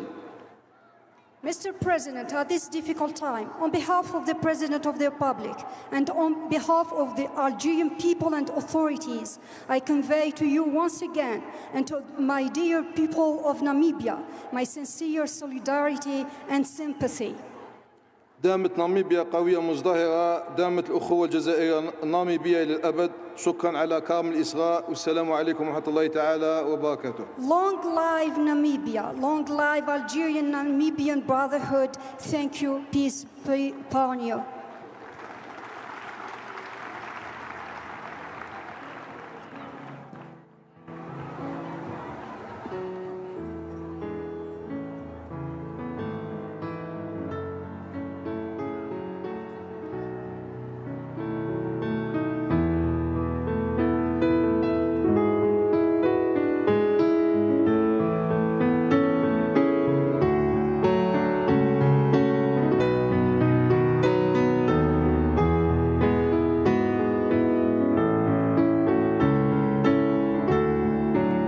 Thank you very much, Your Excellency, for your tribute.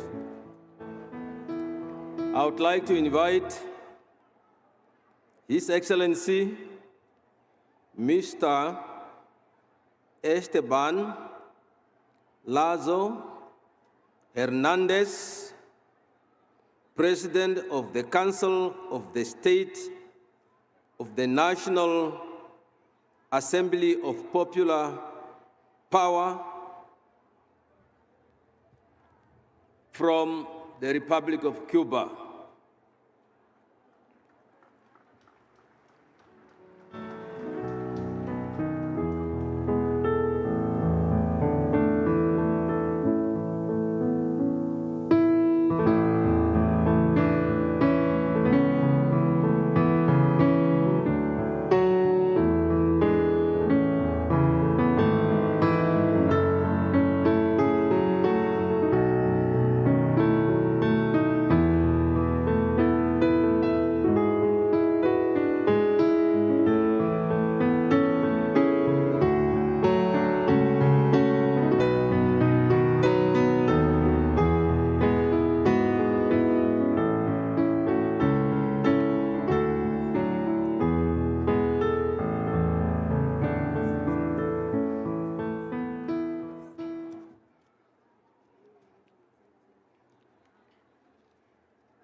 Querido maestro de ceremonia, excelentísimo señor Ngolo Mbumba, presidente de la República de Namibia, excelentísimo señor doctor Sam Nujoma, padre fundador de la República de Namibia, excelentísimo señor Hifikepunye Pohamba, segundo presidente de la República de Namibia, excelencia, jefe de Estado y de Gobierno, jefe de delegaciones, excelentísima señora Mónica Geingob y su distinguida familia, querido pueblo de Namibia, con profundo dolor transmito la más sentida y sincera condolencia del Partido Comunista de Cuba, del líder de la revolución Raúl Castro Ruz, del presidente Miguel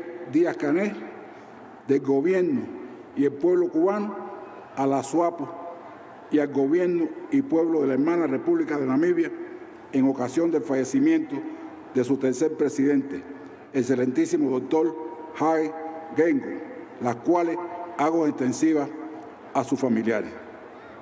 En este momento de profundo dolor, permítame mencionar una frase del héroe nacional de Cuba, José Martí, y cito: la muerte no es verdad cuando se ha cumplido bien la obra de la vida. Fin de la cita. El querido compañero Geingob demostró con creces a lo largo de su fructífera existencia su vocación de sacrificio por su país y por otras causas justas en el mundo. Por eso Cuba, como país latinoafricano, celebra hoy junto a ustedes su extraordinaria vida. Despedimos a un indiscutible líder africano desde la inserción en 1990 de la Namibia independiente en el panorama político mundial. El doctor Geingob defendió con pasión el derecho de África suboccidental primero y de Namibia después a forjarse como nación independiente y soberana, y supo ponerse vehementemente al racismo y al oprobioso régimen del apartheid. Junto al padre fundador de la nación, Dr. Sam Nujoma, el fallecido líder contribuyó a cimentar la proyección internacional de Namibia, al ubicarla en el grupo de naciones africanas de vanguardia en defensa del desarrollo de los pueblos del tercer mundo y de África en particular por la igualdad y la justicia. Director of Ceremony, His Excellency Ngolo Mbumba, President of the Republic of Namibia. His Excellency Dr. Sam Nujoma, Founding Father of the Republic of Namibia. His Excellency Dr. Hifikepunye Pohamba, Second President of the Republic of Namibia. Excellencies, heads of state and governments, and heads of delegations. Her Excellency, Madam Monica Geingob, and her distinguished family. Dear people of Namibia, it's with deep sorrow that I send to you the most heartfelt and sincere condolences from Cuban Communist Party, from the leader of the revolution, Raúl Castro Ruz, from the President, Miguel Díaz-Canel Bermúdez, and from the government and Cuban people, to SWAPO and to government and people of the sister Republic of Namibia, in occasion of the passing of his third president, His Excellency Dr. Hage Geingob, which I extend to his family. In this moment of profound pain, allow me to evoke a phrase of Cuban national hero José Martí, and I quote, "Death is not true when the work of life has been well accomplished," end of the quote. Dear Comrade Geingob largely demonstrated throughout his fruitful life his calling of sacrifice for his country and for other just causes in the world. That's why Cuba, as a Latin African country, celebrates today with you his extraordinary life. On this day, we bid farewell to an undisputed African leader since he in 1990 accepted the independent Namibia in the international political scene. Dr. Geingob defended with passion the right of Southwest Africa and especially Namibia to forge as an independent sovereign nation, and he knew how to vehemently oppose to racism and to opprobrious apartheid regime. Along with founding father of the nation, Dr. Sam Nujoma, late leader, contributed to consolidate the international protection of Namibia, placing her in the group of African nations of avant-garde in defense of equality, justice, and development of the people of the Third World and Africa in particular. Maestro de ceremonia, Cuba, situada a miles de kilómetros de Namibia, tenía la obligación moral de estar presente en esta despedida a uno de sus más fieles amigos en la tierra de los bravos, como reza en una estrofa del himno nacional de este hermoso país. Con especial afecto, él forjó una amistad perdurable con los principales líderes de la Revolución Cubana, en particular con el comandante en jefe Fidel Castro Ruz, con el líder de la Revolución Cubana, Raúl Castro Ruz, y en los años más recientes con el presidente Miguel Díaz-Canel. Como dirigente de la SWAPO, se desplazó en reiteradas ocasiones al frente de batalla en Angola, donde las Fuerzas Armadas Populares de Liberación de ese país, el Ejército Popular de Liberación de Namibia y las tropas internacionalistas cubanas lucharon contra el ejército sudafricano de aquel entonces. En fecha más reciente, y siendo presidente del país, el doctor Geingob pronunció en la Plaza de la Revolución de La Habana palabras muy sentidas en ocasión de las honras fúnebres del líder histórico de la Revolución Cubana, agradeciendo al pueblo cubano y en especial a Fidel por la liberación de Namibia. En recíproco y merecido gesto de gratitud, desde que se conoció de su deceso, Cuba ha rendido honores al compañero Geingob, quien, desde sus diferentes cargos políticos y gubernamentales, exhibió una postura valiente, firme, independiente y solidaria hacia la Revolución Cubana, en contra del cerco económico que nos ha sido impuesto por más de 60 años y también para paliar las consecuencias de fenómenos naturales y otros eventos adversos que nos han afectado, además de sus acciones en favor del bienestar de nuestro pueblo y por la consolidación de la cooperación bilateral en diferentes sectores. Director of Ceremony, President Nangolo Mbumba, dignitaries, Cuba, located thousands of miles from Namibia, had the moral obligation of being present in this farewell to one of his most faithful friends in the land of the brave, as he says a verse of the national anthem of this beautiful country. With a special affection, he forged a friendship long-lasting with the main leaders of the revolution in Cuba, in particular with Commander-in-Chief Fidel Castro Ruz, with the leader of the revolution, Raúl Castro Ruz, and in more recent years with the president, Miguel Díaz-Canel Bermúdez. As a SWAPO leader, he traveled in several occasions to the battlefront in Angola, where the Popular Armed Forces for the Liberation of that country, the Popular Army of Liberation of Namibia, and the Cuban Internationalist troops were fighting against the South African Army at the time. In a more recent moment, and as a president, he pronounced in the Square of Revolution in Havana a very heartfelt words in occasion of the funeral service of the historical leader of the revolution, always grateful towards the Cuban people and especially towards Fidel for Namibia's liberation. In a reciprocal and well-deserved gesture of gratitude, since the very moment we knew of his passing, Cuba has rendered honors to Comrade Geingob, who, from different political and governmental positions, always showed a brave, firm, independent, and solidary posture towards the Cuban Revolution and against the economic siege imposed to us for over 60 years. He did it also to reduce the consequences of natural disaster and other adverse events that has affected us, in addition to his actions in favor of the well-being of our people and in favor of the consolidation of bilateral cooperation in several areas.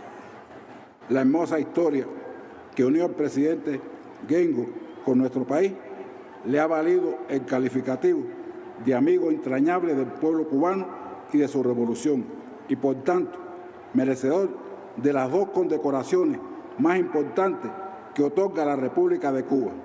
Primero, en 1995, siendo primer ministro, Fidel le impuso la orden Carlos Manuel de Céspedes.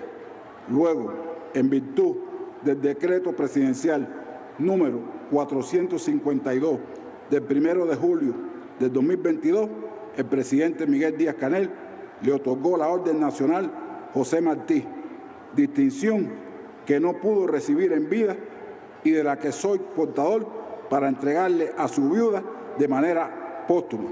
Jamás olvidaremos a nuestros amigos y Namibia y Geingob han sabido serlo. Un baobab ha caído, pero su ejemplo se multiplicará en los jóvenes que encarnan el futuro y que harán de Namibia un mejor país como él lo soñó. Muchas gracias. The beautiful history that brought President Geingob and our country together has earned him the title of enduring friend of the Cuban people and his revolution, and therefore worthy of the two most important decorations granted by our country. First, in 1995, while he was Prime Minister, Fidel bestowed him with the Order of Carlos Manuel de Céspedes. Then, in virtue of the Presidential Decree number 452 of July 1st, 2022, President Miguel Díaz-Canel bestowed with the Order of José Martí, a distinction he couldn't receive in life and of which I am bearer to deliver to his widow posthumously. We will never forget our friends, and Namibia and Geingob has been one of those friends. A baobab has fallen, but his example will multiply in the young people who embody the future and who will make of Namibia a better country as he dreamed. Thank you.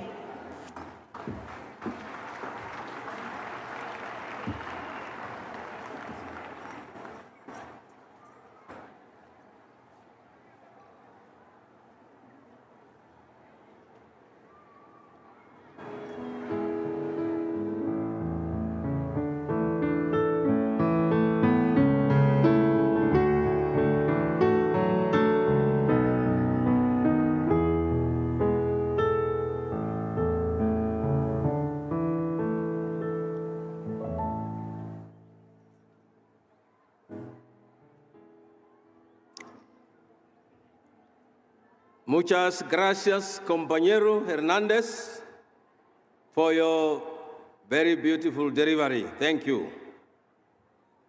The next speaker will be His Excellency Zhang Zhoyun, Vice Chairperson of the Chinese People's Political Consultative Conference of the People's Republic of China, Your Excellency.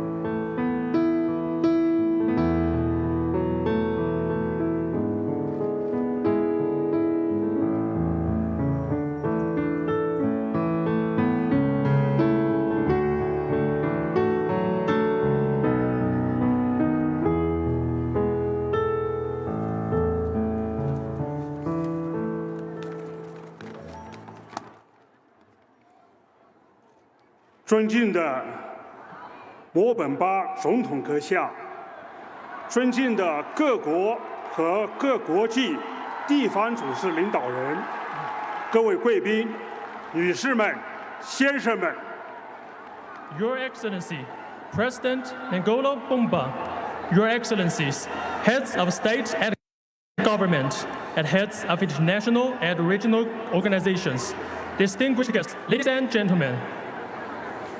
今夕戈根布总统不幸逝世，中国政府和人民深感悲痛。我作为习近平主席的特使，代表中国政府和人民，向纳米比亚政府和人民以及戈根布总统的亲属致以深切的哀悼和诚挚的慰问。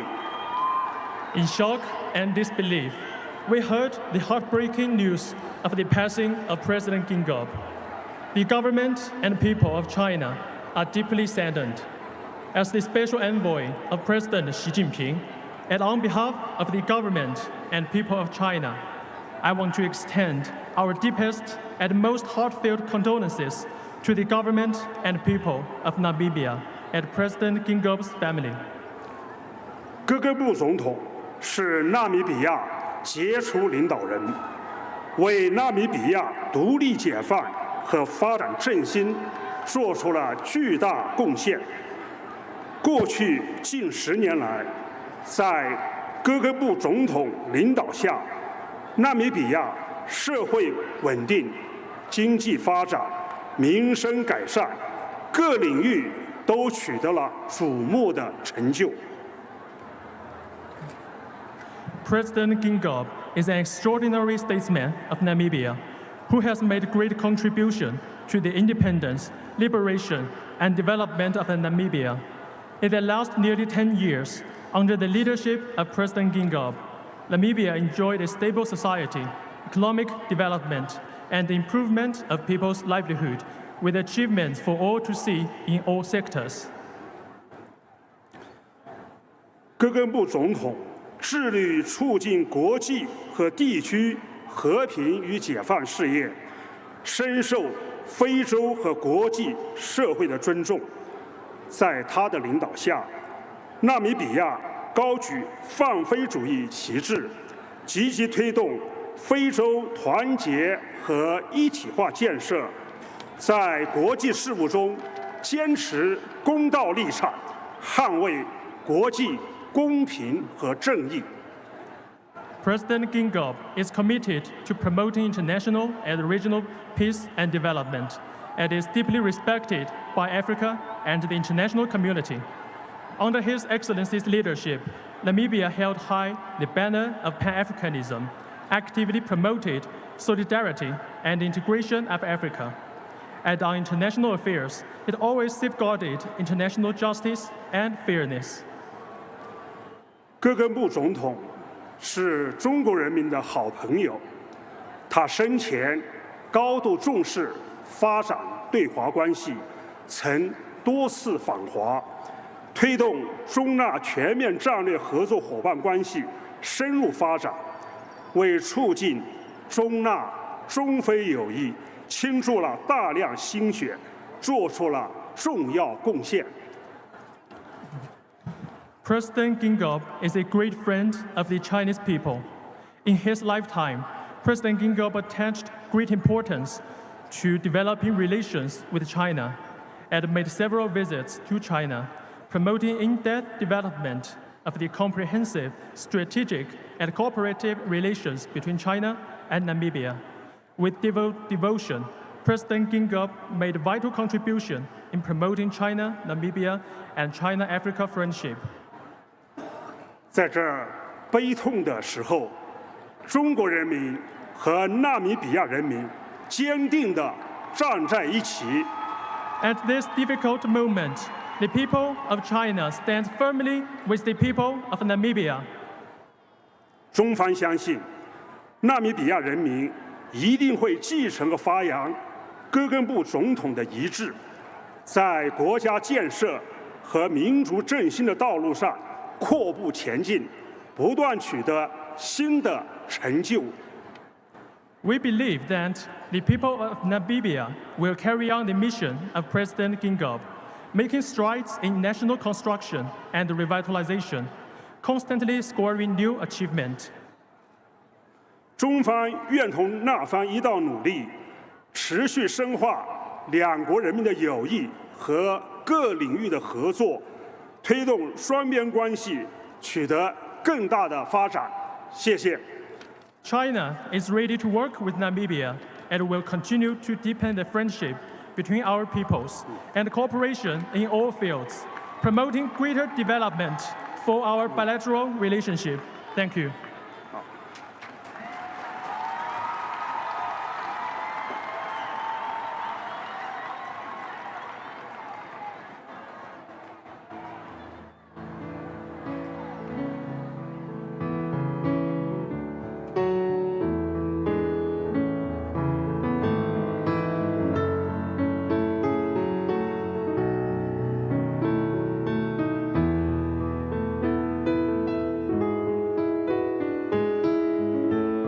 Thank you very much, Your Excellency, for your tribute. I would like to invite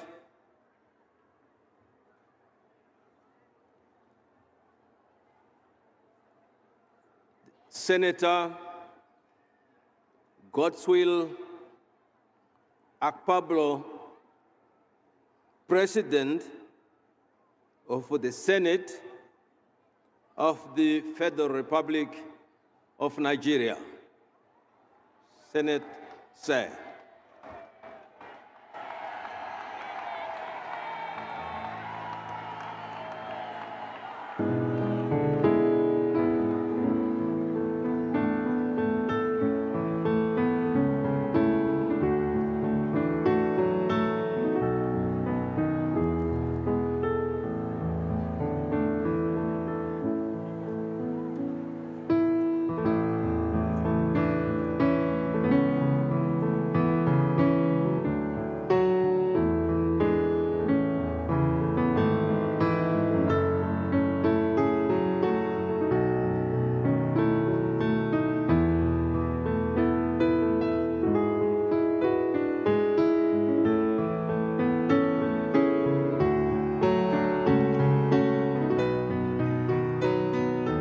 Your Excellency,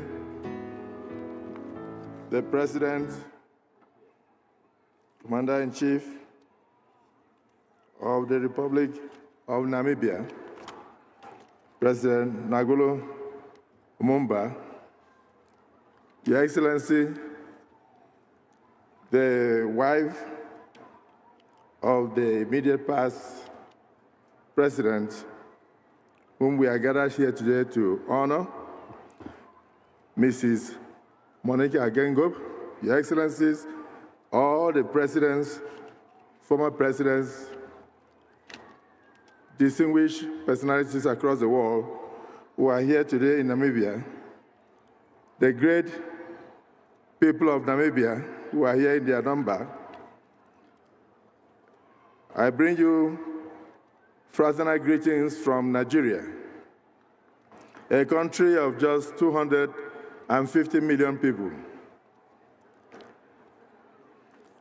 Our dear President, President Asiwaju Bola Ahmed Tinubu, empaneled a team, of which I'm the head, currently the chairman of the National Assembly, Senate President, and I also chair the two chambers of the National Assembly.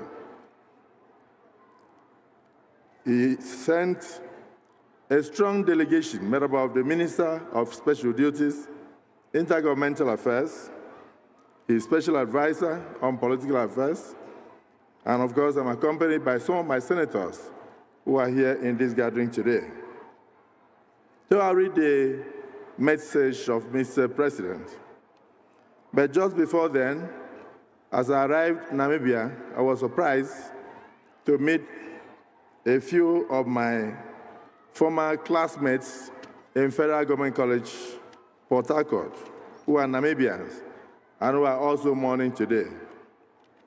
Nigeria happens to be one of those states that form the frontline states that assisted greatly in the struggle for independence of Namibia, assisted strongly in the struggle for the liberation of South Africa, and assisted strongly in the liberation of Angola, very far away in West Africa. So we are sharing today the pains of the demise of this great icon and hero. Of course, Nigeria had in the past supported SWAPO, your ruling political party, with materials and human development to achieve its objective of ensuring the freedom of the good people of Namibia. We granted scholarships to train a lot of Namibians, some of whom I've met since my arrival, in the 1970s and the 1980s. We supported Namibia to develop its manpower immediately after the independence, post-independence. We helped to achieve a lot of manpower for this country through technical aid program in the area of education, healthcare, and other endeavors. And this, you can imagine that when we heard the sad news of the demise of this great icon, a hero, a patriot, a Pan-Africanist, our country also felt the sadness, and we are sad equally. And so my president, President Bola Ahmed Tinubu, empaneled a strong team to be here in Namibia to condole with the president, the good people of Namibia, the bereaved family, and the entire citizens. So I'll just proceed to read his short address. On behalf of myself and the good people of the Federal Republic of Nigeria, I extend my deepest condolences to you and to the good people of the Republic of Namibia for the sad passing of our dear brother, His Excellency President Dr. Hage Geingob. Our thoughts and prayers remain with you, his family members, and the good people of Namibia in these very difficult times. May the strength of your nation, exemplified in your national anthem, the Lion of the Braves, and the grace of God Almighty provide comfort and solace in the face of this tragic loss. The people of Nigeria, in their numbers, stand in solidarity with you, Namibians, in this moment and beyond this moment. As I commiserate once more with you and the good people of your great nation, the Republic of Namibia, please accept, Your Excellency, the assurances of my sincere and personal regards in this loss. This is signed by Bola Ahmed Tinubu, President Commander-in-Chief of the Armed Forces of the Federal Republic of Nigeria and Chairman of ECOWAS, Economic Community of West African States. It's directed to His Excellency Ngolo Mbumba and the good people of Namibia. May I just point out also, Your Excellency, as I depart, that in our midst also, we have great Nigerians, including the former president of our country, His Excellency President Olusegun Obasanjo, who was one time head of state in the 70s, and of course, you can tell the story of the relationship between Nigeria and Namibia, and was also elected president for about 8 years in the civilian regime from 1999. He's in our midst today with a lot of other Nigerians, but the soul of our icon, a Pan-Africanist and a brave man, rests in perfect peace.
Thank you very much, Your Excellency, for the tribute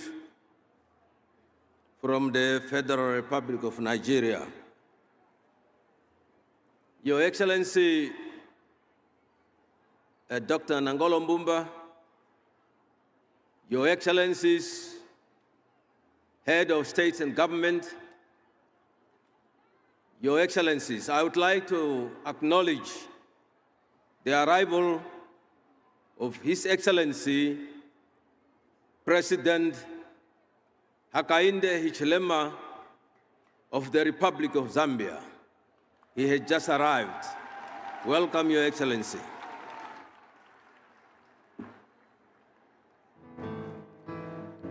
I now would like to invite Honorable Tulisile Dladla, Deputy Prime Minister of the Kingdom of Eswatini. Your Excellency.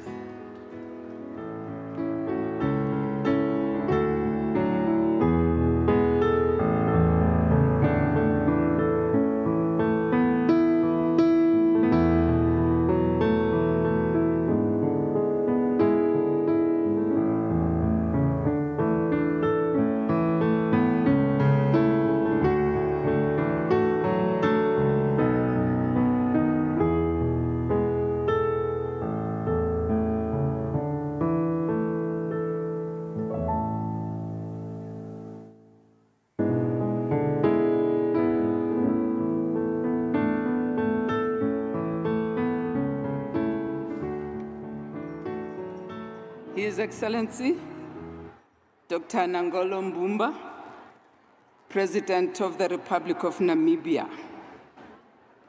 Madam Monica Geingob, children, grandchildren, and the entire family. His Excellency, Dr. Sam Nujoma, founding president and father of the Namibian nation, and Madam Nujoma. His Excellency, Dr. Pohamba, second president, and Madam Pohamba, heads of state, government, and other foreign dignitaries. Her Excellency, Dr. Netumbo Nandi Ndaitwah, Vice President of the Republic of Namibia and of the SWAPO Party. Fellow monarchs,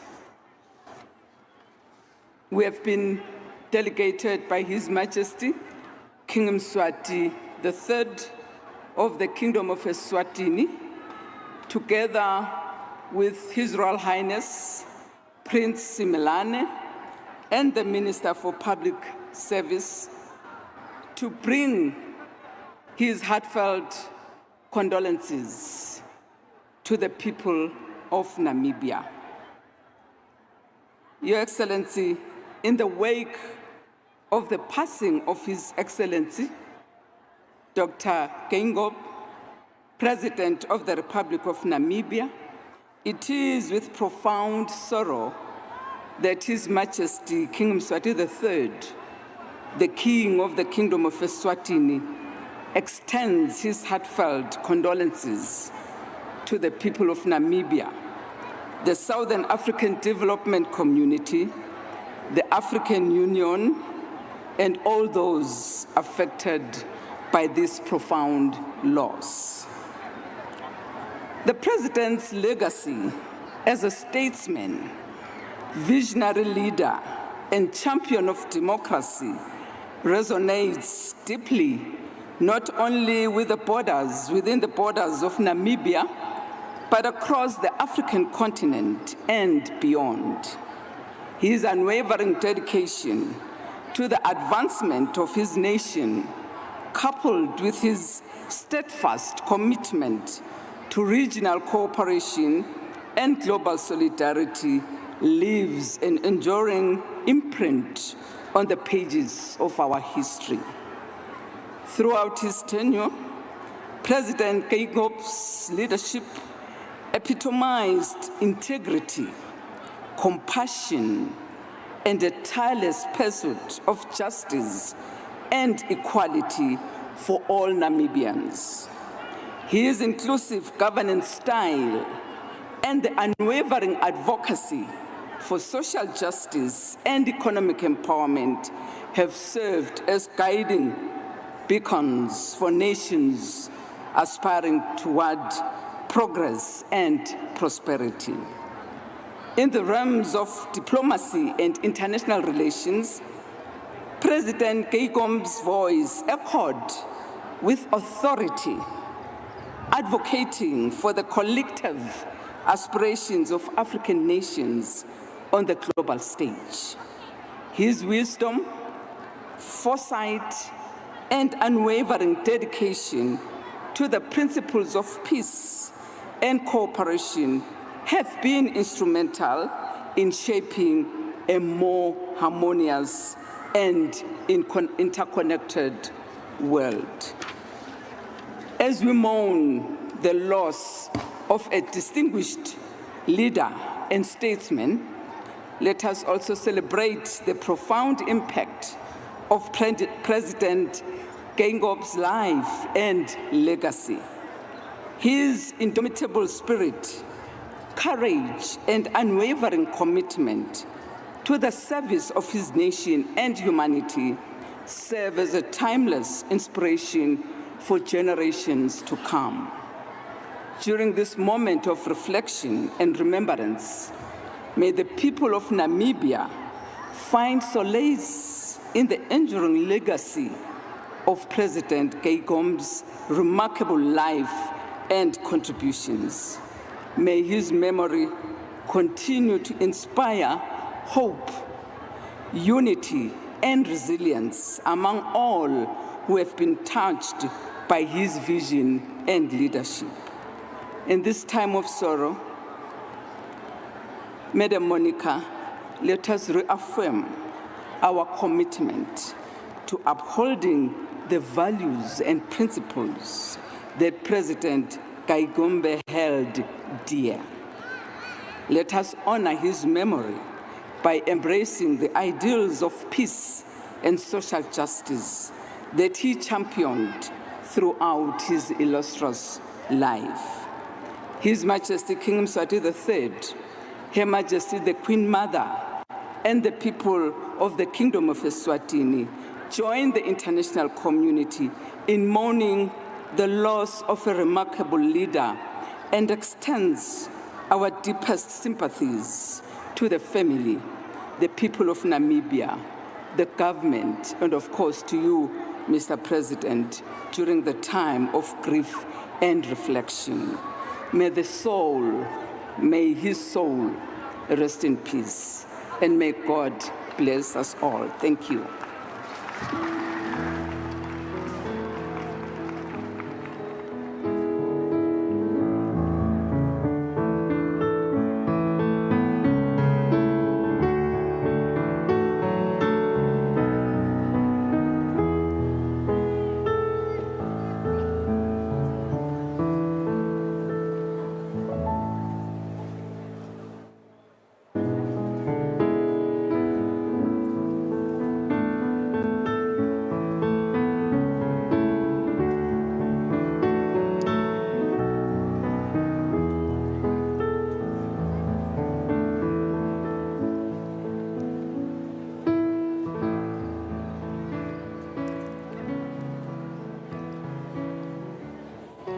Thank you. Thank you very much, Your Excellency, for the befitting tribute. Thank you. I would like to invite Honorable Dr. Nkosazana Dlamini Zuma, Minister in the Presidency,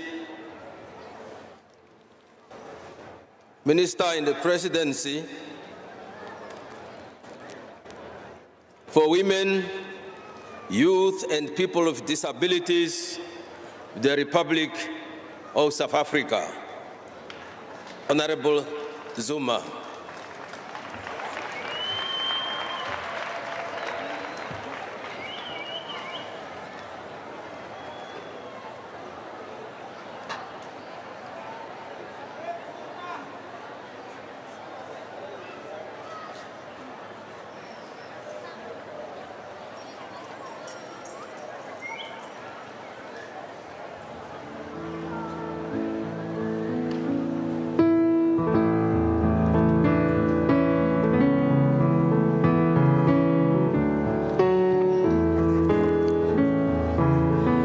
Program Director, Your Excellency President Nangolo Mbumba, and First Lady, the Excellency Vice President Netumbo Nandi Ndaitwah, and former President of Namibia, President Nozumo and President Bohamba, our dear sister Monica Geingob and family, Excellencies, Heads of State and Government, fellow members, allow me to stand on the protocol already established. I stand here before you on behalf of our President, His Excellency President Cyril Ramaphosa, the government and the people of South Africa, to pay homage to a friend of South Africa, a Pan-Africanist, a comrade in arms, who fought side by side with us in the quest of freedom, justice, and dignity. The people of South Africa, of the continent and the world, are in pain at the departure of Dr. Hage Geingob from our midst. Not long ago, in October 2023, President Ramaphosa led a delegation of 13 ministers who came to Namibia for a binational commission, used this occasion to reflect on the existing strong bilateral cooperation and reaffirmed our historic bonds of friendship, solidarity, good neighborliness, whose foundations were cemented in struggle. Dr. Geingob offered so much to the people of Namibia, of our region, the continent, and the world. He believed in peace and shared prosperity, and was unflinching in pursuit of the Pan-Africanist ideals. So as we celebrate the life of this remarkable leader, diplomat, academic with a sharp intellect, I think we must honor his memory by making sure that we change this African paradox of a rich Africa and poor Africans. He believed in shared prosperity and peace. And of course, there can never be peace without development. But there can't be development without peace. Those two things must be dealt with. We must be a continent that manufactures, but also he is the one who honed and sharpened the skills of Namibians before they came back to Namibia. And we must follow his example by having a skills revolution in Africa, so that there is no young person in Africa who doesn't have a skill.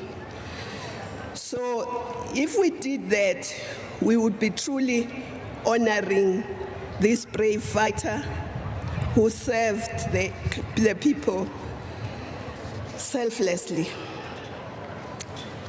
But to our sister Monica Geingob, the children, the family, our deepest condolences to you and to the country as a whole. But I think you should take pride in the fact that you surrendered this son of the soil to the noble service, to the noble cause of serving the country and serving humanity. And that he did that, he served with discipline, with integrity, with dedication, and with compassion. And I think that you should take comfort in that. To our brother, our comrade, please rest in eternal peace. You have now joined the galaxy of our heroes and heroines. Not only the heroes and heroines of Namibia, but you have joined the galaxy of the heroes and heroines of our continent. And we promise that we shall draw lessons from your enduring legacy and continue to serve our people with dedication, with discipline, with integrity, and commitment. Thank you.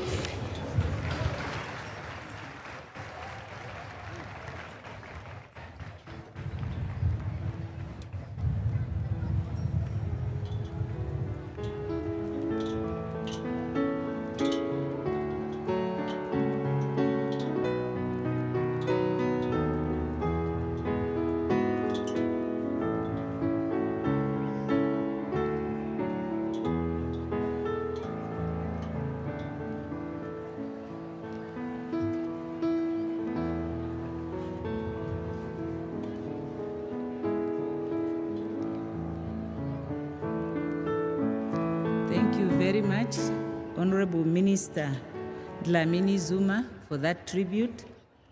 I now would like to invite His Excellency Hakainde Hichilema, President of the Republic of Zambia, to present his tribute. Your Excellency, sir.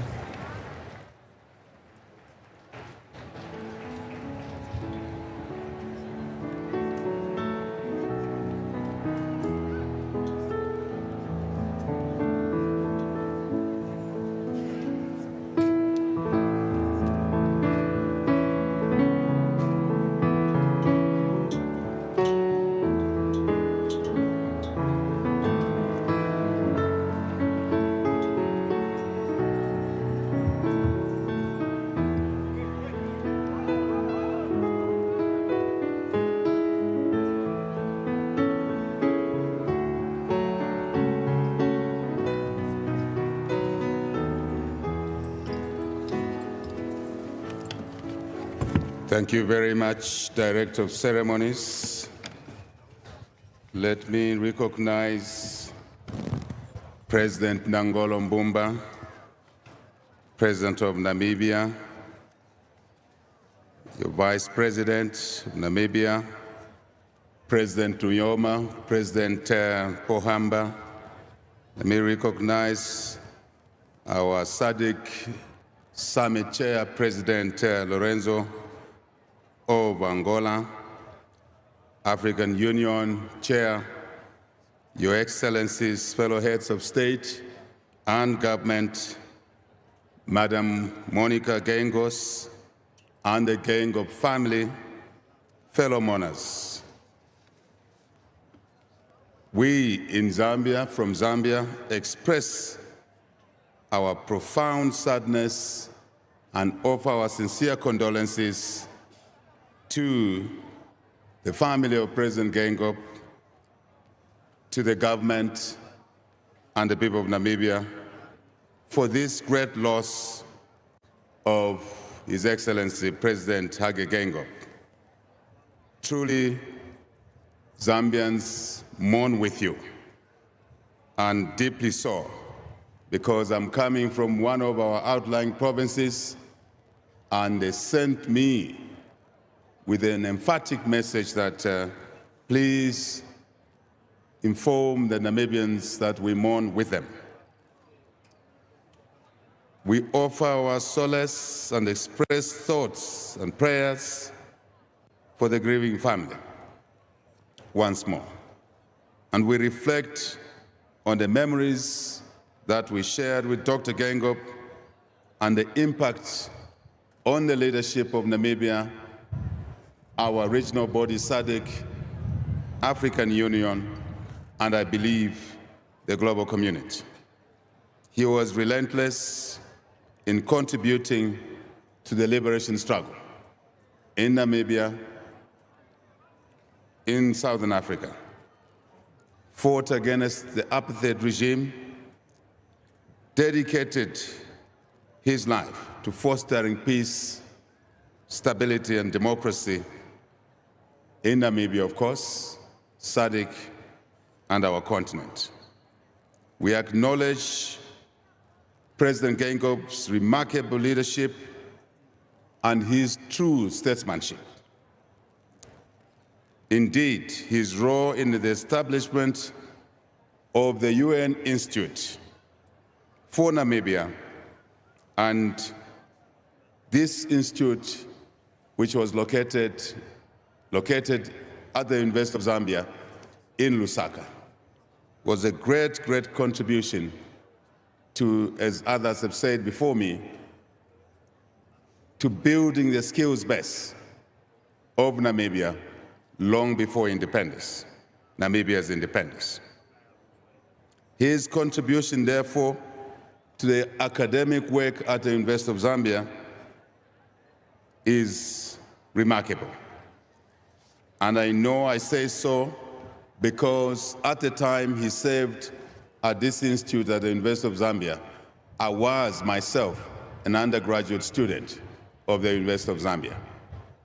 So I can competently say that he did contribute not only to Namibian skills development or best, but to that of Zambia as well. I must say at this stage, it is true that SADC was endowed with 3 heads of state that were associated with the University of Zambia. President Geingob himself, President Mnangagwa of Zimbabwe, who studied at that university, and indeed myself. So this is a great loss to us, to all of us. We commend once more President Geingob for his relentless contributions to humanity, really to security, peace, and stability, not only in Namibia, but in our region as well. We emphasize his legacy for all of the good things that he stood for. I, in particular, am a beneficiary of his induction program into the presidency, because when I took office, he was there, he was available to show me certain things that you can't learn from a classroom, but through experience like he had. So we appreciate that greatly. President Geingob was a pillar of peace and stability, as I said, in our region. A year or so after I took office, I was brought into the SADC Troika. This is the organ that deals with politics, defense, and security cooperation. And he was the chair. And President Ramaphosa was the outgoing chair. I was the incoming chair. And I took over from him as substantive chair. And we served together, he as outgoing chair, and obviously President Suluhu Hassan of Tanzania as incoming chair. And he continued providing leadership at that platform all the time whenever we needed his leadership. We thank him for that. We thank the people of Namibia for having allowed him to serve in those capacities. We can go on to talk about his unmatched, if you like, direct character. He said things, even in our closed-door meetings, which certain presidents wouldn't say, but President Geingob said them if they needed to be said. So we knew that if there was a tough issue that was delicate, we would whisper to him to be the one to raise it. And he would raise it very, very well on our behalf. Thank you, President Geingob. We suggest as Zambians, and I carry a message from the people of Zambia, as I say that President Geingob was viewed as a Zambian citizen because I think he spent around 17 years in Zambia during the difficult times for Namibia. And the citizens of Zambia have asked me to retain his name in our country and to announce that we as a country have taken a decision to rename one of our critical roads in Lusaka, Kasama Roads, which is in one of the suburbs of Lusaka, into Dr. Geingob Road from tonight. I also carry another message along those lines. The people of Zambia have asked me to continue remembering President Nujoma by renaming our Sazu Road in Lusaka again to Dr. Sam Nujoma Road, who was the first president of Namibia. We offer our solidarity and prayer to the people of Namibia, express deep, deep sympathy to the family, Monica, Gengos, and the children, to the government, and the people of Namibia. We pray for God's grace, solace, and peace once more to the afflicted family, and to all of us in the SADC family, in the AU family, and I believe in the global family. May the soul of President Geingob live on in eternal peace, and he will be with us as we continue to serve our people to better our lives in our individual countries and SADC, AU, and the global community. I thank you for your kind attention.